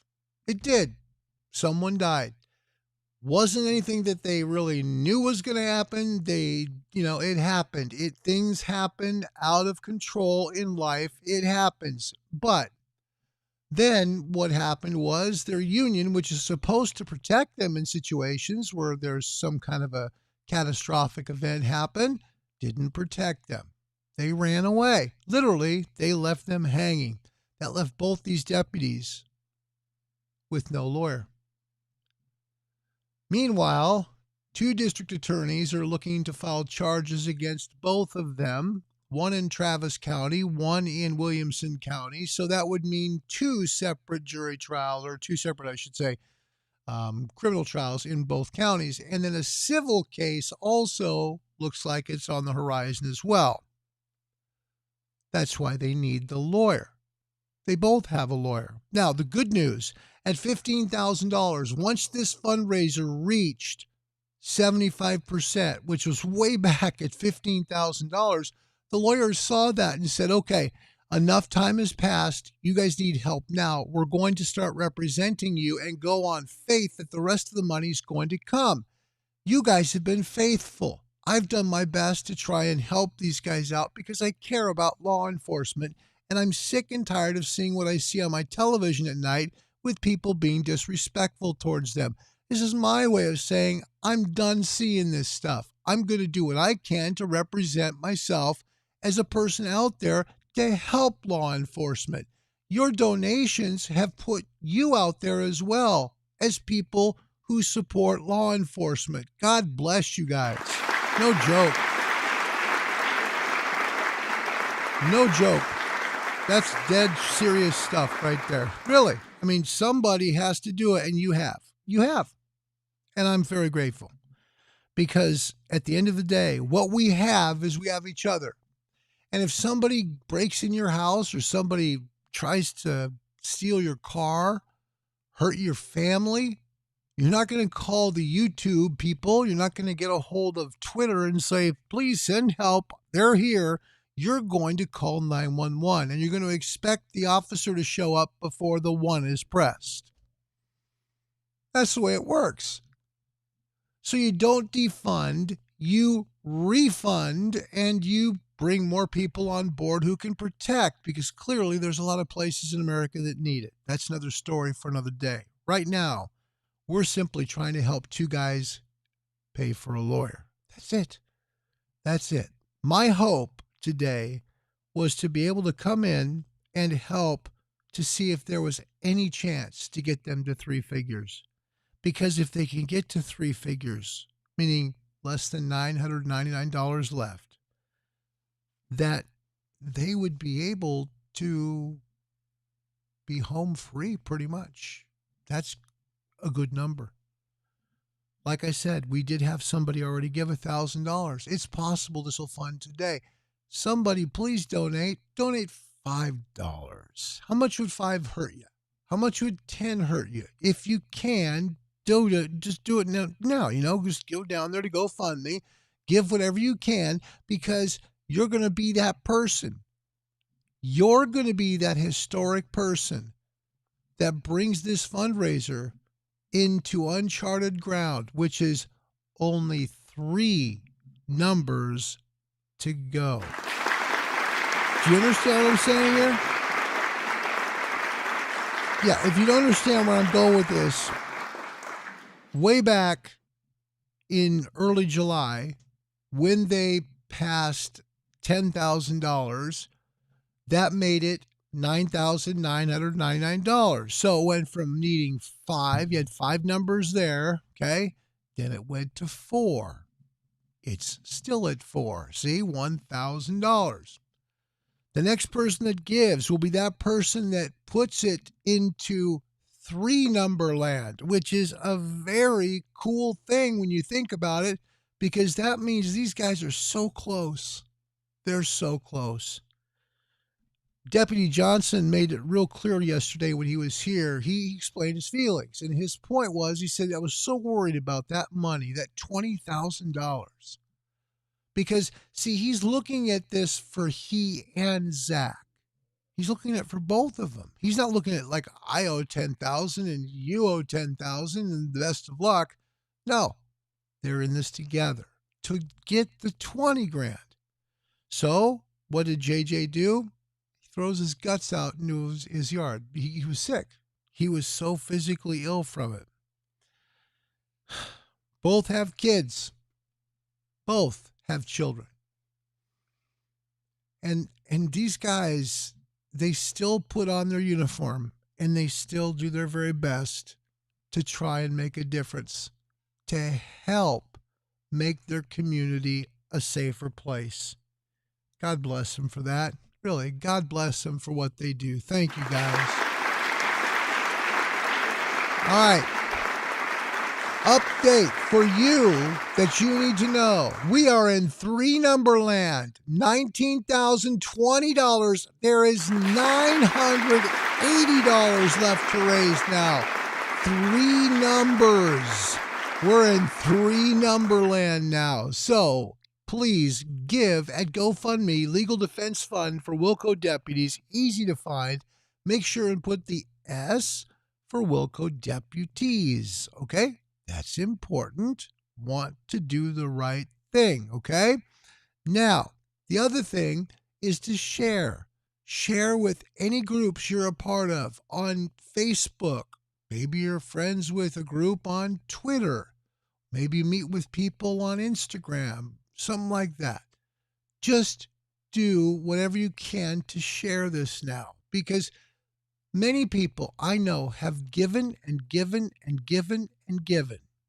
Okay? I know that. But we also need to share and share and share and share, because when you share, you might share, say, at 8 o'clock last night, and some people aren't around because they're watching television or they're in bed. They may be doing something else. But the fact is, all right, they may be available right now. That's why you share. Courtney put it very well. She says, I want to share again. So, Courtney in Ohio, you go to it, girl. Go to it. Go to it. The fact is, this is something that is so special. It is so special. It's a story that is not told in America. It's a wonderful, inspirational story of people who just came together to help those guys. That's what it is. Could you imagine if, like, the local news there in Austin had picked this up and said, hey, there's a group of people there trying to collect money for a fundraiser so these guys can afford a defense attorney. Again, keep in mind, it's not about who's right and who's wrong. We weren't there. We're not talking about that. We're just saying they deserve a fair chance in court, period. To give them a fair chance in court, they desperately need your help. And now it's only $980. Man, does that seem like a little amount of money all of a sudden? It's a lot, but it seems so small compared to what it was.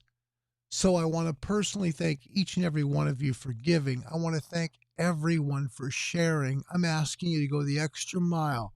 Share a little more. If you can give a little more.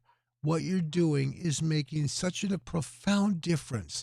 And what I believe is missed in all of this is a beautiful story of the kindness of humanity at a time that our country is in such turmoil.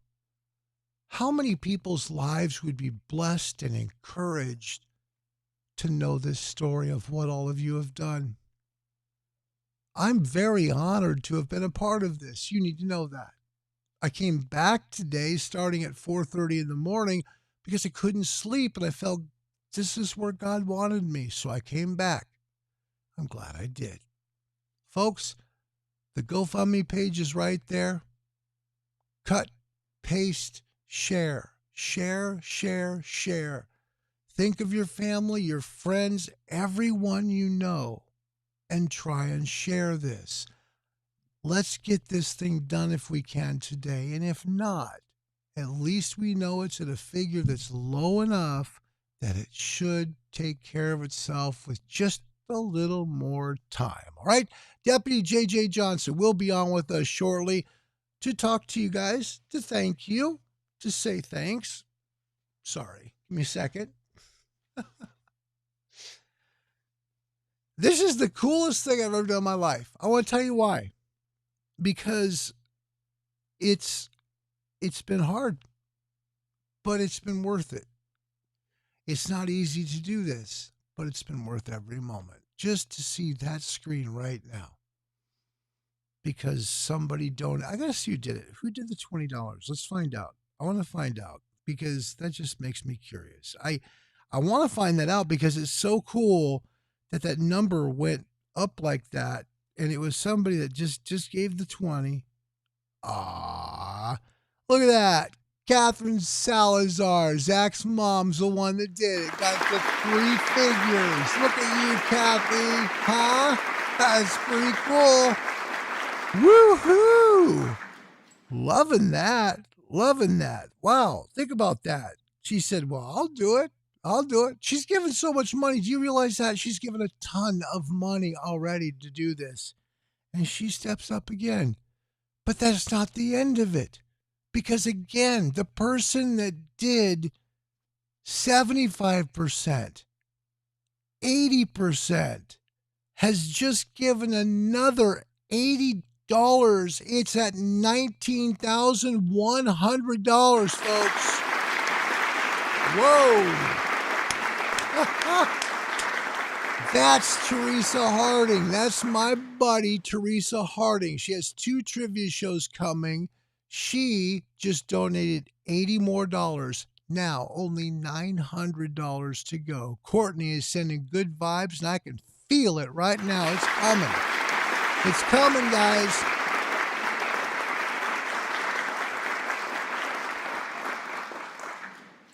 What's before you right now is the chance of a lifetime.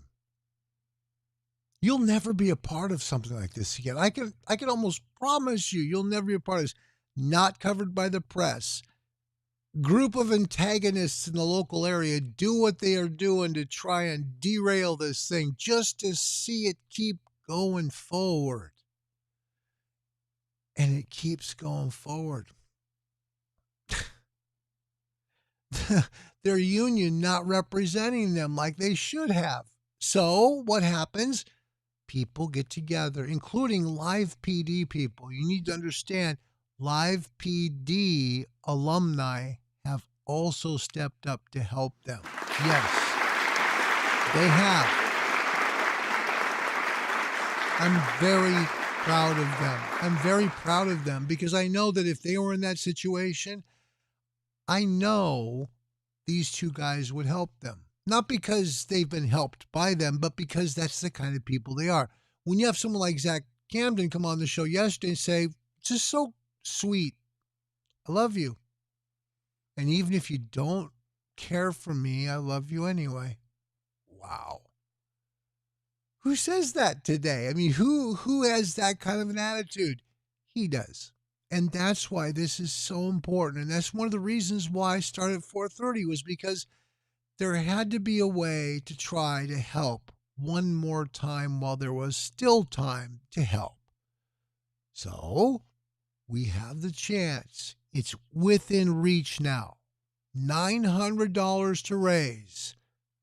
I thought, for goodness sakes, $900 would be a dream this weekend, but we're there now. We are at that dream. $900. Share it with everyone you know. Hit up Live PD people that you know and ask them to please give. Captain Bert has done so much to help. I will be honest, he's not a guy you need to contact. He's done more than his share. Soroka, same thing. Same thing. They've both been phenomenal. But I'm going to tell you, folks, any contacts you might have from the Live PD community, that's the ones to go with. Yep, absolutely. By the way, loved what JJ said yesterday. JJ's funny. He's like, oh, no. Texas is nothing like Oregon. Boy, I felt great. I was like, great. I live in a really crummy state now. Not really. I mean, I can laugh because if I don't, I cry because I've been here too long. And, to see what's happened to my hometown is catastrophic.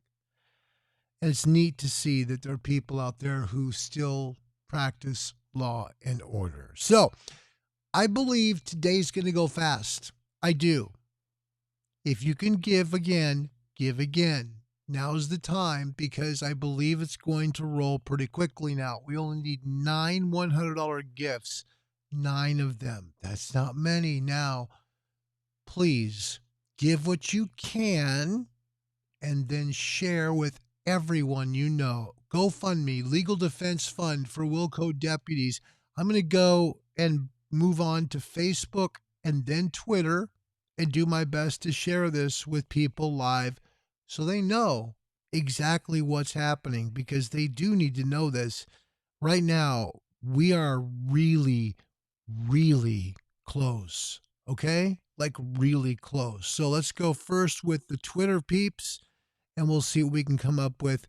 Maybe someone will give. All right, let's see what we can come up with over here on the Twitter side.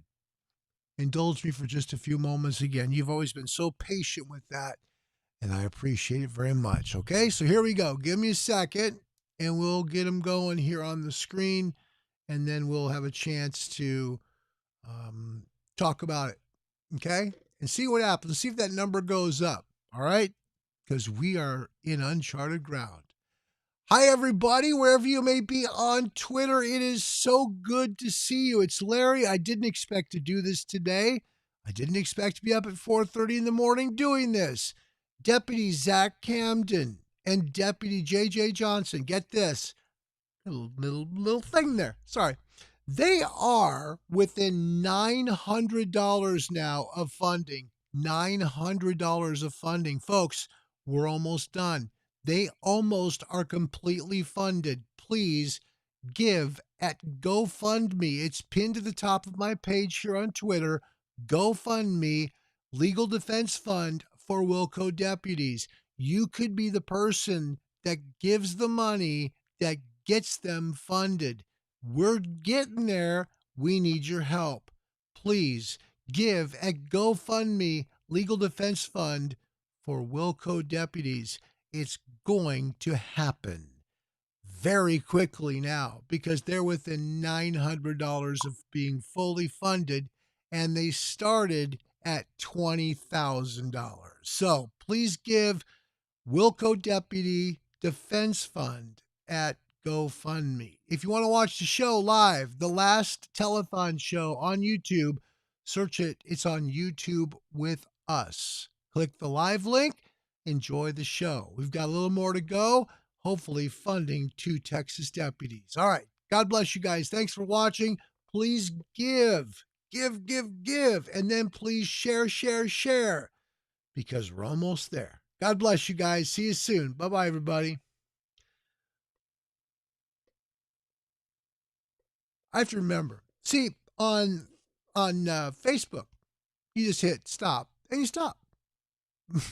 On Twitter, you hit stop, and then you have to hit stop a second time, and then you're stopped. And then it plays it back to you live, and you're going, stop doing that. Anyway, I'm going to go ahead and buzz on over here. We'll see what we can do on the Facebook side, because this is really fun. Folks, we're so close. We are right where we want to be. Hang on, okay? Give me a second. Let me see what we can do to get this live, and then we will go back to you here on YouTube. And my goodness, we are so close. Hang in there. Here we go. This is for Facebook, okay? Give me a second. Hi, everybody, wherever you may be. It's Larry here on YouTube with us. It is happening. It is happening right now. Be a part of it. It's history. It really is. We're giving like crazy. The fundraiser for Deputy Zach Camden and J.J. Johnson is nearly funded now. They're within $900 of getting it all done. Please give at GoFundMe, Legal Defense Fund for Wilco Deputies. That's GoFundMe, Legal Defense Fund for Wilco Deputies.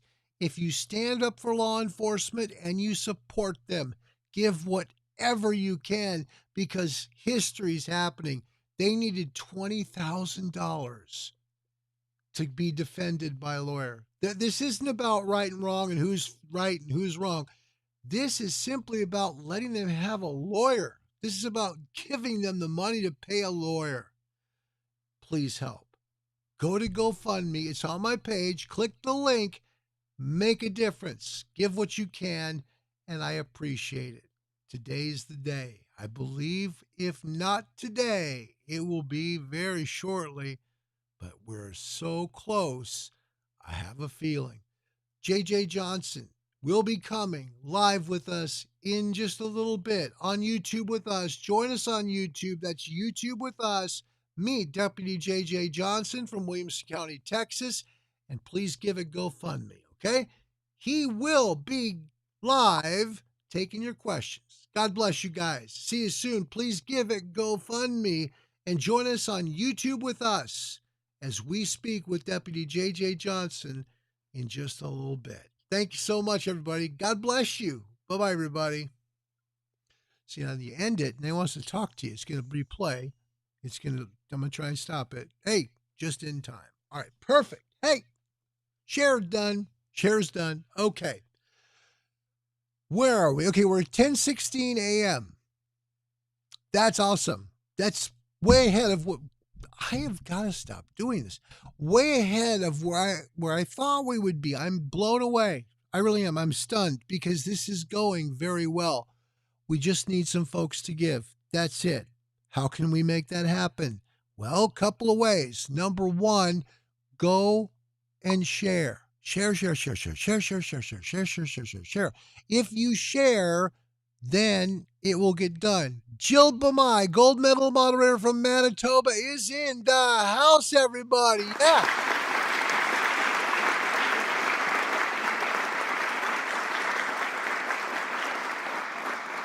What do you think, Jill? Huh? How's that? Is that cool or what? I'm so thrilled. Okay. I didn't tell any of our production team I was coming. I didn't know I was coming. It was all of a sudden, it's 4:30 in the morning, and I'm like, well, I'm not doing anything. Might as well go on and try and raise money. And right away, literally, a very dear friend who was on and watching donated $30. That's what started it. And then it just blossomed from there. We have a special guest here right now. She was the one that got them to $15,000, which gave them the lawyer that started early. Keep in mind, they weren't paid up yet. They weren't. But then this person gave money to put him at 75% funded at $15,000. It is Teresa Harding, my friends. Yep. Yeah, Teresa. Woo! Then Teresa, she upped herself even more by getting him up to 80% too, because, you know, it's the kind of gal she is. She breaks all these records. She's amazing. So Teresa, thank you for all you do. We appreciate it. Jill Bamai with the link, simple to do. Here's how easy. You just click on the link. You can click on it with your mouse if you're watching it on a laptop or on a desktop computer, or you should be able to, I think, press on it. I believe that will get you right over to GoFundMe and give whatever you can, because I'll tell you what, I think today's the day. I do. They're $900 away. They're only $900 away now. There are three numbers, 900 away. JJ Johnson will be live with us today one more time, possibly with Deputy Camden, both of them together. So we appreciate what they've done. Again, Jill Bamai, our gold medal moderator from Manitoba, gives you the link right there. Click on it. Share it. Share it with all your friends, your family, your twice removed family, your thrice removed family, whatever you want to do. And thank you to Courtney Bradney from Ohio, because she is sharing her rear end off. Well done, Courtney.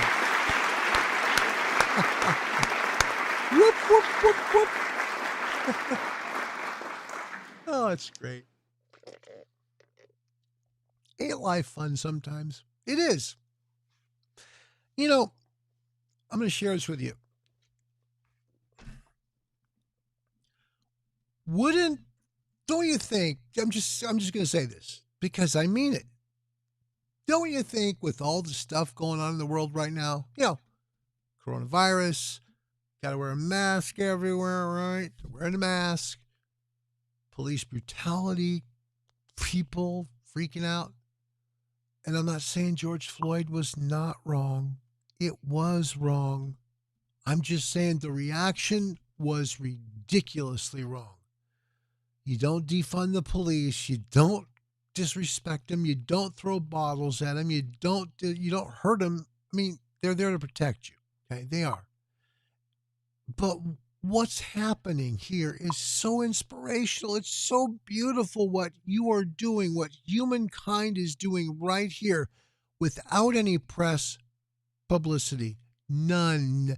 No one from Austin came, and we tried. We tried. They wouldn't come. They wouldn't come to help them. They wouldn't even tell about the fundraiser. And we tried. We really did. We reached out to them all. We said, look, we're doing this to try and help these guys.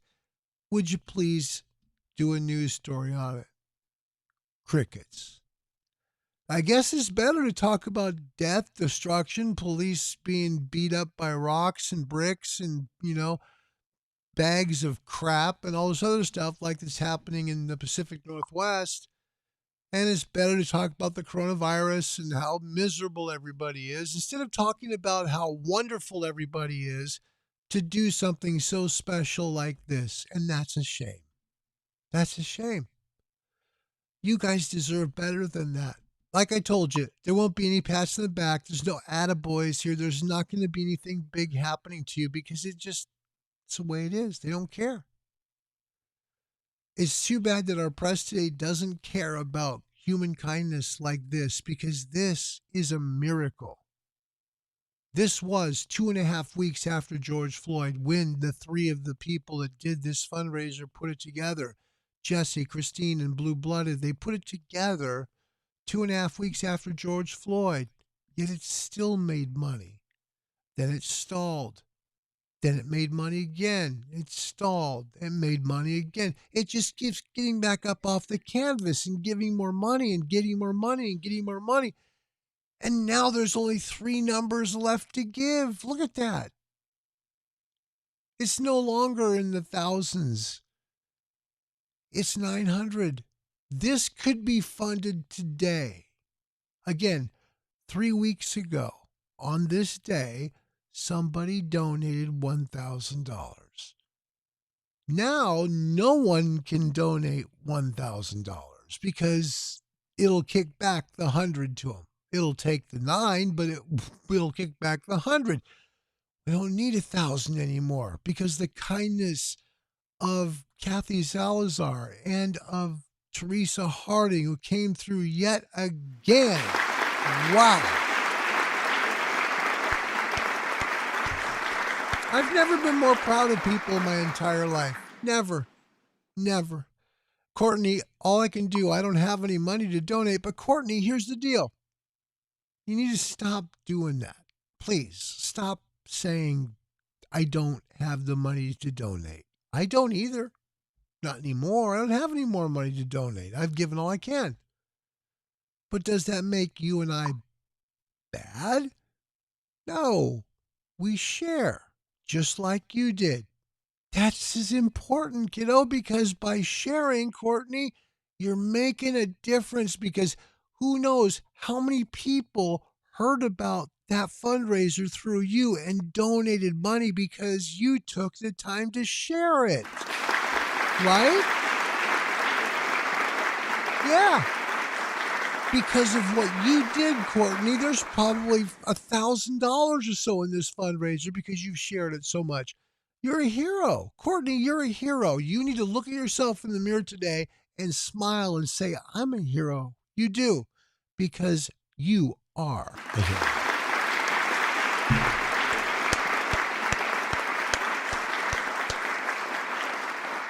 Hi, Courtney.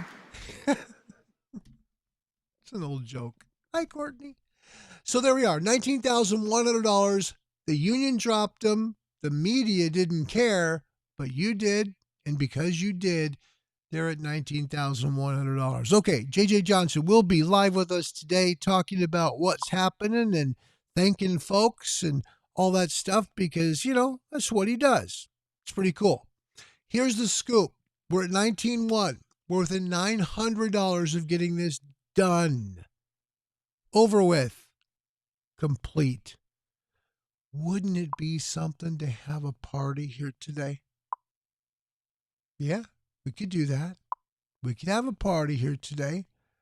All we got to do is share, and share again because we're within striking distance now of getting this thing funded today. All right? So I'm going to pop up the link again. There's the link from Jill Bamai. Click the link. You can give if you'd like there, or click it. It'll be an easy share then. Click the link that you see on the screen right there, okay? That link. Click the top of your browser, all right? Copy it. Then paste it on your social media pages or your social media groups. You got it then. Just share that thing like crazy. Be like Courtney. Share it. And it's going to happen today, guys. We're going to get this thing funded. It's going to happen today.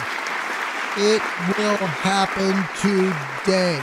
By the grace of God, it's going to happen today. All right.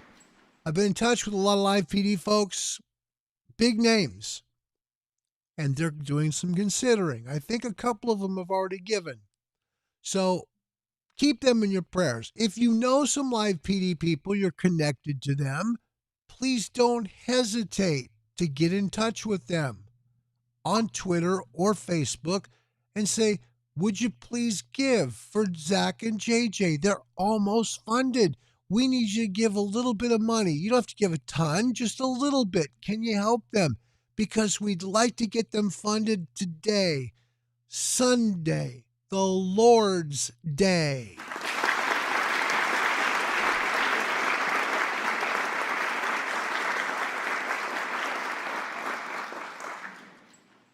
That would be the coolest thing in the world. It would be. So please, hit up the live PD people. If you are connected with them, ask them please to give.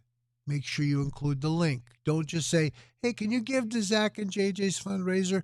Won't be easy for them. Make it easy for them. Put the link in there with that question to them and then send it with a prayer. Do that. Send it with a prayer. See what they do. You will be shocked at what can happen when you have faith like this because, folks, I'm telling you, it's going to happen today. So stick around.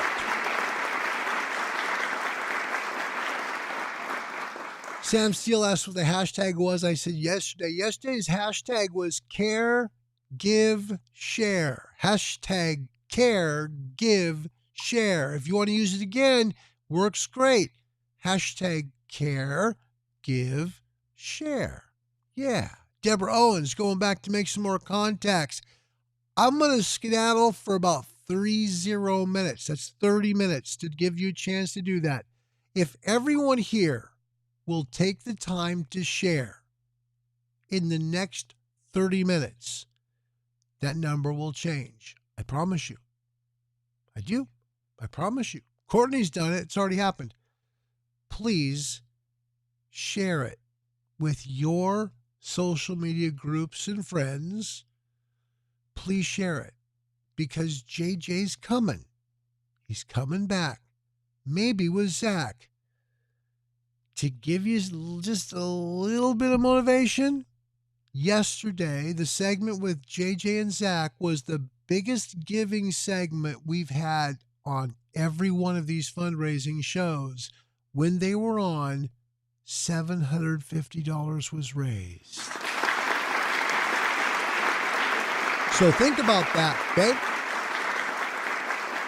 If we get them back on, which we know JJ for sure, maybe Zach as well. If they come back on, and if things work out like they did yesterday, anywhere close to that, this baby funds today and we're out of here. We have a party. We celebrate.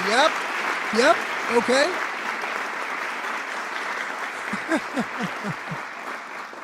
Oh my gosh. I've never been more proud of people in my whole life. I am, because this has truly been a lot of love, a lot of just true care. It's been just people who care a lot. And it's because of what you've done. And I will never forget this moment my whole life because of what y'all have done.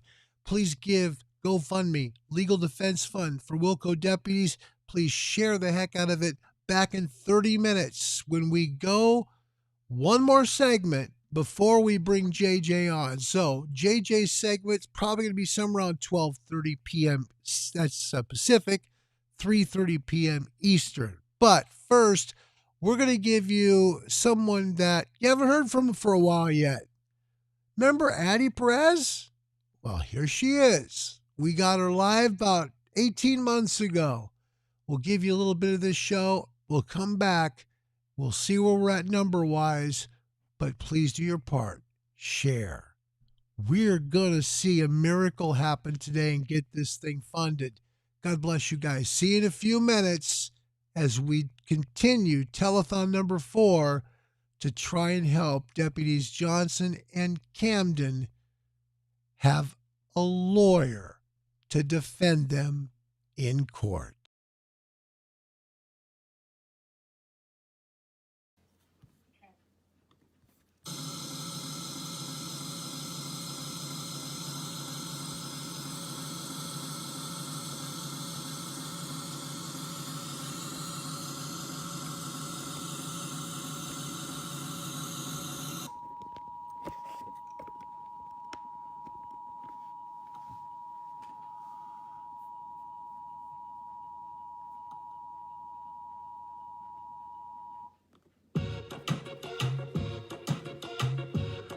Oh, the map's taking a long way here. It's going the wrong way. Look at that. we are doing all kinds of things. Can't do that to you. No. There's no picture. This isn't a radio show or a podcast. Come on now. Gotta have something to see, right? Okay. Sorry about that. I just noticed I was kind of pulling away from the computer after I put the timer up. I'm going, where is she? Oh, hello, Addie, are you there? Nope, she wasn't there. So we'll go with, let's do, what do you say? How about Danny Brown? Downtown Danny Brown, the very first time of 3 interviews with the legend himself. Lieutenant Danny Brown from Richland County, South Carolina, will entertain you for a short time, and we'll be back. Please share. Please share. Let's get that number up. Care, give, share. Telethon 4. Going the distance for Deputies Johnson and Camden is rolling. Stick around. Oh, no, see, the man is already saying it on if you didn't hear this, folks at Live PD Nation, hello and welcome to the 100th full day. It is Lieutenant Danny Brown, and Danny is on the phone here, and he just said, are you all ready to me, you see, and I just got to say, I hope so. To fill your shoes, sir, to interview you, yes, I hope so. How are you today? Doing well, sir. I hope everybody is, and all the way out there in the... Well, I appreciate it. We got actually, you know, it's funny, when you called, the sun came out. Now, I'm not lying to you. It really happened. The sun came out. I wish I could take credit for it. I'm sure and I've never been out there, but I've seen a lot. My wife has been out there a few times around Eugene. And, oh, yeah. Just talks about how beautiful it is. She went up there, I think it's at Crater Lake. Is that right?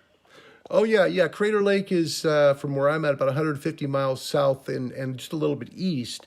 We are from Eugene. We're about 60 miles north. That's where the University of Oregon is. You all, did she come for a football game or a sporting event there? No, she's in the IT field, and she was just up there with her company. They were doing some computer work somewhere up there. Oh, right on. The pictures are beautiful. I mean, the country's beautiful up there. Oh, well, thank you, my friend. You know, we like it, but I'll tell you something. I have been to North Carolina. I must admit, never to South Carolina. I've always wanted to go. I was very close once when I took a group of kids to a large church event in Atlanta, and I nearly went up to South Carolina because I've heard so much about it. You guys have a beautiful, beautiful place. You really do.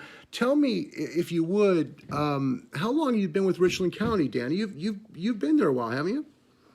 I've been for a while. I've been here 18 years now. I actually got stationed with the military initially here at Fort Jackson and fell in love with the local area and started looking around. Richland County at the time, Sheriff Black had just gotten elected to his first term just about the time I was getting out of the military. And the programs he was setting forth, I kind of dug what I was seeing on TV. And I was like, you know what? I think I'm going to check this out. And ended up meeting my wife. She went to University of South Carolina right here downtown, and we met. And we've been here, 25 years now, pretty much. Wow. Well, that's quite a legacy you've had there. That's fantastic. We're talking with Richland County's Danny Brown. Lieutenant Danny Brown, you are one of the popular guys there. There's a lot of activity that goes on within the department there on live PD evenings. And, in honor of the 100th episode, it was truly a gift to get you. And I want you to do me a favor. Would you please let your captain know how much we appreciate what she did to help us get you? I sure will, and she's doing a tremendous job. She just made captain over our public information office a few months ago, and she's been doing a great job trying to get her head wrapped around that whole job. It can be a beast for a major department like us because we're a big department, and we got a lot going on, so she's doing great. Wow. Well, we are honored to have you, and please tell her thank you because we're very grateful to have you here. Truly are. Danny, what was your first thought when being asked to take a camera operator with you, strap him into your car, and be part of live PD? We were actually kind of ready for it because a lot of folks don't know, they may know or not, Mastriani and I and a couple other guys at the county were on Cops about 3 years ago now. Wow. Cops TV crews were here with us for about 9 weeks. We filmed with them all summer of 2015, and then our episodes aired the end of 2015. So that kind of gave us a called basic training. Cameras with us. So when they did interview us for the show and they started looking at the show, it really was kind of second nature for us because we also had gotten our body cameras going around the same time, so we were totally used to having our camera drop. The problem was Whoops, hold on. We're kind of losing you a little bit. Hold on, Danny. You there, Danny? Yeah, I'm here. Sorry about that. Okay, we heard at the point where you said the problem was. We're talking with Richland County, Danny Brown. Go ahead, Danny. Talk a little more about the Cops episode and then going on to live PD. Yeah, so we did film with Cops for a while, and that got us used. A few of us, like me and Mastriani, kind of had the benefit of having the TV cameras with us. So being on the live PD really was second nature for us. What we had to adjust to, and I think me and Tapler was on with me the first episode. Yeah. Was dealing with the live aspect of it that evening when it was completely live, when you got millions of viewers and you're like, yeah, I got to tell them what just happened. And then I think the biggest hurdle we had to overcome was trying to find a way of fitting them in our cars that we were driving. Yeah, you one of the best parts, and why I was so thankful for getting you was because you were there from the beginning. Now tonight's the 100th episode, but you, sir, Danny, you've been there since day one. Yes, since day one, and I am proud of it. Our team has been there since day one too. Our community action team that we run is so community oriented along with this department. But Tapler, believe it or not, years back before he got promoted to sergeant, was on the team with me. We worked this team for a while, and you can see that from the guys and gals that are on the show, how professional they are. And they are just a real quick snapshot of what the rest of this sheriff's department looks like. Is that right? Well, that's how we all are. That's how we do business. That's really cool. Well, I'll tell you, if you have a chance to tell Kevin Lawrence hello from me, he's always been someone special in my heart too. You and him both are pretty special to me. So that means a lot. Thank you. Give him a fist pump, okay? Yeah, on the phone here with Lieutenant Danny Brown of Richland County, South Carolina. Danny, overall, what's been your experience now being with Live PD so long? Is it kind of getting recognized in a few more hotels or bars, restaurants, you know? And what's Danny Brown like in Richland County now? Is he kind of a up and coming, moving, shaking guy? I've always got aspirations.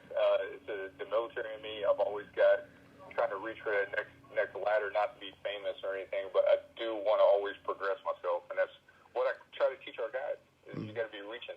So it's funny you asked that because I had military duty this week. I was up in Nashville, Tennessee, and in my Army uniform. The other day I was in Zaxby's and getting some lunch, and this couple behind me was sitting there looking, and I turned around. I paid for my food. I turned around, and the gentleman looked at me and said, "Sir, I don't mean to be rude, but you look just like this cop that's on this TV show."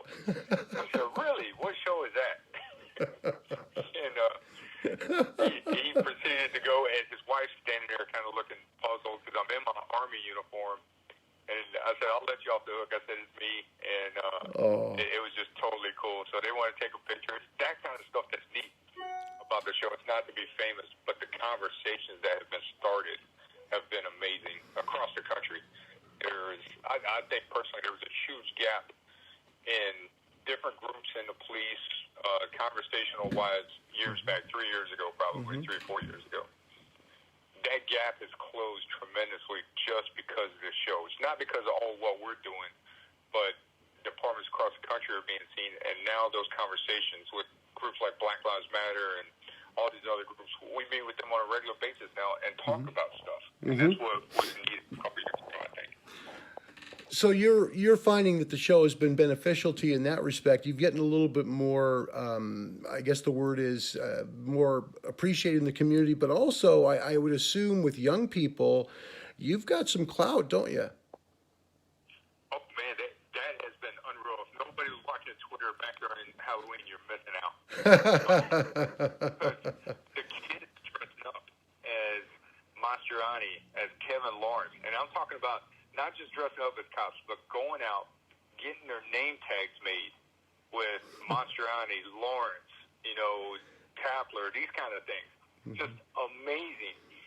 So kids that used to be scared of cops, teenagers, gang members that still don't like cops, but now they're talking to us, whereas before they wouldn't even talk to us. I mean, that kind of aspect has been amazing.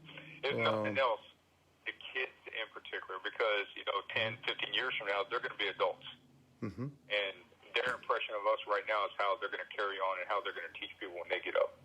Absolutely right. No, I agree with you 100%. And I think the positive role models that you all portray there on the show it's been something you should all be proud of. I mean, I was always taught, go to bed being able to look at yourself in the mirror for what you did that day.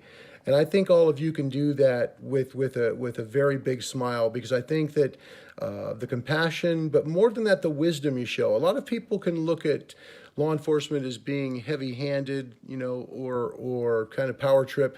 That's not the way Richland County operates. You can tell it starts at the top from the sheriff all the way down, and you guys, you tend to have a very good set of listening communication tools. No question, you guys ask a lot of questions, but you also seek first to understand what they're doing or saying without jumping to conclusions. You're very good at that in Richland County, I think. Yeah, it's one of those things. Any situation you go into, if somebody is impaired driving, now granted, there's zero tolerance for it, but we still want to find out what the backstory is. Like, there's a reason why somebody has decided to, steal something or maybe smoke a little bit of weed and drive away. And that's one of the things a lot of folks hit us about on Twitter is, we're understanding. If you see, we don't lock a lot of people up for marijuana. Unfortunately, our state is the way it is. It's extremely strict on the marijuana laws here. Your possession is basically what equates to salt residue on the table. You can charge somebody. We don't, but we try to give a lot of leeway, a lot of understanding when it comes to dealing with situations. And we don't make the laws. It's just our job to enforce them. But at the same time, the human nature aspect has to come into it. You have to have some kind of understanding on each one of those incidents and kind of dig deep and see what's going on with it. Indeed. Here in Oregon, we legalized it here about 18 months ago, and it's been different. I'll put it that way. It definitely has made things different.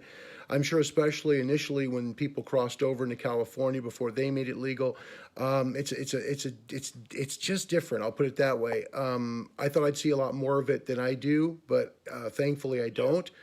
But it is definitely, there's lots of stuff out there about driving under the influence of weed, and that's an intoxicant as well. So to keep making sure they understand that. Just had a question online. Can you take one for me? Yes, absolutely. Great. Just had a question online. The question was, and this is a good one, how, and we kind of answered this a little bit, but I think maybe they got here a little late. How has Live PD kind of changed your fame in your community? And we kind of touched on that a little bit. Can you go a little further with that maybe? Yeah, I think so. Most of the guys on our team were pretty well known in our communities anyway, because we go to monthly meetings with all of our neighborhoods and stuff and find out what's going on. The show itself has changed particular ones of us fame, I guess. Nobody wants to be famous. We don't want to be celebrities. We love being cops, but man, if this show and if you recognize my face in public, come up, take a picture with me. It's going to start a conversation. That conversation has actually led to a lot of other tips and information, and we will give out crime prevention info when we're talking with somebody. We were in Asheville, North Carolina a couple months ago, just me and my family. Mm-hmm. We're driving up there, and my wife says, I wonder how many people are going to recognize you. I said, I don't know, but I don't think it's going to be a lot, because I'm in sweatshirts, I'm in hoodies, and I got my ball cap on with my shades. There you go. All right. So now, I'm not trying to hire for nobody, but it's just nice at times. And here we are in the restaurant. We go into the Japanese restaurant up there in Asheville and sit down. The family behind us, about eight family members, are back there talking, and we start hearing the conversation. Oh. And it's like, I think that's him, Daddy. I think that's him. And the dad's like, I don't know. And I look over, my wife is already smiling. she knows they recognize me.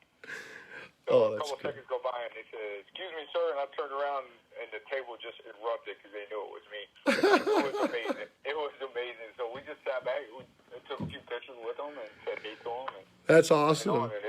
It was pretty cool. Now your family, they just know that's part of the deal, right? They know it's part of the deal, yeah. And because to be honest with you, regardless what anybody thinks, shows, fame, moments of glory, or whatever you call it, they only last for so long. That's right. Yep. So what we're going to do is we're going to grasp a hold of it while we can right now. Mm-hmm. It's going to be a short-time wave, but we're going to ride the wave like the boss says. Mm-hmm. We're going to ride this wave and use it to benefit our communities and use it to better the relationships with police across the country. So she understands, my son understands, and they know the schedule can get hectic, but she's always behind me 100%. It's been pretty awesome. Well, that's good. Do you think the show, I just had a question here, has affected positive change in your community? Oh, the positive has been phenomenal. Good. And you see some of these other areas where people get worried about how it's going to make a particular city look, mm-hmm. or how it's going to affect revenue, how it's going to affect tourism, being on a show like this, and we're showing things that are going on that people don't always necessarily, people don't want to see the bad stuff when they're driving to and from work. Mm-hmm. They don't want to believe that stuff goes on. And when they see it on the show, they're like, oh man, how is this going to impact our city? So a few of the departments have pulled out based on the mayor's saying, hey, it's negatively affecting our city. It's not. And what we understand with us is we're stuck in between Atlanta, Charleston, and Charlotte. We're in between three really major cities. Mm-hmm. So we're going to have these kind of things. We're a capital city, but we're not going to hide behind it. We're going to show you how we resolve these community issues on a positive level and make change. And if it means we're showing a few things that happen on Friday, Saturday night, so that people are aware of, hey, maybe I should lock my car so it doesn't get stolen and end up on Live PD. There you go. Maybe I shouldn't drink and drive tonight because I'm going to end up on Live PD. No kidding. That keeps a couple more drunk drivers off the road. And it's all worth it for sure. That's good. We're talking with Lieutenant Danny Brown of the Richland County Sheriff's Office. Danny, appreciate that. Now, I got to ask you, kind of off the rails here a little bit. Where exactly did Thundercat come from? You've got an interesting Twitter handle. What's the origin here, buddy? Yeah, so it's kind of a play, and the way I spell it is Thunda. It goes back to my Army days, my active duty days. We were in Bosnia in 1996, and we were playing basketball one day, and a couple of my buddies started calling me Thunder Dan. I don't know why, it just kind of stuck. So they started calling me Thunder Dan, then it got shortened to Thunder D, and I just kept it. I kept the Thunder part, and the cat part is not like what you would think Thundercats from the old cartoon, but I'm very proud to be on this team, this cat team. I got selected to be on the team in 2000, about 6 months after I got hired on. So it's a real big deal for me to be selected on this team. I'm proud of it. Good. So I just threw Thundercat on there, and it's kind of the way it went from there. And then 8:30 was my first call sign when I got on the team. So just kind of a play on those couple things. Well, I want to thank you for your service, not only in the military, but also on Live PD to the people of Richland County. Danny, a lot of people, I think it's almost become cliche today to thank a veteran, and I do stand to say thank you for what you've done for our country. You've went into places that, thankfully I've not had to, and I admire you for that, for your bravery and for your courage and for standing up for our country. Thank you for that. Thank you very much. Thank you. We are all proud to do that. I promise you that. Well, I'll tell you, we didn't talk about this before the show here, but one of the things I think it's interesting in our country, we still talk about on December 7th, it being the anniversary of Pearl Harbor, but can anybody tell you VE Day or VJ Day? Those were the days that we all celebrated, and it's I'm a big World War II person and love the history of it and of the greatest generation. But I think the renaissance of that is now, I think, for the folks that were in the First and Second Gulf War and people who have had to fight in Afghanistan and various areas. It's just, the world is not what we see here. The world is definitely a very different place when you go overseas. And I want to thank you for being brave enough to go into those shoes, my friend. Thank you for that.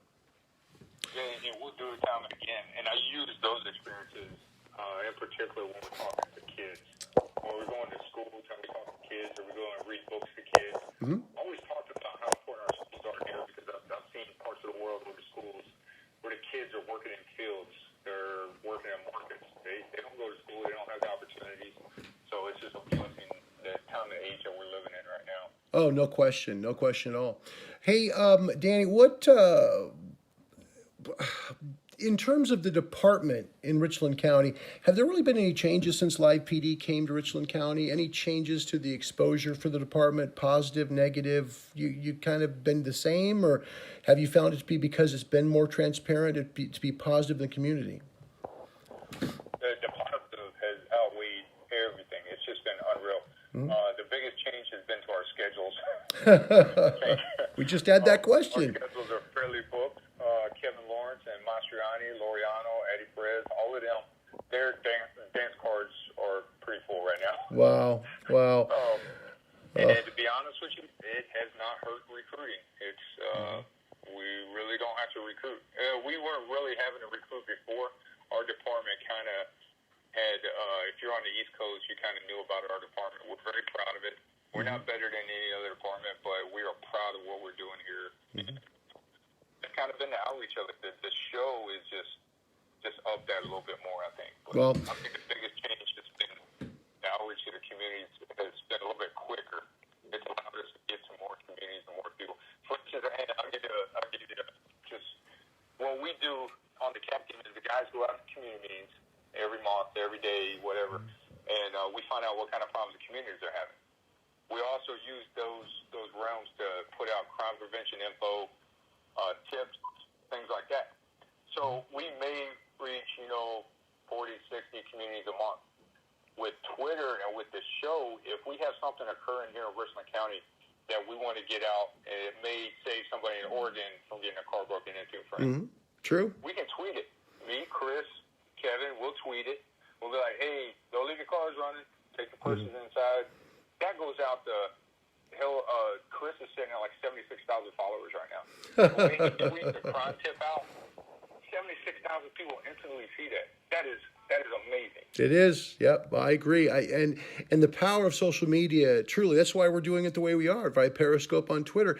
This is Live PD Nation. This is the people that watch the show, and believe it or not, I mean, while you're doing your job there are thousands of these people who are constantly talking back and forth about Mastriani's nickname, Fastriani, for example. Okay, now, that's just kind of what he's called now. So, you guys just have these nicknames, and people, they know them and they talk about them. And, you guys are cold heroes here. You really are. And you mentioned it's a short-lived thing, ride the wave. I agree with that. I totally do, Danny, because I think that anything in life that's really worthwhile gets replaced by something maybe more worthwhile.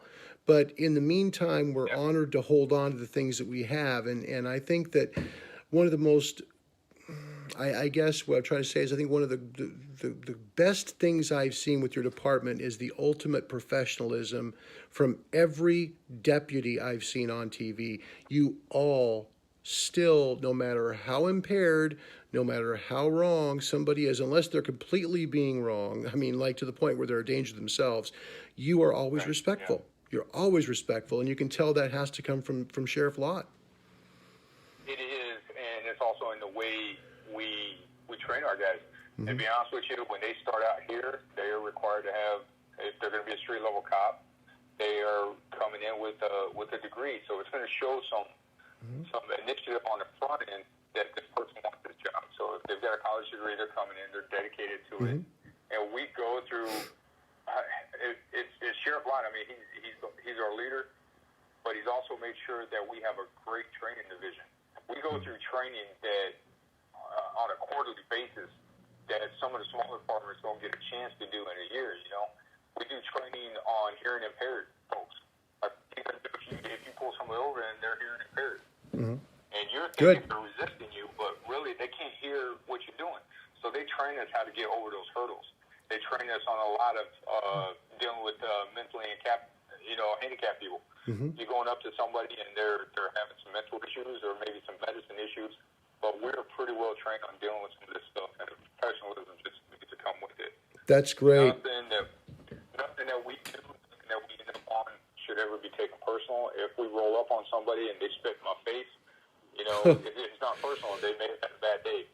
They're going to catch a charge or two for it. But I would hope so. It's not going to, it's not going to be anything taken personal as soon as the handcuffs go on. It is what, from day one, I've always trained my guys. When the handcuffs go on, everything's over. It's not personal. You end it right there. If they're fighting you, whatever, you get the handcuffs on them. It's scene secured, de-escalate, and then move on with it. And that's what we try to do with every situation. Very good. We're talking with Lieutenant Danny Brown of Richland County, South Carolina. Danny, in your county right now, what kind of issues tend to be more commonplace in terms of, some places you're going to have issues with meth or with drugs. Some places you have more DUIs. I mean, what tends to be pretty high in your county right now? What are you seeing the most of? Right now, probably one of our main crime trends, and it's kind of being seen across the country right now, is auto break-ins. We have a ton of auto break-ins, and it's based on people just leaving valuables in their cars that shouldn't be in there. Anything from a purse to a laptop to firearms. We've had a lot of car break-ins lately where firearms have been stolen out of there. So now we're responding to a car break-in, and now I've got somebody running up the street that's got a gun. So it's those kind of things that are kind of big in our communities right now. It's the auto break-in. So we've got a big campaign on trying to push the info out through our CAP team to these communities. Said, hey, one, we need you to lock your car doors. Yeah. Take everything out. Those cars should be clear inside, like you just bought it from a dealership. There you go. A lot of these car break-in guys are teenagers. If you leave money or things in there, they're gonna open the door. They're gonna go for it. The biggest drug problem we're having, we're starting to see a rise in our heroin, just like everybody else across the country. Right.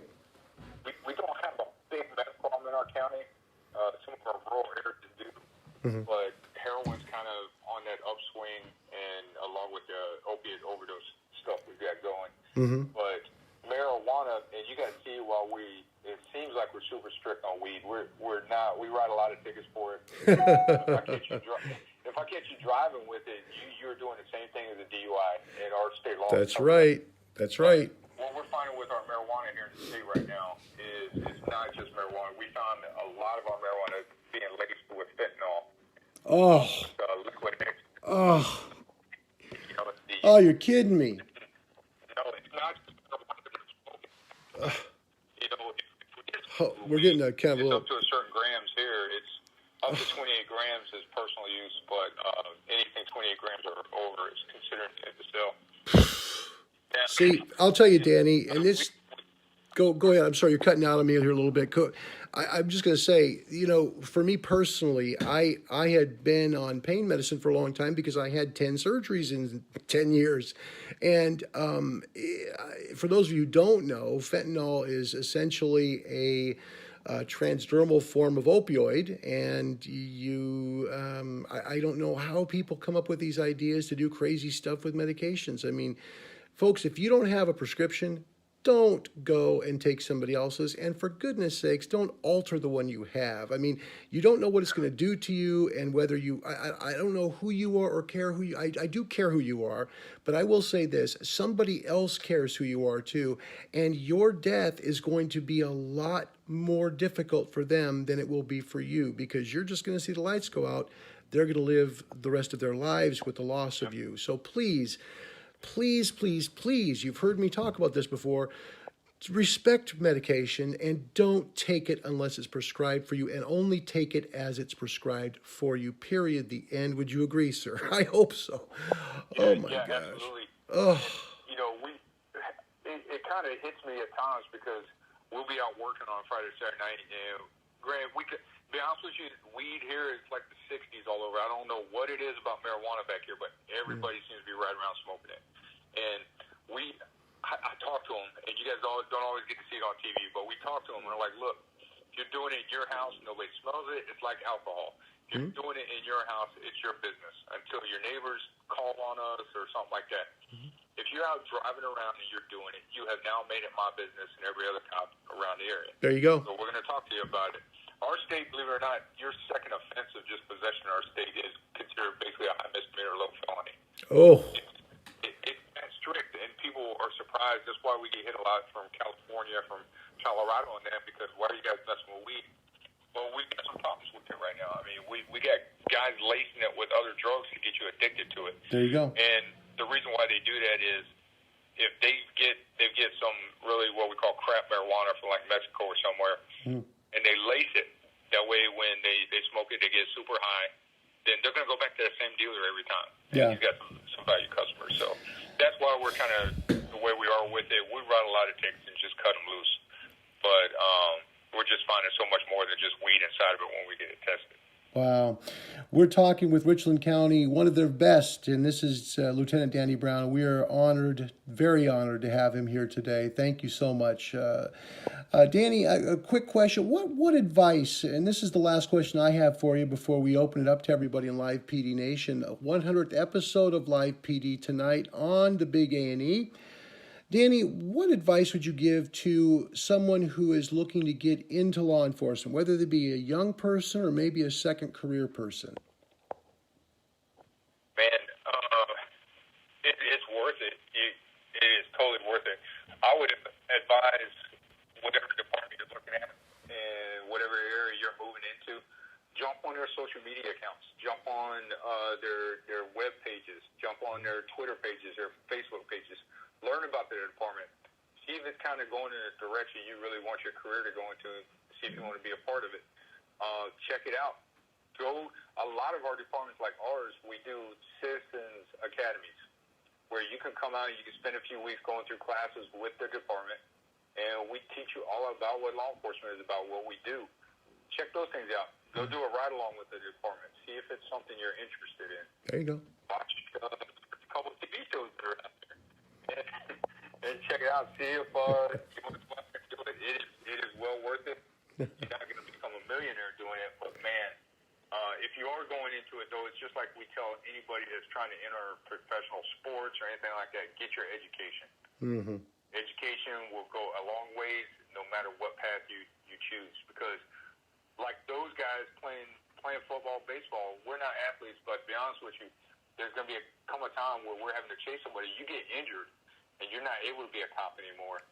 You got to have something to fall back on. You really do.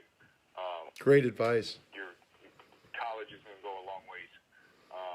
But check it out, man. Go out there, have a good time, ride along with the cops. Call us up, talk to us.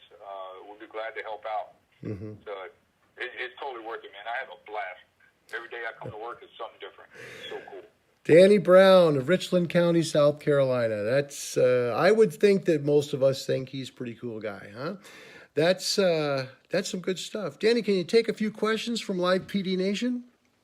Oh, yeah, I'm on y'all's clock. It is no problem at all. I've got nothing going on. Well, awesome. Well, I think we'll just have you around for a while then. That's perfect. Danny, thank you very much for that.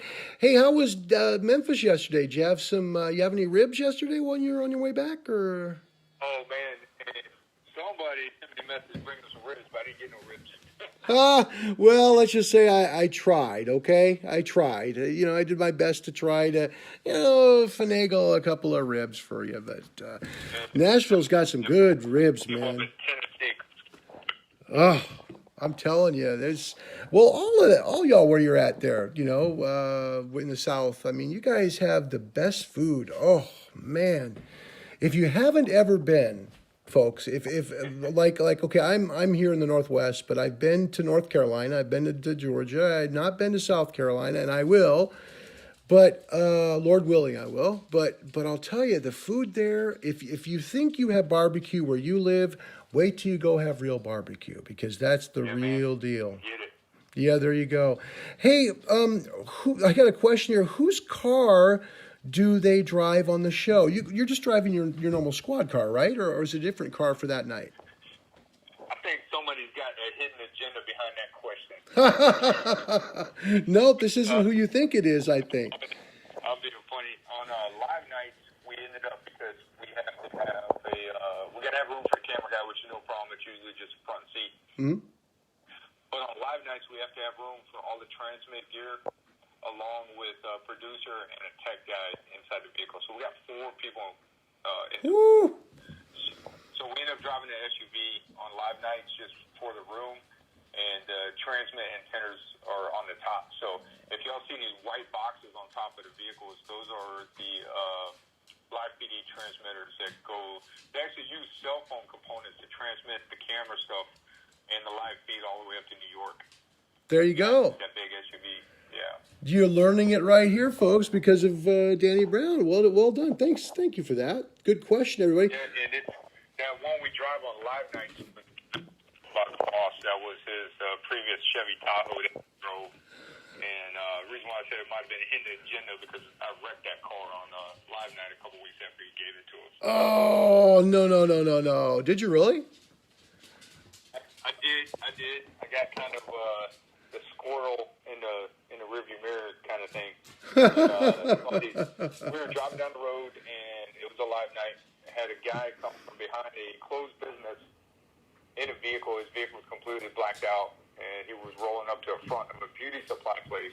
Oh, boy. The beauty supply place was just getting ready to close for robbery time, so... Oh, boy. One robbery was going down. I went to turn in there. Car came up from behind me and nailed me in the right side of the SUV. So, oh, you know what? That was on TV. If I remember right, I remember seeing that. That was on TV. I saw that. Yeah. And what I appreciate about that, Danny, you handled that very well. You kind of just went, oh gosh, I wrecked the car, but you were professional. You were good. No swearing. You did good. At least not what we saw. You did good, Danny. You did good. I wanted to. I bet you did. Well, we have somebody on the phone who is, I think, a little bit excited to talk to you. Do you have a second to talk to this young lady? I sure do, yes, sir. All right. Well, we have a call all the way 15 miles from where I'm at and about 2,000 miles from where Danny Brown is at. This is Lieutenant Dan's Crazy Crew from Twitter. Hello there. Hi. There she is, Danny Brown. And you know what? She has questions for you. She actually sent them to me yesterday, and she asked about that. So go ahead. And I understand that Danny's got some stuff for you, too. So here you all go. Go ahead. What's your question? Dan. And who is this? It's Leah. I run your live Lieutenant Dan Crazy Crew account on Twitter. Yes, you do. And I cannot thank you guys enough. We talk on Twitter. This was our first time talking voice to voice, I guess. Thank you, and thank your husband, too. You guys are rock stars. Well, I was going to say thank you to you for letting me do it. I mean, it's awesome. I've learned a lot from you. I've learned a lot from everybody, and I met a ton of people, and it's just exciting that I finally get to talk to you. If you guys are listening or not, I only heard on Twitter. We have a lot of fun on live nights when I'm off, and I got to tell you, girl, happy birthday. Uh-oh. Happy birthday to you. Yeah, it's next Thursday. That's what he said. He said next birthday. Now you got one coming up. Yep, I'll be the Pink 32. Yay. Well, do you have any other questions or any questions for Lieutenant Dan here? Look, wait, this is odd. Lieutenant Dan, do you have any questions for Lieutenant Dan? It's kind of redundant, but I like it. Go ahead. Well, one of them already got asked, so I'll do another one. I wanted to ask you, what is it like to work with Mastriani, Kayla, and everybody? I know you guys give each other a hard time on Twitter, which is hilarious, but what is it like to work that closely with them? You guys see us joke around on Twitter quite a bit, but the way we are on Twitter is the same way we are out here in the real world. We will rag on each other. We will leave funny little gifts in each other's boxes for each other. Kevin and Chris are on our team together, and Chris is probably faster than what you guys think he is on TV. He's unbelievably fast. Kevin just laid back as he always is.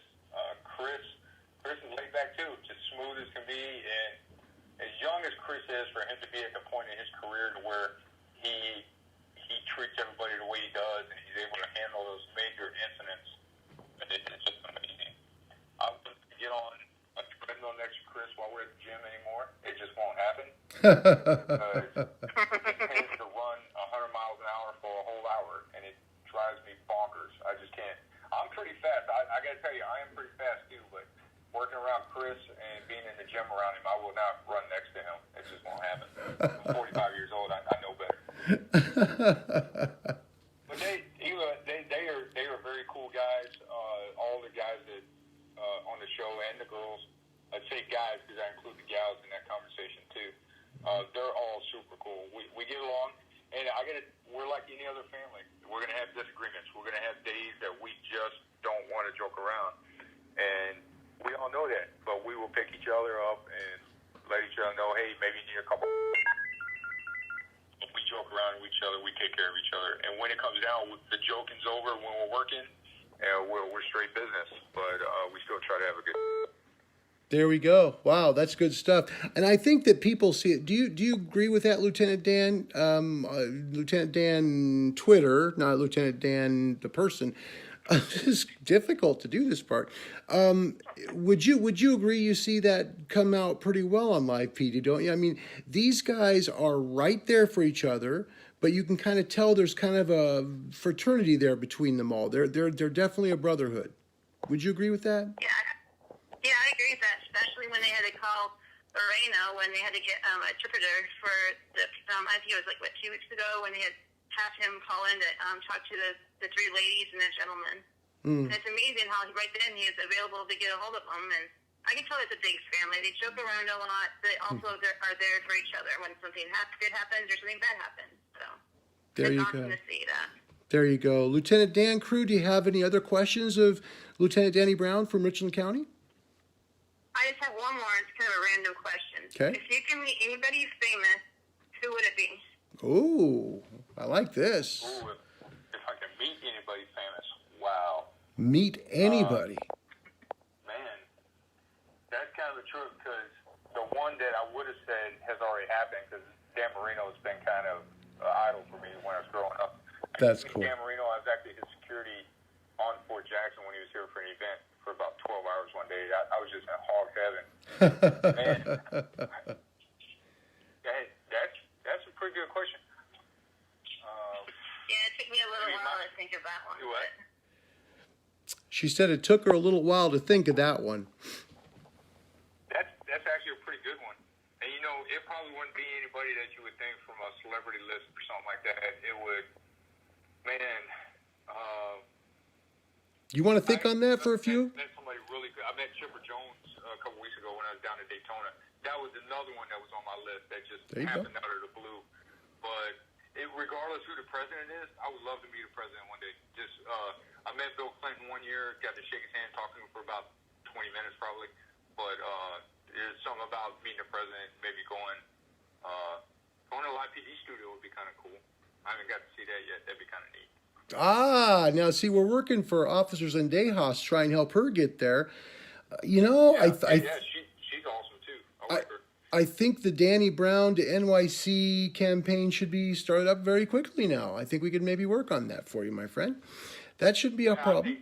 I think the company did, but a couple, back like 2 months ago, my wife got to go up to New York, and the producers and everybody, Sticks and Tom Morris, all of them, Dan Abrams, they were all super cool. They actually let my wife and her friend come by and check the studio out for a couple minutes before they went on the air. And I don't want to go up there to be on camera. I just want to go up there and see the place and get a steak or something. That's what I want to do. There you go. Oh, you and I could talk for hours. Go to Morton's or, go to some great steakhouse and just enjoy. That would be nice, huh? That's for sure. Before she ends up leaving, I got to tell y'all that Twitter fan page she has started up has just been amazing. Showing support they've shown for me, my family, and then just the law enforcement in general has been amazing and is thoroughly appreciated. Because there has been some other ones that hasn't gone so positive, and I just appreciate it. Did you hear that? Well, you are very welcome. I'm glad I can do this for you. Well, you are. I will tell you this too, Lieutenant Dan Crew. You are really special, and I've been blessed to be your friend as well. And there's a reason why you got the phone number to make the phone call today, because you truly are that special. So we're really grateful to have you as friends as well. Thank you for that, dear. Can I mention one more thing before? Nope, that's you it. guys are done? Nope, that's all. Next caller will be. I'm just kidding. Go ahead. Of course you can. Yes. Well, I just want to remind everybody who's watching that Lieutenant Dan is raising money for Children's Cancer Awareness. There you go. He will be shaving his head at the end of this month, so he is really, really close to his $2,000 goal. So if you guys have the extra money, a little bit, doesn't matter, to help him raise the money to fight children's cancer, I know you really appreciate it. I will really appreciate it. So I want to say thank you again to all my followers. And to some of those, yes, I'm a chick. Many of you thought I was Lieutenant Dan. I wish, but I'm not that cool. But I just want to say thank you to everybody. I think you guys are way cooler than me, and just mentioning that is amazing because we try to do some good things out here, and that's been the other cool thing about the Twitter pages and just everything. We're able to get the word out about so much of our stuff that we're doing, which is cool.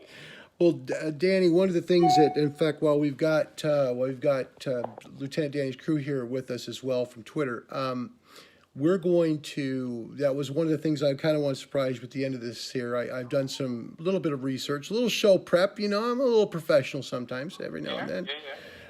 We're going to be for the next 48 hours. This is the biggest weekend for Live PD, probably since about the second season premiere, I would say. And we're going to be spending the next 48 hours raising money, helping raise money for your fund for cancer research. In fact, I have a brother who, by the grace of God, my friend, he's been fighting cancer since 2011.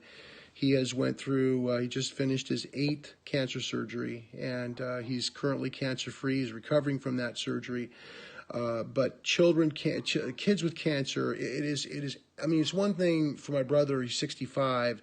When you're 6, It's a totally different world, guys. And you know, we're going to do our best this week on our page, you know, to raise some money for Danny's group. And what we'd like to do, Danny, is as soon as we're done with this here with live on Twitter, I'd like to talk with you for a few moments about how we can get that information onto our page so people can give directly to your fund. Is that all right? Yeah, I think that'd be great. And I've got my link I can actually send to you. Good. And we can do that. And you were so right. I think all of us throughout the years have been touched one way or another by cancer.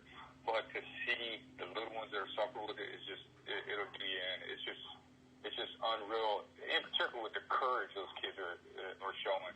Yep. Just amazing. So if it means that we shave our heads once a year, hey, I'll do it. I'll do it every day if I have to help these guys out.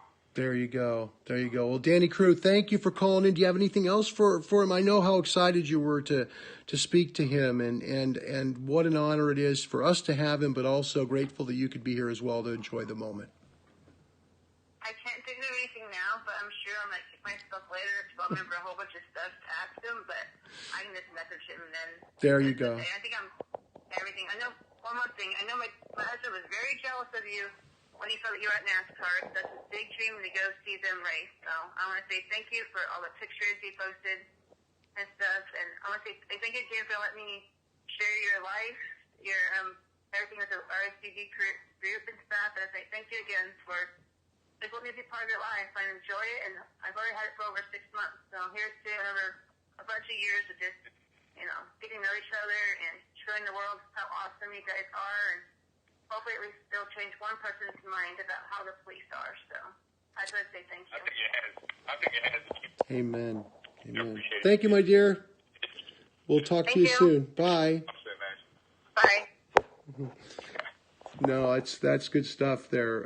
You know what? I think that I think what she does, Danny, is I think she speaks for most of us in Live PD Nation by saying how grateful we are to be, you know, kind of, we're not trying to be, you know, bugs, you know, we're not trying to bug you. We're not trying to just get in the way every time you turn around. And, you know, we want you to have a good meal in a restaurant. We want you to be able to have a real life and all that stuff. But we thank you for allowing us the opportunity to at least see what it's like, because like in my brother's case, he's mentally disabled, and he didn't have the ability to be a police officer. That's all he wanted to do. I mean, that's all my brother Bob ever wanted to do.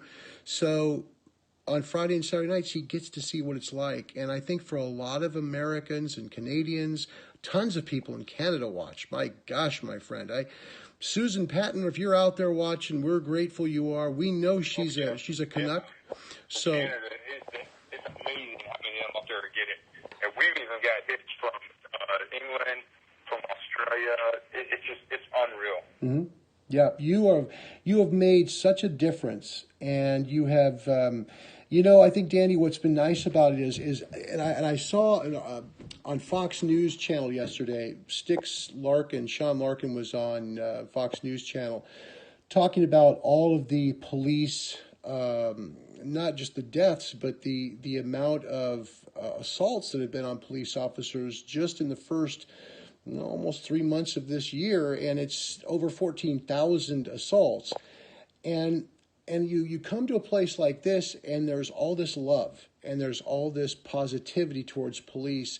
We want you to know that we really do care, and we want you to know that you do mean a lot to us, that blue lives do matter to the people here on Twitter, on Live PD Nation. You guys are revered, and we carry you on a big high pedestal. So keep up the good work, really. Okay?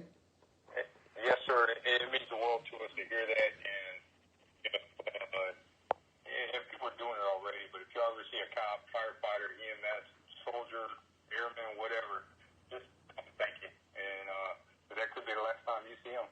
It's just the nature of the job. There you go. Just got one. Team Boomer from Montreal watches faithfully. Love you, dance. There's some love from Montreal, Canada. Any more final questions for Lieutenant Danny Brown of Richland County?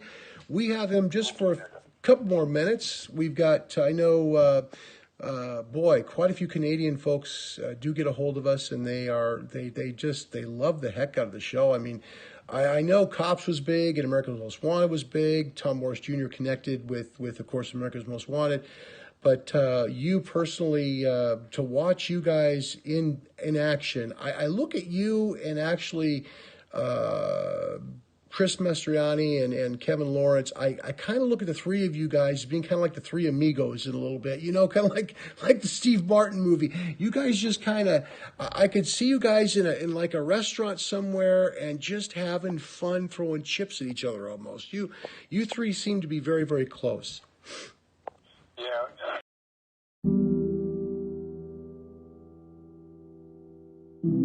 Yes, it hurts sometimes when you feel alone. It hurts sometimes when you're in that dark place and you feel no one cares about you. The first thing you got to realize is that you got to love yourself. It's about self-love. Start understanding that if you're gonna do something with your life, you got to fall in love with yourself again. You got to stop self-hating yourself. Do something that's gonna make you a better person. Make an impact in this world. Don't look at it as though it's something that you gotta do temporary. Although we know that life is short, like many people in this world, they didn't realize that the next day they was gonna be diagnosed with a cancer. They thought that tomorrow was gonna be waiting for them and they did not wake up. But you are still living. Now what do you have to do? How are you gonna move forward? How are you gonna proceed your life? Life is not a game. Life is living. There's the good and there's the bad, and there's definitely the right now. You can't wait for somebody else to make your life better. You got to make your life better. You got to focus on you. Now, I'm not saying forget the rest of the people, but I'm telling you to get rid of the things that are not making you strong, that are not making you better, that are not making you efficient, that's not putting you in a better place, that's not giving you the strength that you need to keep living the life that you have been given. Don't you give up on life, because once your life is over, you can't come back. Leave your mark. Help someone. Lift someone up when they're down. Be the strength for others when they're weak. And maybe when you're at the weakest point in your life, someone will lift you up. Because we all struggle. No one is immune to it. So keep fighting forward. Don't give up. Live.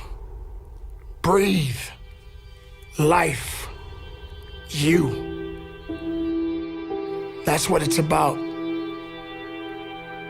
It's gonna hurt. Sometimes it's gonna get tough. But when it get tough, you get tough. Just make sure you make your mark. Make sure you make your mark in this world. Because somebody didn't make it today. But you did. Keep living. Keep living strong. Don't give up.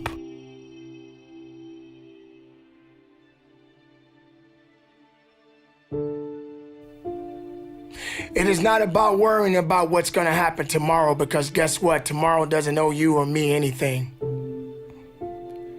And matter of fact, tomorrow has already made up its mind. You have this moment. You can't worry about yesterday, because yesterday is not coming back to look for you. Whatever you had the chance to do yesterday won't come back. But you have this moment. You have this chance to do something great with this life that you have been given. You may have been through a lot in your life. You may have been through hell in your life, but hell doesn't own you. Hell did not create you. Life has been given to you from a higher power. Something that you need to understand, that no matter who you are, in this world that we live in today, everyone must struggle. Everyone must suffer. But everybody that is going through something always has a story to tell. Most people that are successful right now had to go through something to get what they got to this day.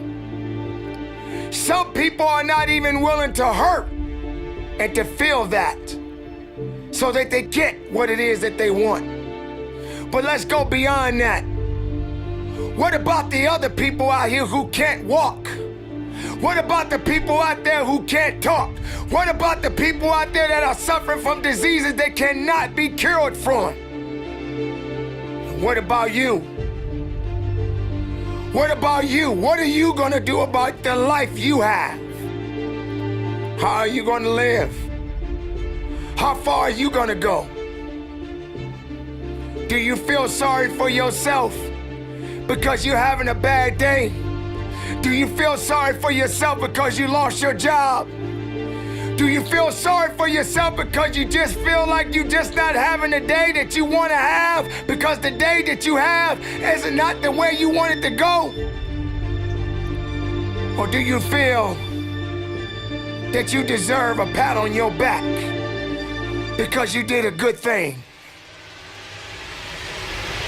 We all got a responsibility. We all got to be accountable.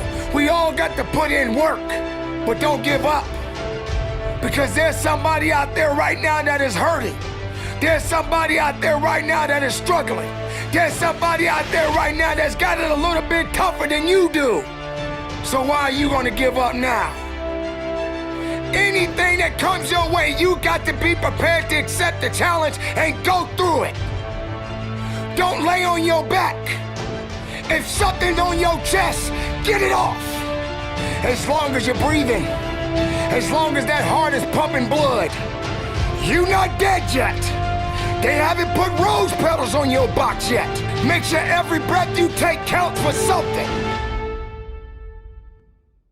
It's time to understand that if you want to get something out of your life, you got to be willing to work for it. How much are you really willing to give? Are you prepared to hurt? Are you prepared to struggle? Because if you're not that person, then lay back down. Stay where you are. Don't move forward. Move backwards. But if you are the person that you say you are, we don't have time to wait. Because time doesn't owe you anything. Time is not thinking about you. Time has already made up its mind. What you gonna do? Who said it's supposed to be easy? It takes grit. It takes tenacity. It takes sacrifice. Stop feeling sorry for yourself. This is not a pity party. But you got the right to celebrate the life.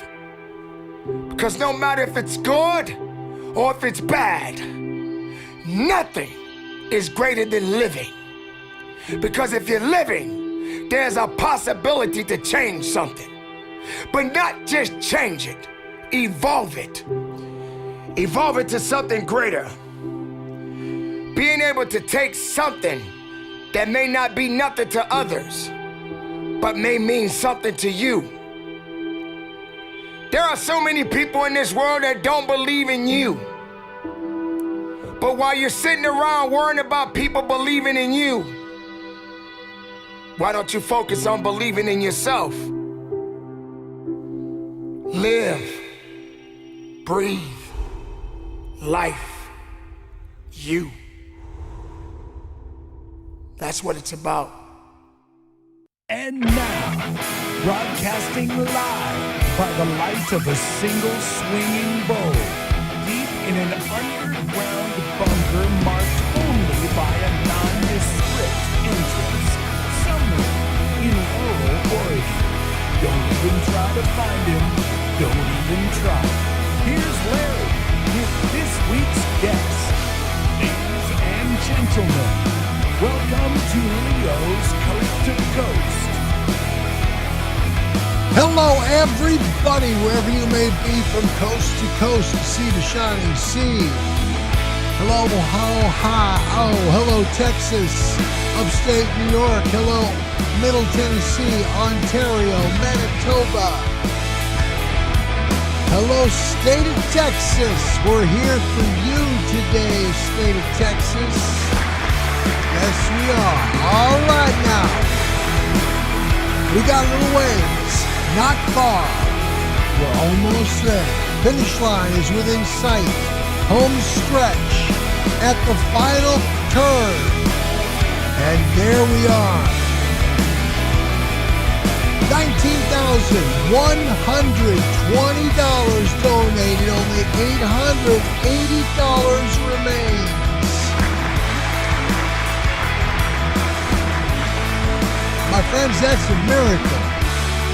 And we haven't given up.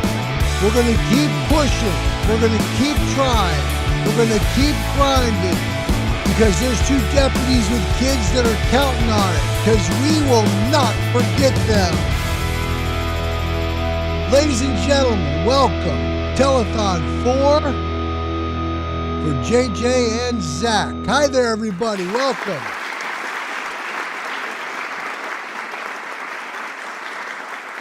Happy Sunday. It's August 9th, 2020. It's an honor to see you today. Thank you for coming to join us here in the Hidden Bunker.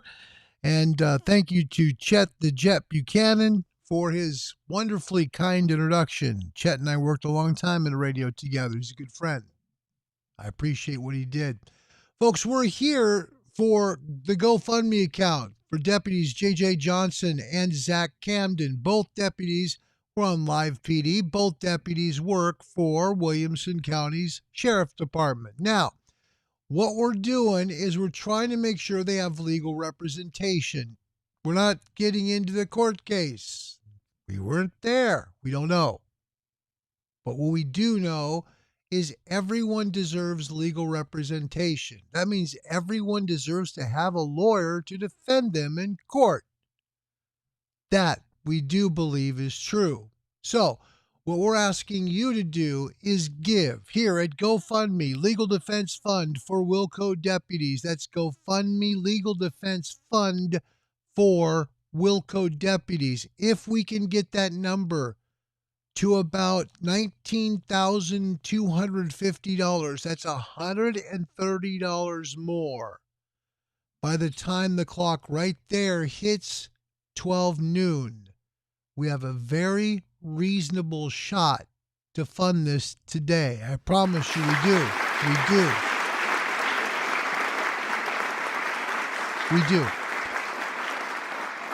The whole goal here is to make sure that they get their money. That's the whole goal, because the attorneys will then have their retainer paid in full, and both deputies Camden and Johnson can focus on their children and their families. That's the whole purpose of why we're here. Your opportunity to help them is twofold. First of all, give what you can.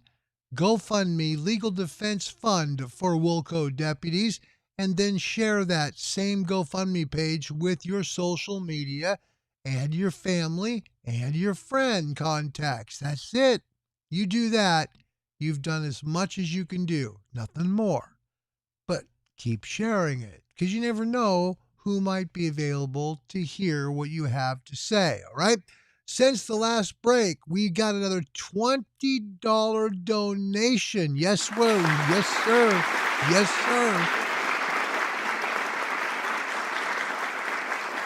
I love that. I love those $20 donations. I love any donation. $5, $10, $20, whatever. Doesn't matter. It's really good. It's neat to see that. I want to personally take a moment here and thank Mary Pat King for her $20 donation. Mary Pat, you are our dear friend now. You're part of the family. You are. Okay, so we're going to have Deputy Johnson on in just a little while. Not this segment, but the segment after, okay? Our hope is that he'll be able to come on and talk to you for a few minutes. Our goal, of course, is to get this funded. That's what our goal is. I've struggled hard with having it fund while we're here doing this live. Excuse me, a little itchy there. That's always been my struggle point. And it shouldn't be, but it is. You know, when you've done this as many hours as I've been here, it's one of those things that you struggle with, because I don't want it to be about me, and I don't want it to be credited to me. I want it to be credited to the Lord and to three wonderful people who worked so hard to put this amazing fundraiser together. And that would be Christine Peterson, Jesse Lee, and Blue Blooded. Those three did an amazing job to not only set this up, but also network it, fundraise it, and keep sharing it. Through their efforts, in about 2 weeks, they got about $11,000. Now, why is this even necessary? You may be asking that question. Why are we even doing this? And that's a great question. I'm sure that both Deputy Johnson and Deputy Camden have asked that a million times. Their union dues include legal protection in case something happens on the job. Can you imagine being in law enforcement and, you know, the responsibility that they have in law enforcement, and then having something go wrong? Because things will go wrong. People don't always cooperate the way they're supposed to. They don't always do what they're supposed to do. That makes it a wild card. So when that happens, the problem becomes something can happen. Well, in this case, something did. Their union, who was supposed to take care of them from a legal perspective, didn't. Then you add to that the fact that this is a desperate situation. Can you imagine, just for a moment, put yourself in Deputy Johnson and Deputy Camden's shoes, just for a split second. And I want you to think about something really bad happening to you that really hurts, right? It's painful. You're already hurting over the fact something bad happened, but then it hits you that there's going to be even more pain, and it's going to cost. The people who you counted on to protect you are all backing up as fast as they can, getting away, and you're left standing there. What did he do? Well, Deputy Johnson went home and he bawled his eyes out, started throwing up in his yard. That's no lie. That's what he did. He said yesterday he got home, he was just so overwhelmed with hurt and pain that he literally got sick in his yard. That's the kind of worry he carried. So you're hurt that bad, right? And there's no one to help you. It's not like you've got some rich uncle that's going to stop up and go, hey, how much you need? 20 a large? Here you go. No, it's real life. They didn't have that. So what did happen? Well, there were three really kind people in Williamson County, Texas, that heard about the story and thought, what can we do? You know, it's one thing. It's like in the book of James, 2 James, it says, showing me your faith by what you say, and I'll show you my faith by what I do. In this case, Christine, Jesse, and Blue Blooded got together and did. They put together a GoFundMe. That GoFundMe was wildly successful, and it was at the wrong time too, which is totally mind-boggling to me. It was 2.5 weeks after George Floyd. Now that was a catastrophe, what happened in Minneapolis, and look how much it's changed our country. Can you imagine for just a moment how difficult it would be to raise money at a time when the people of this country are on television every night protesting against law enforcement. Yet somehow the money came. It came quickly, about $11,000 in roughly 2 weeks. Then it stopped, just stopped. Then it started up, then it stopped. The union wasn't there to help them. The press wouldn't even do a story on the fundraiser. That's the most mind-boggling thing of this whole story, besides what the union did, is that the press, who has a chance to do a feel-good story about people's kindness, totally dropped the ball. How do they do that? Now, I'm going to be honest, it wasn't that they weren't told. They were. So the press made a choice in the Austin, Texas area to not do anything, which is their prerogative. It's their television station. It's their ratings. It's their thing.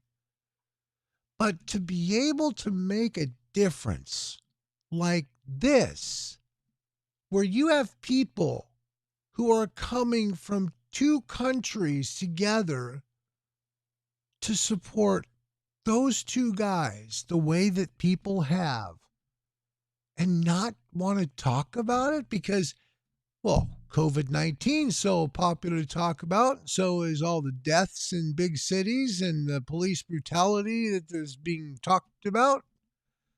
That's a much bigger story. Don't think for 1 minute, for 1 second even, that if one of the stations in town would have devoted even 60 seconds to this story, that 3 people got together to put a fundraiser together, and people from all over North America donated to it, that it wouldn't be a feel-good story. And don't kid yourself, it would have brought the money they needed, and we would be done by now. They would be. It'd be over. But they didn't even get that. So when I say these guys are 2 forgotten deputies, that's what I mean. Nobody came except for Jesse, Christine, and Blue Blooded. And all of you who came to give. This is the most beautiful story right now that I know of in America. And it's not because I'm involved in it. It's because I've seen it from the front row. I've watched it happen.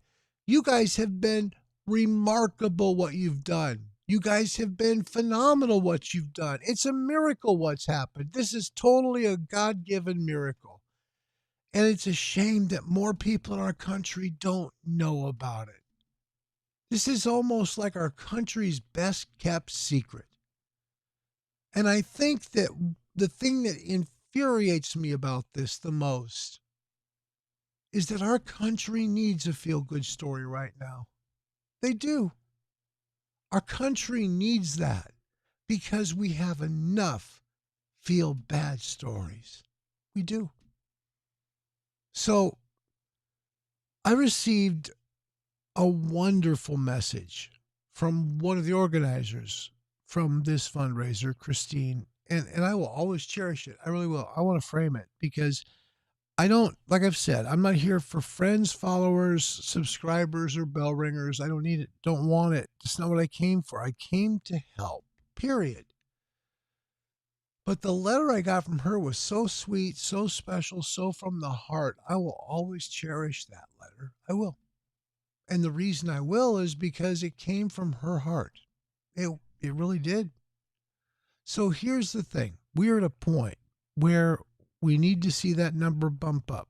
We just have to, because I'm fading fast and my body is getting to the point where it's hurting really bad. So JJ will come next segment.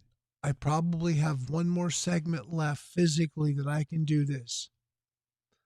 Now, if the number goes up, and it makes a difference to me, you've got to understand, there's a shot of adrenaline every time I see that number go up. That's just me. And it's not a ploy to bring more money. Please don't think that. That's not it. You have to realize I've been here since 4:30 this morning. It helps when you see good news. It helps when you see the number going up. It helps to keep you going when you're doing this end of it right here. So I'm asking if you guys would please give what you can. Please. Go to GoFundMe. Even if it's $10, $5, it's fine. Give what you can. Keep sharing. Don't stop sharing because there's somebody out there that's going to give. They're going to. I said earlier in the comment section, don't quit. Don't give up. Keep sharing because it gets harder before the door opens up. And that's true. It will be that way. We're right now in that part where the door seems like it's tight so much that it can't be opened. But it's only a $100 or so donation away from being blown open. Trust me. It's that close. We're at a crossroads. We really are. But I'm going to say something because I really don't want you thinking of my physical condition to be used as a ploy against you.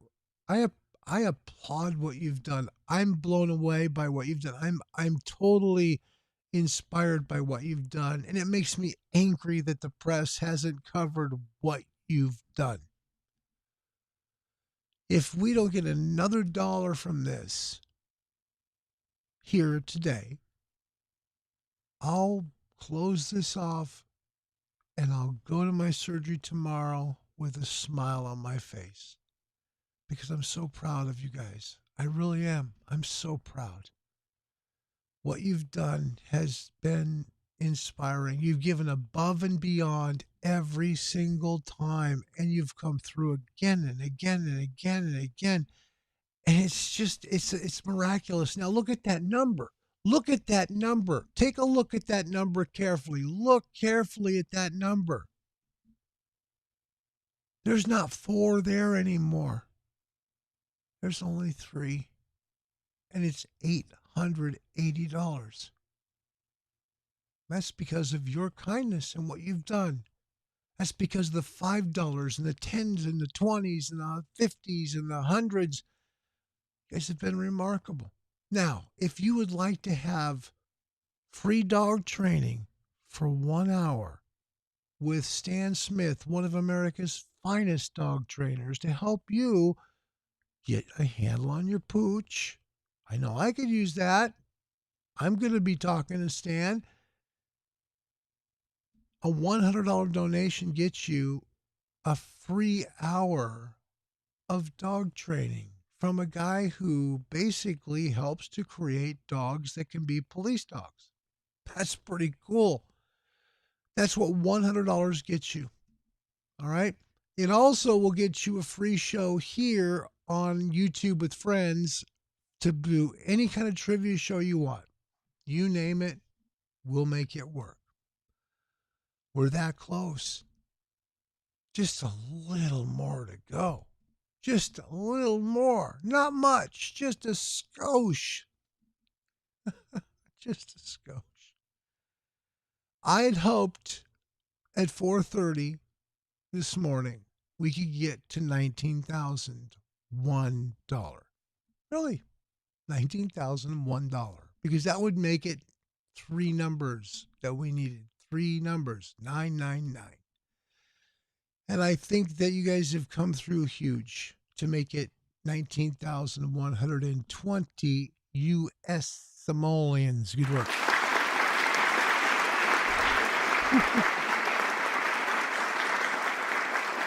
Okay. I want to tell you that I will, and you will notice as, we're at this point, my eyes, I'm tired. I am. I'm pooped. And my eyes will wander. You'll see kind of one of them looking one way, maybe the other looking the other way. It's just a disability that I have. Happens when I get tired, excuse me. And, yeah, it's one of those things. But I want to thank all of you, every single one of you for what you've done, because what you've done has been such a special story that it's really too bad that our country doesn't know you've done it. It's too bad. Thank you for what you've done. Thank you, every one of you, for what you've done. It's amazing. Let's look at your comments. Let me zoom up a skosh to see what you're talking about. First, I need to zoom up to a really good one that was here earlier that Jill is so good at doing. Jill Bameyer, gold medal moderator from Manitoba. Here's that link. Look at that. Just click on that. It'll take you right to the GoFundMe page. It'll help you to make that donation right there. That's all you got to do. If you're on a tablet, or you're on a laptop, or possibly a desktop, just take a look at the link right here and you click on it. It'll take you right to GoFundMe. Whatever you can give. 5, 10, 15, 20, whatever it is. Remember, we talked earlier, when you do when you got I don't know, let's say when we came, it was like $8,900, something like that, right? And it's like, let's see if I can get in the camera here. Hopefully, let me get over here. Okay, here we go. Okay. So, it's like this big, right? It's huge. It's a gigantic distance away. So, when you go and you give, hold on, let me move over here. There we go. Sorry. I got to remember I'm dealing with a mirror image. Sorry. Okay. So, when you got a huge number, like $8,900, right? And someone gives 20, it doesn't really move because it's so much to give. But now when you got $880 to give, let's say that same thing is, it's relative, it's this big, and you give 20, now all of a sudden, look, comes closer, doesn't it? It's because you got less to give. So $20 is a lot of money. That's what I'm trying to say. What's happened here is remarkable. It's absolutely remarkable. And we're so close. If we can get a few $100 donations in here within the next hour, everything changes. Everything changes. So please give and share. All right? Let's take a look. What we got here on the comment section. Jill Bameyer had a news conference on a Sunday. Jill, take some time off. You should do that. And yeah, there are many law enforcement supporters. No question about that. And Karen, the media, it reports what they want to report. It used to be the news. Remember, it was the news. Now it's the views. That's really it. It's really the views. That's what they do. God bless you, Deborah. I mean that. Christine says, I bet the media says something once it's fully funded. No help, no coverage to help fund it. Just try to get their nose in the glory somehow. You dang Skippy girl.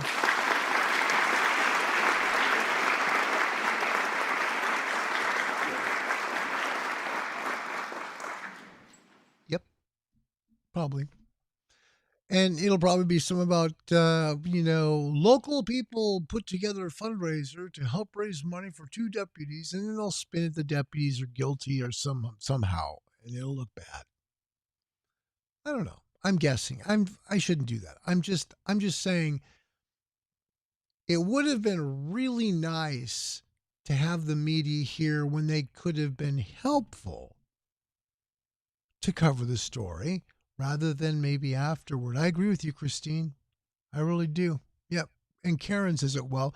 Christine, if they do, throw the truth in their faces and let us know. She says, of course. So, Jill, again, with that wonderful link, there she is. Isn't that cool? Isn't that cool? Now, this is my buddy Karen White. I love Karen. Says, if you're on Facebook, you'll find her under Karen Linder White. That's what you'll find her name under. Karen's super. Karen's good people. I love Karen. Karen's just a good person. I mean, she's a person that you're very blessed to know. She's just a good person. That's the best way to put it for Karen. I've always thought the world of her. She's always been very kind to me. So we're at 19,000. Don't say 11. $19,120. We need to get the number up. I'm going to throw a very short video here because I think we might have just about run our course today.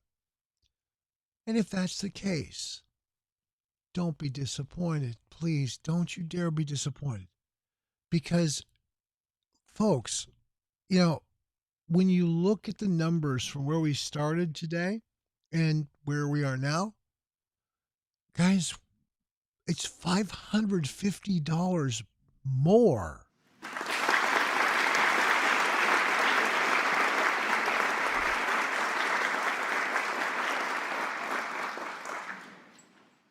It's $550 more than we started with.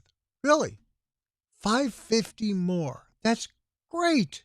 You kidding? That's great. So I think that's a really good number. And like I told my wife, if you know, tomorrow surgery, I go in and I know it's 3 figures, I feel good because they're home free. It'll happen all by itself. It will. It will. So don't lose faith. As the days roll on, people will give. Just the way it works, guys. It's how it works. And that's the whole point. We're here not to fund it at a certain day, right? We'd like to, if we had our way, be right now and yesterday too. But this is God at work. Let's let him do the work and let's just be grateful for the ride because right now it's really good stuff. $19,120 by the kindness of Canada and the United States.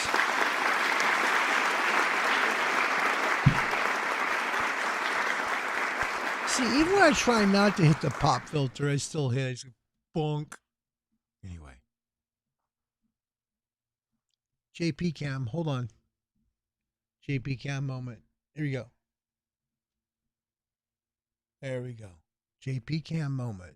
See, I need to get a JP Cam. I need to get one because he does stuff like this all the time. He'll lay there. He just waved at you. See, there he goes. He'll just lay there for a long time, wait for Dad to get done. And then once Dad gets done, he'll get up and he'll want his loves. That's my buddy. He just sticks with me.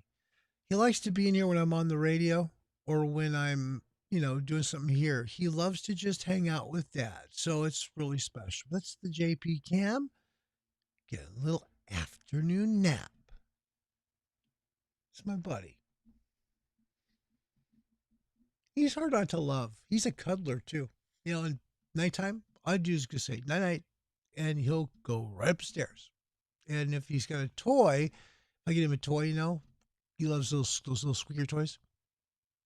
He'll have it in his mouth. He'll carry it up. He'll go find it. He knows where he puts it. I don't know. He does it every time. But he'll remember where it is. He'll go run and get it, and he'll go up the stairs with that thing in his mouth. And then he'll wait for me to lift him up, bring him up on the bed. He has his own blanket because he's not spoiled whatsoever, I want you to know. And then he crawls underneath the blanket, and he waits for me, and I just lay down on my back. I put my arm out, kind of like, let me see if you can see it, kind of like that. And then what he'll do is he'll just curl up right here in my arm, right here in my arm area, curl up in a ball, fall asleep. It's sweet. It's comforting too. It's a comforting feeling to have a dog. I love him. He's so special. Miley's our first. Miley's our baby, our first baby, but he's pretty cool. Yeah, pretty special puppy. So what we're going to do is we're going to take a very, very, very, very, very short break. We're going to see if we can come back with Deputy Johnson.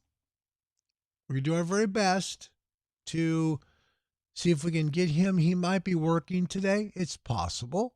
If he is, then certainly we'll do our very best to be patient because that's the right thing to do, right? That's what you do. But before we do that, look at that number, $19,170. Yes.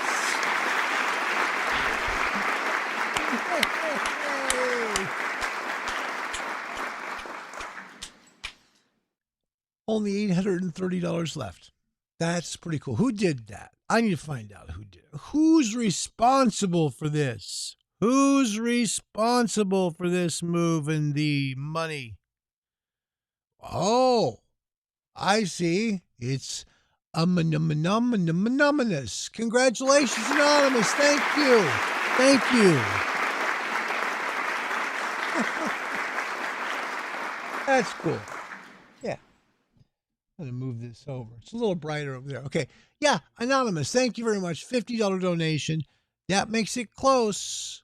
$19,170. Almost to $19,250. $80 more gets it to $19,250. I've said, I think I said to Christine, I said to my wife, Karen, if this thing can get to $19,250, it's going to go quick. It will, because 750 is a number that for some reason is in my head that's going to go. It's just going to be fairly quick. $80 away. And I just shake my head and I'm just blown away. Thank you. Thank you, whoever you were that just donated $50 at GoFundMe. That's cool. Thank you.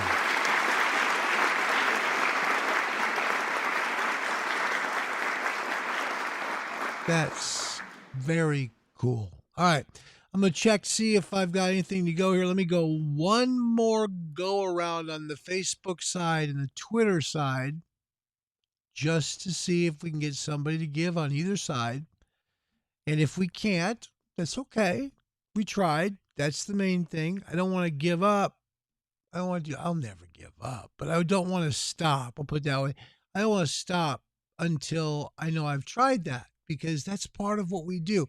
We do try and cross-share across platforms, because by doing that, you're hitting people that may not be on YouTube, right? So it's a good way to catch them where they are. And if my smartphone would cooperate, it would even be cooler. These things, when something like this costs about as much as a big screen television, something's wrong. Just saying. Okay, let's try it on. Let's go Facebook first this time. We did it the other way before. I'll make sure I got no wheat thins on my face. Let's give it a shot. See if we can get some more money. Hopefully we can. And if we can, praise God. If we can't, praise God as well, because boy, have we been blessed to get a lot of money. Hang on, here we go. All right. Hello, everybody on Facebook. It's Larry. This is probably the last time I'm coming to you today, but it's important. Please listen. Deputy J.J. Johnson and Deputy Zach Camden have been forgotten by the system. First, their union let them down. Second, the local press didn't stand up and help them whatsoever to raise any money. Third, they've had some folks that are in the local area that don't like the sheriff, so they're after them and anything that they have to do with life. So they've had a tough go. However, you can help them. This is, I think, the most inspirational story going on in the United States right now. And you don't even know it's happening. No one knows about this fundraiser where 2 Texas deputies are trying so hard to just have a defense attorney paid for. That's it. We're not talking about who's guilty or not guilty. We're just trying to make sure that they can have a legal counsel present to take care of them. That's all. Can you help? If you can, there's a GoFundMe page that's pinned on my page. Please click it. Please feel free and give whatever you can. There's not much to go. Only $830 left until they're fully funded. And to give you an idea of how special that is, they started out at $20,000. That's how much they've got. Home stretch, and we need you. Can you come through? $5, $10, $20. If you go 100, you get a free dog training lesson for 1 hour with one of the best dog trainers in all of the United States, and Stan Smith from Fort Worth, Texas. He trains police dogs. That's what a $100 donation will get you. Please give at GoFundMe, Legal Defense Fund for Wilco Deputies. I know it's a mouthful to remember. It's at the top of my page. Just click on the picture with the police vehicles on it, and please give what you can. I've been going since 4:30 this morning. I'm getting pretty sore now, and I'm tired. So, guys, I don't have much left. I'd love to see it get funded today, but if it doesn't, it's come a long ways, and I've been blessed to be a part of that, and I'm grateful. Thanks for considering it. God bless you guys. I won't be probably seeing you again today.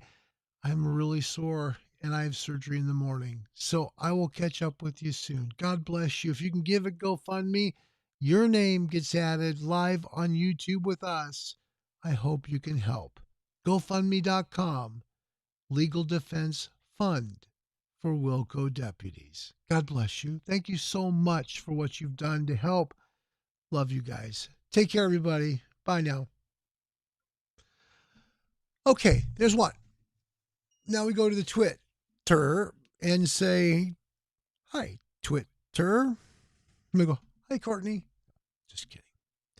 So we'll go there. We'll try it one more time there before we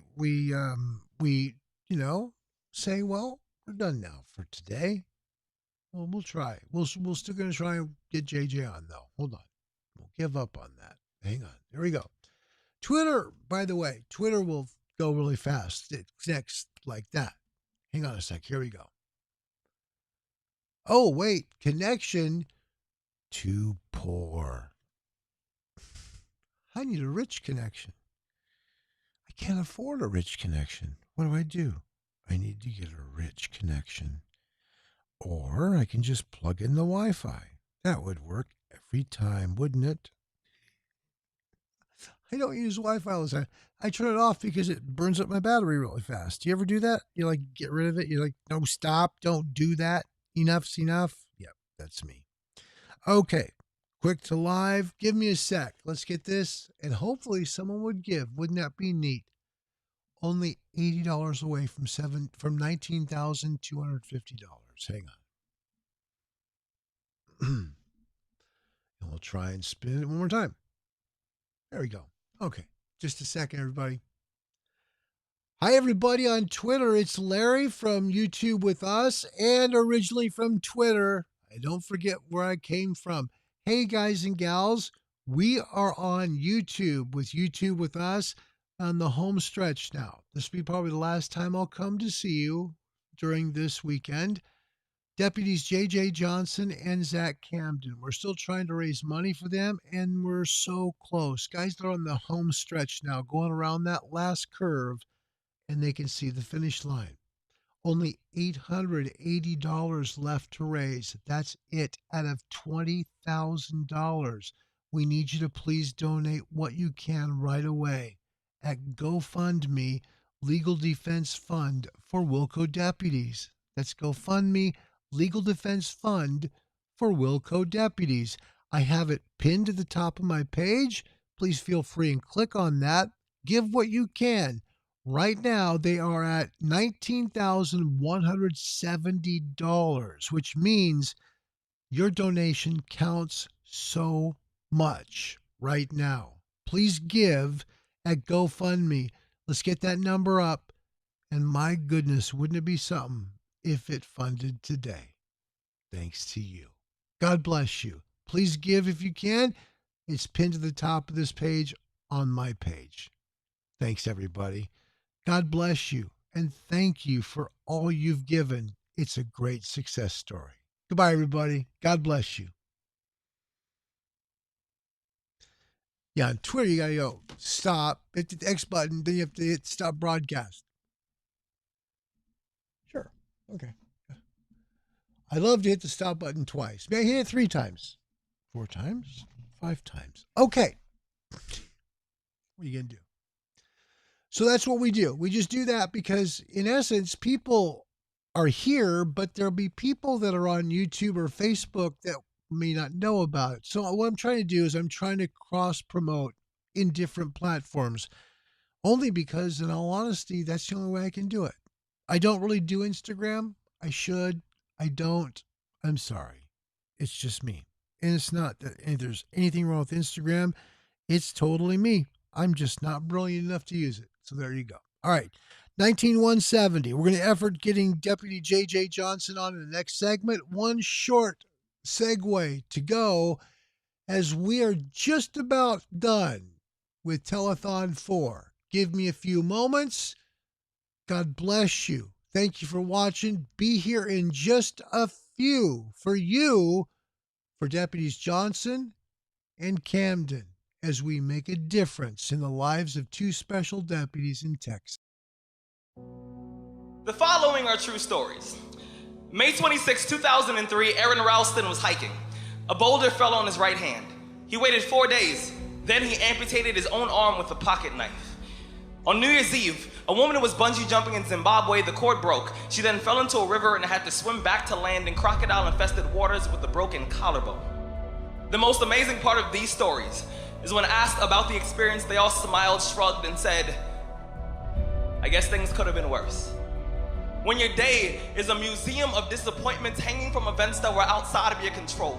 When you find yourself flailing in an ocean of why is this happening to me? When it feels like your guardian angel put in his 2-week notice 2 months ago and just decided not to tell you. When it feels like God is a babysitter that's always on the phone. When you get punched in the esophagus by a fistful of life, remember that you will survive. Remember, things could be worse. Remember, we are never, ever given anything that we can't handle. When the world crumbles around you, you have to look at the wreckage and then build a new one out of all the pieces that are still here. Remember, you are still here. The human heart beats approximately 4,000 times per hour, and each pulse, each throb, each palpitation is a trophy engraved with the words, "You are still alive." You are still alive. Act like it. I invested too much to quit. I made too many sacrifices to give up. We've come too far. We've been through too much. We've seen too much. We've had too many victories. We have seen defeat. We've looked defeat in the face, and we've overcome it. We've come too far to give up now. We've come too far to be negative now. We've come too far to start overthinking now. So when life happens, I don't just sit there and cry. I buck back. I buck back.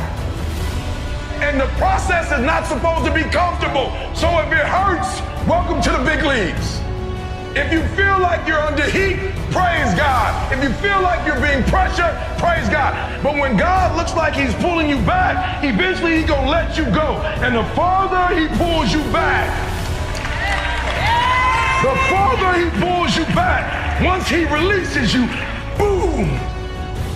The spirit of resiliency, the spirit of grit, it's in your DNA, it's in your blood. Overcoming is in your blood. Getting through adversity is in your blood. Your ancestors got through so much more. We will be all right. We need to focus on where we're going, not where we come from and what's happening. I just need you to keep walking toward it. I don't need you thinking about it no more. You're doing too much thinking. You analyze it too much.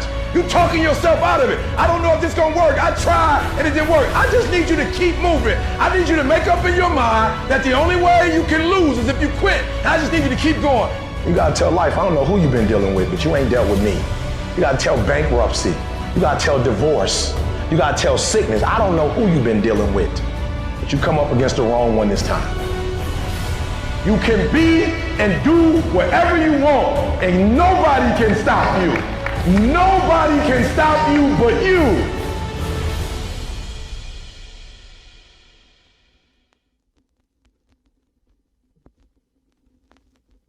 And now, broadcasting live by the light of a single swinging bow, deep in an underground bunker marked only by a nondescript entrance, somewhere in rural Oregon. Don't even try to find him. Don't even try. Here's Larry with this week's guest. Ladies and gentlemen, welcome to Leo's Coast to Coast. Thank you, Chet the Jet Buchanan. Hello, everybody, wherever you may be, from coast to coast, sea to shining sea, around the world and everywhere. We are here making a difference with two Texas deputies that are heroes. Don't misunderstand.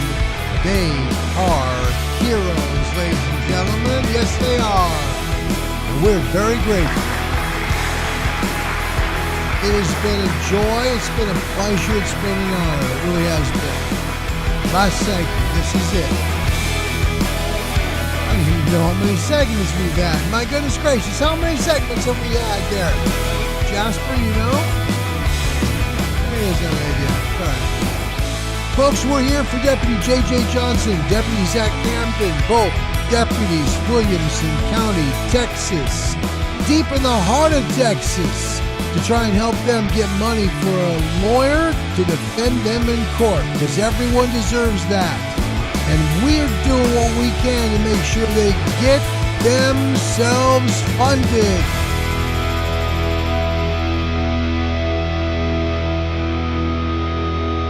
Oh yeah! Hello everybody, wherever you may be. It's the last segment, guys. Sorry, I've been doing this since 4:30, so I'm pooped. I'm done, and I'm really sore. If I was a steak, I'd be well done. I wouldn't. I'd be rare, of course. Another $10 just came in, folks. Yay! Woohoo! Little Arsenio. Woo, woo, woo, woo, woo. Remember that? Arsenio, huh? Woo, woo. We're at the point of the day now, like we were yesterday. Remember that? Where the son just kind of was playing with the camera? Yeah, we're there. I got the alfalfa thing. Check it out. Remember alfalfa? Little rascals? But I've got a cool way to fix it. Check this out. 1, 2, 3, and then a little bit of that. And there you go. It happens when you don't have much hair. It's pretty cool. Hello, Kathy Salazar, the mom of Zach Camden. Welcome. Good to see you. Did you make it to Texas safely, I hope? Yes, she made it. That's awesome. Good to hear that. Yep. She drove quite a ways. Quite a ways. Yes. Bright or light? No, it looks like I'm in a tunnel. I don't like that at all. I hate that look. Hi. I'm glowing now. Okay, so we're going to all of a sudden like, hi. Okay. All right, let's do it this way. I think we can fix this problem by just making a couple of adjustments real quick, like that, making noise. There we go. Hey, by George, it worked. Okay.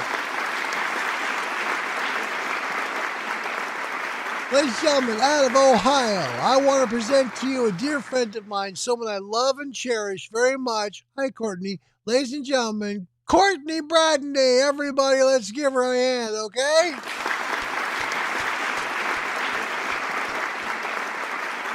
All right. Guess what? What? Are you going to say hi, Larry? I'll say, hi, Courtney. Courtney, oh, bless your heart. I gave a homeless kid some books. That's good. Good job, Courtney. That's good. Well done. Well done. That's cool. I'm proud of you, kid. That's great. That's really good. Jill Bemine from Manitoba. Very kind of you, Courtney. Very nice. Yes. Hey, Courtney. Yep, it's very cool. $19,180 is the number. That's a good number because that puts them in territory where one donation, one big generous donation gets it done. Now, listen, this is the end of this for me. It will be this time. It has to be, guys. I'm done. However, I will say this because it's very important. I do want you to know from the bottom of my heart. It's okay. It is because, Christine knows this, and so does Jill, and my wife know this. I think Carrie and Sam, too. They're in the production crew for our group, for our team that make the show here. And I didn't want to be the person that was here live when it went to 20. It would have been cool, don't get me wrong. I would have loved it, been praising God the whole time, raised my arms, saying, hallelujah, Lord. I would have. I'm dead serious. I would have done that. But it makes it too much about me, and I don't want that. I've never wanted that. It's not about friends, followers, bell ringers, or subscribers. I just wanted to help. And for me, I think I've done that. Now, here is how you can make me smile all the way to going to sleep tomorrow as the doctor does my hip surgery. Okay? Keep giving. Keep sharing. Don't give up. Okay? I have to stop now because my body is at its physical limit. It was about an hour ago when I went for that last break and I barely made it home. Okay. Yeah. When your neighbor pulls you aside and says, "Hey, Larry, are you okay?" Just a little embarrassing. And you're like, "Oh, yeah, it happens all the time." Feel like, yeah, I just need my oil change. It's okay. Anyway. So the good news is that for me personally, I'd rather have it happen naturally, which it will. Promise you it will. Because here's what happens every single time we do this. I want you to take heart. I do. I want to encourage you. Let me do that for a moment. This is so important. Telethon number 1 that we did in like, I think it was the first, like 10th of July, something like that. I got to take a look. Let me look at the calendar because I do want to give you the right dates because it's been a while since we did that one, okay? We did Telethon number 1 on the 10th. Yep, 10th, 11th, okay? And the 12th. 10th, 11th, 12th. That's what we did. Now, on the 12th, we shut off at like at 42 and a half hours, something like that. 42 and a half straight hours. And then I hurried to church. Yeah, long story. Anyway, somebody, once we finished, donated $1,000 that day on the 10th. That's when it happened. Then last week, when we finished, there was a few other $100 donations. So what I'm trying to say to you is it's not the end. It's not the end of this. Keep an eye on the fundraiser. You're going to see some miraculous things happening. God isn't being denied here. He isn't. Just look at what the number is. It's $19,180, for goodness sakes, guys. I mean, that's a blessing, right? So keep that in mind. That's a real gift. And the hope originally, as I told Christine, was to get it to 18,000 by the end of the weekend. That was the hope. You guys have exceeded all expectations by the glory of God. It's at $19,180, guys.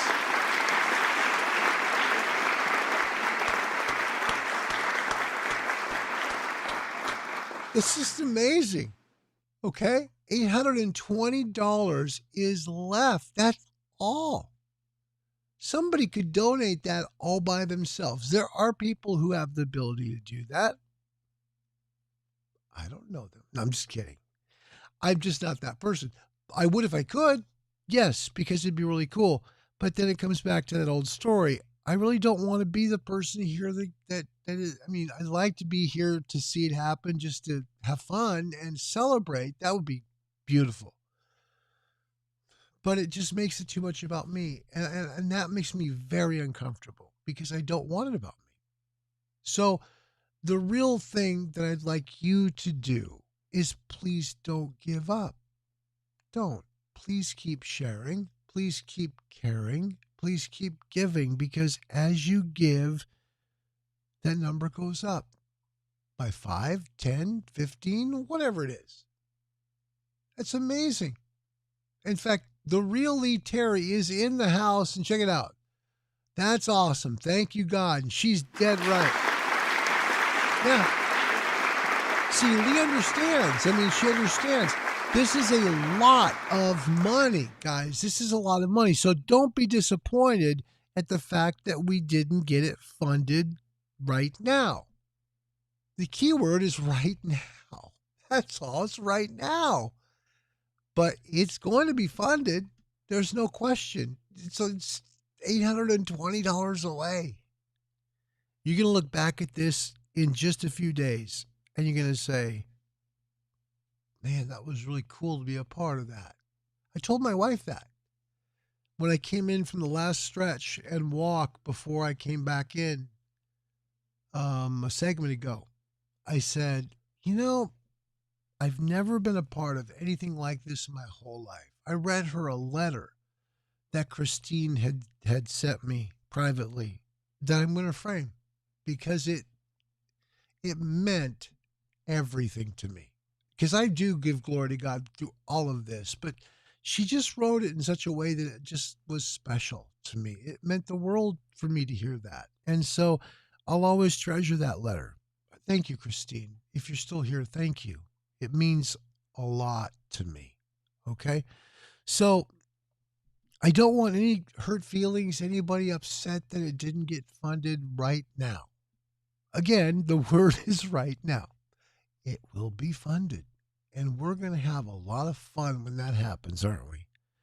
And I don't think our fun will be anything like their fun will be. Their fun probably going to be a little louder than our fun, but we'll have some fun. So 19, don't go backwards, Larry. $19,180 is the number. If you'd like to do a last second donation, we'll give you about 2 minutes. And then it's time to stop. I want to thank some wonderful people. I want to take a moment to thank God, first of all, for giving me the incredible drive out of the blue in January that I needed to buy audio gear. And I didn't know why I was buying audio gear. I told Karen, I said, I've been praying and God's telling me audio gear. She said, what? I know. I don't get it. What would I use it for? I have no idea. We were going to move the show to YouTube, but, I didn't realize I really needed all this for YouTube, but I knew I needed these specific pieces and they all came available. It just was like bing, bing, bing, bing, bing.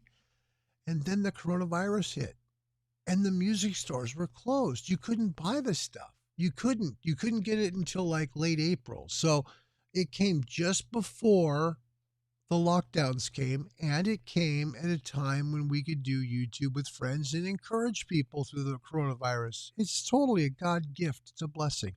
That's why when the bunnies made mention that I'm taking this money, they said, what was the accusation? The accusation was that I was taking the money to buy my audio gear. What? I've used this audio gear to help raise money, not to pay for it. I already own it. Okay. It just shows how desperate they are. That's all. So, don't believe what you hear about that. This is a legitimate fundraiser and it does matter. And these guys are being helped by it. Okay. So I'd like to thank God because God did a lot of things to make this happen, including the gear right there and the connections truly to Christine and to Jesse. I can't thank you enough, both of you. It's been such a treat to work with you and meet you and just be with you for a while here, socially distancing online. We're being safe. I had to say that.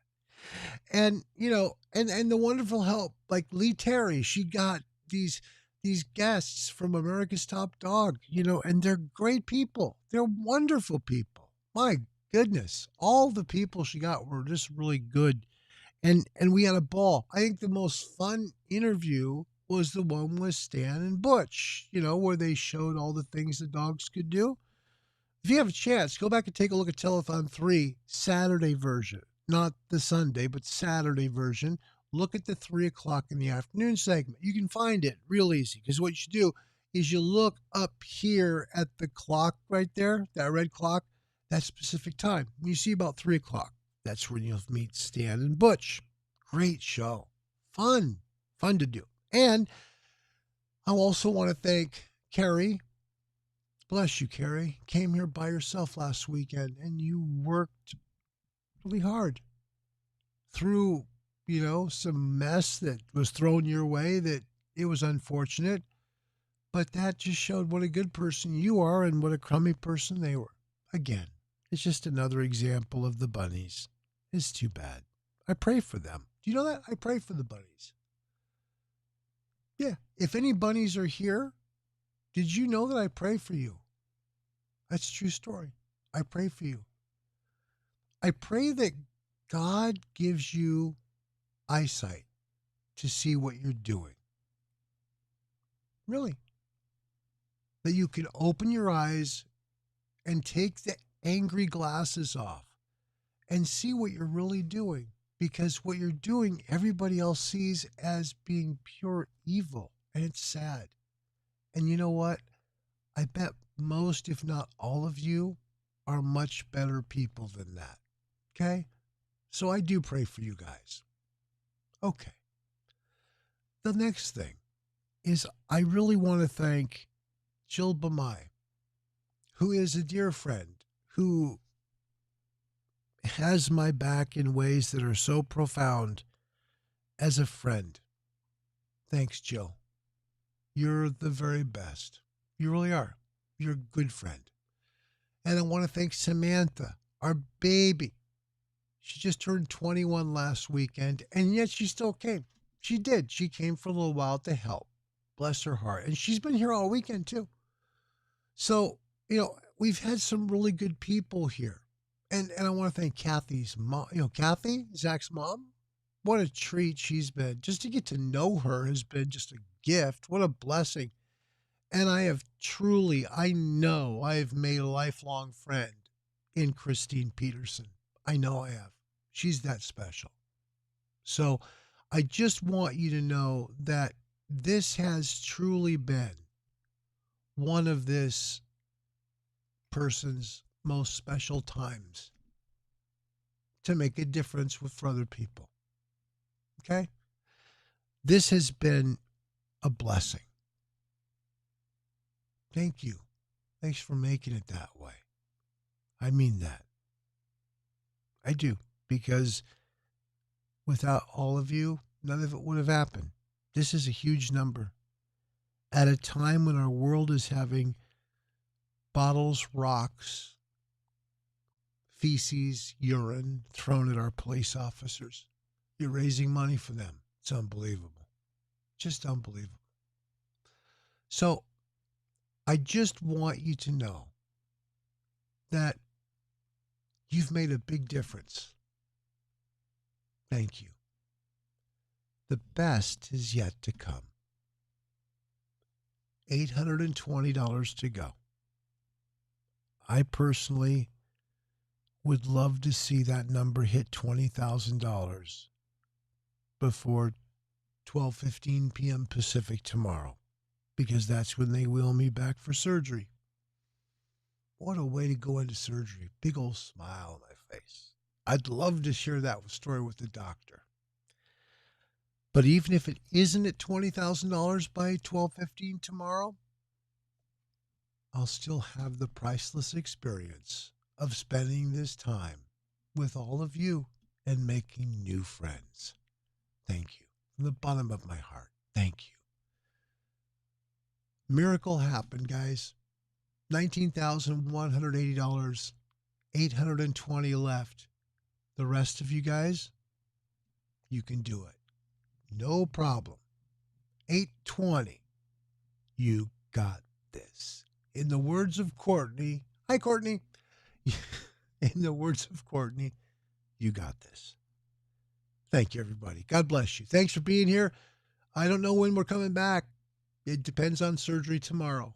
Could be 12 weeks. Could be 10. Could be next weekend. I don't know.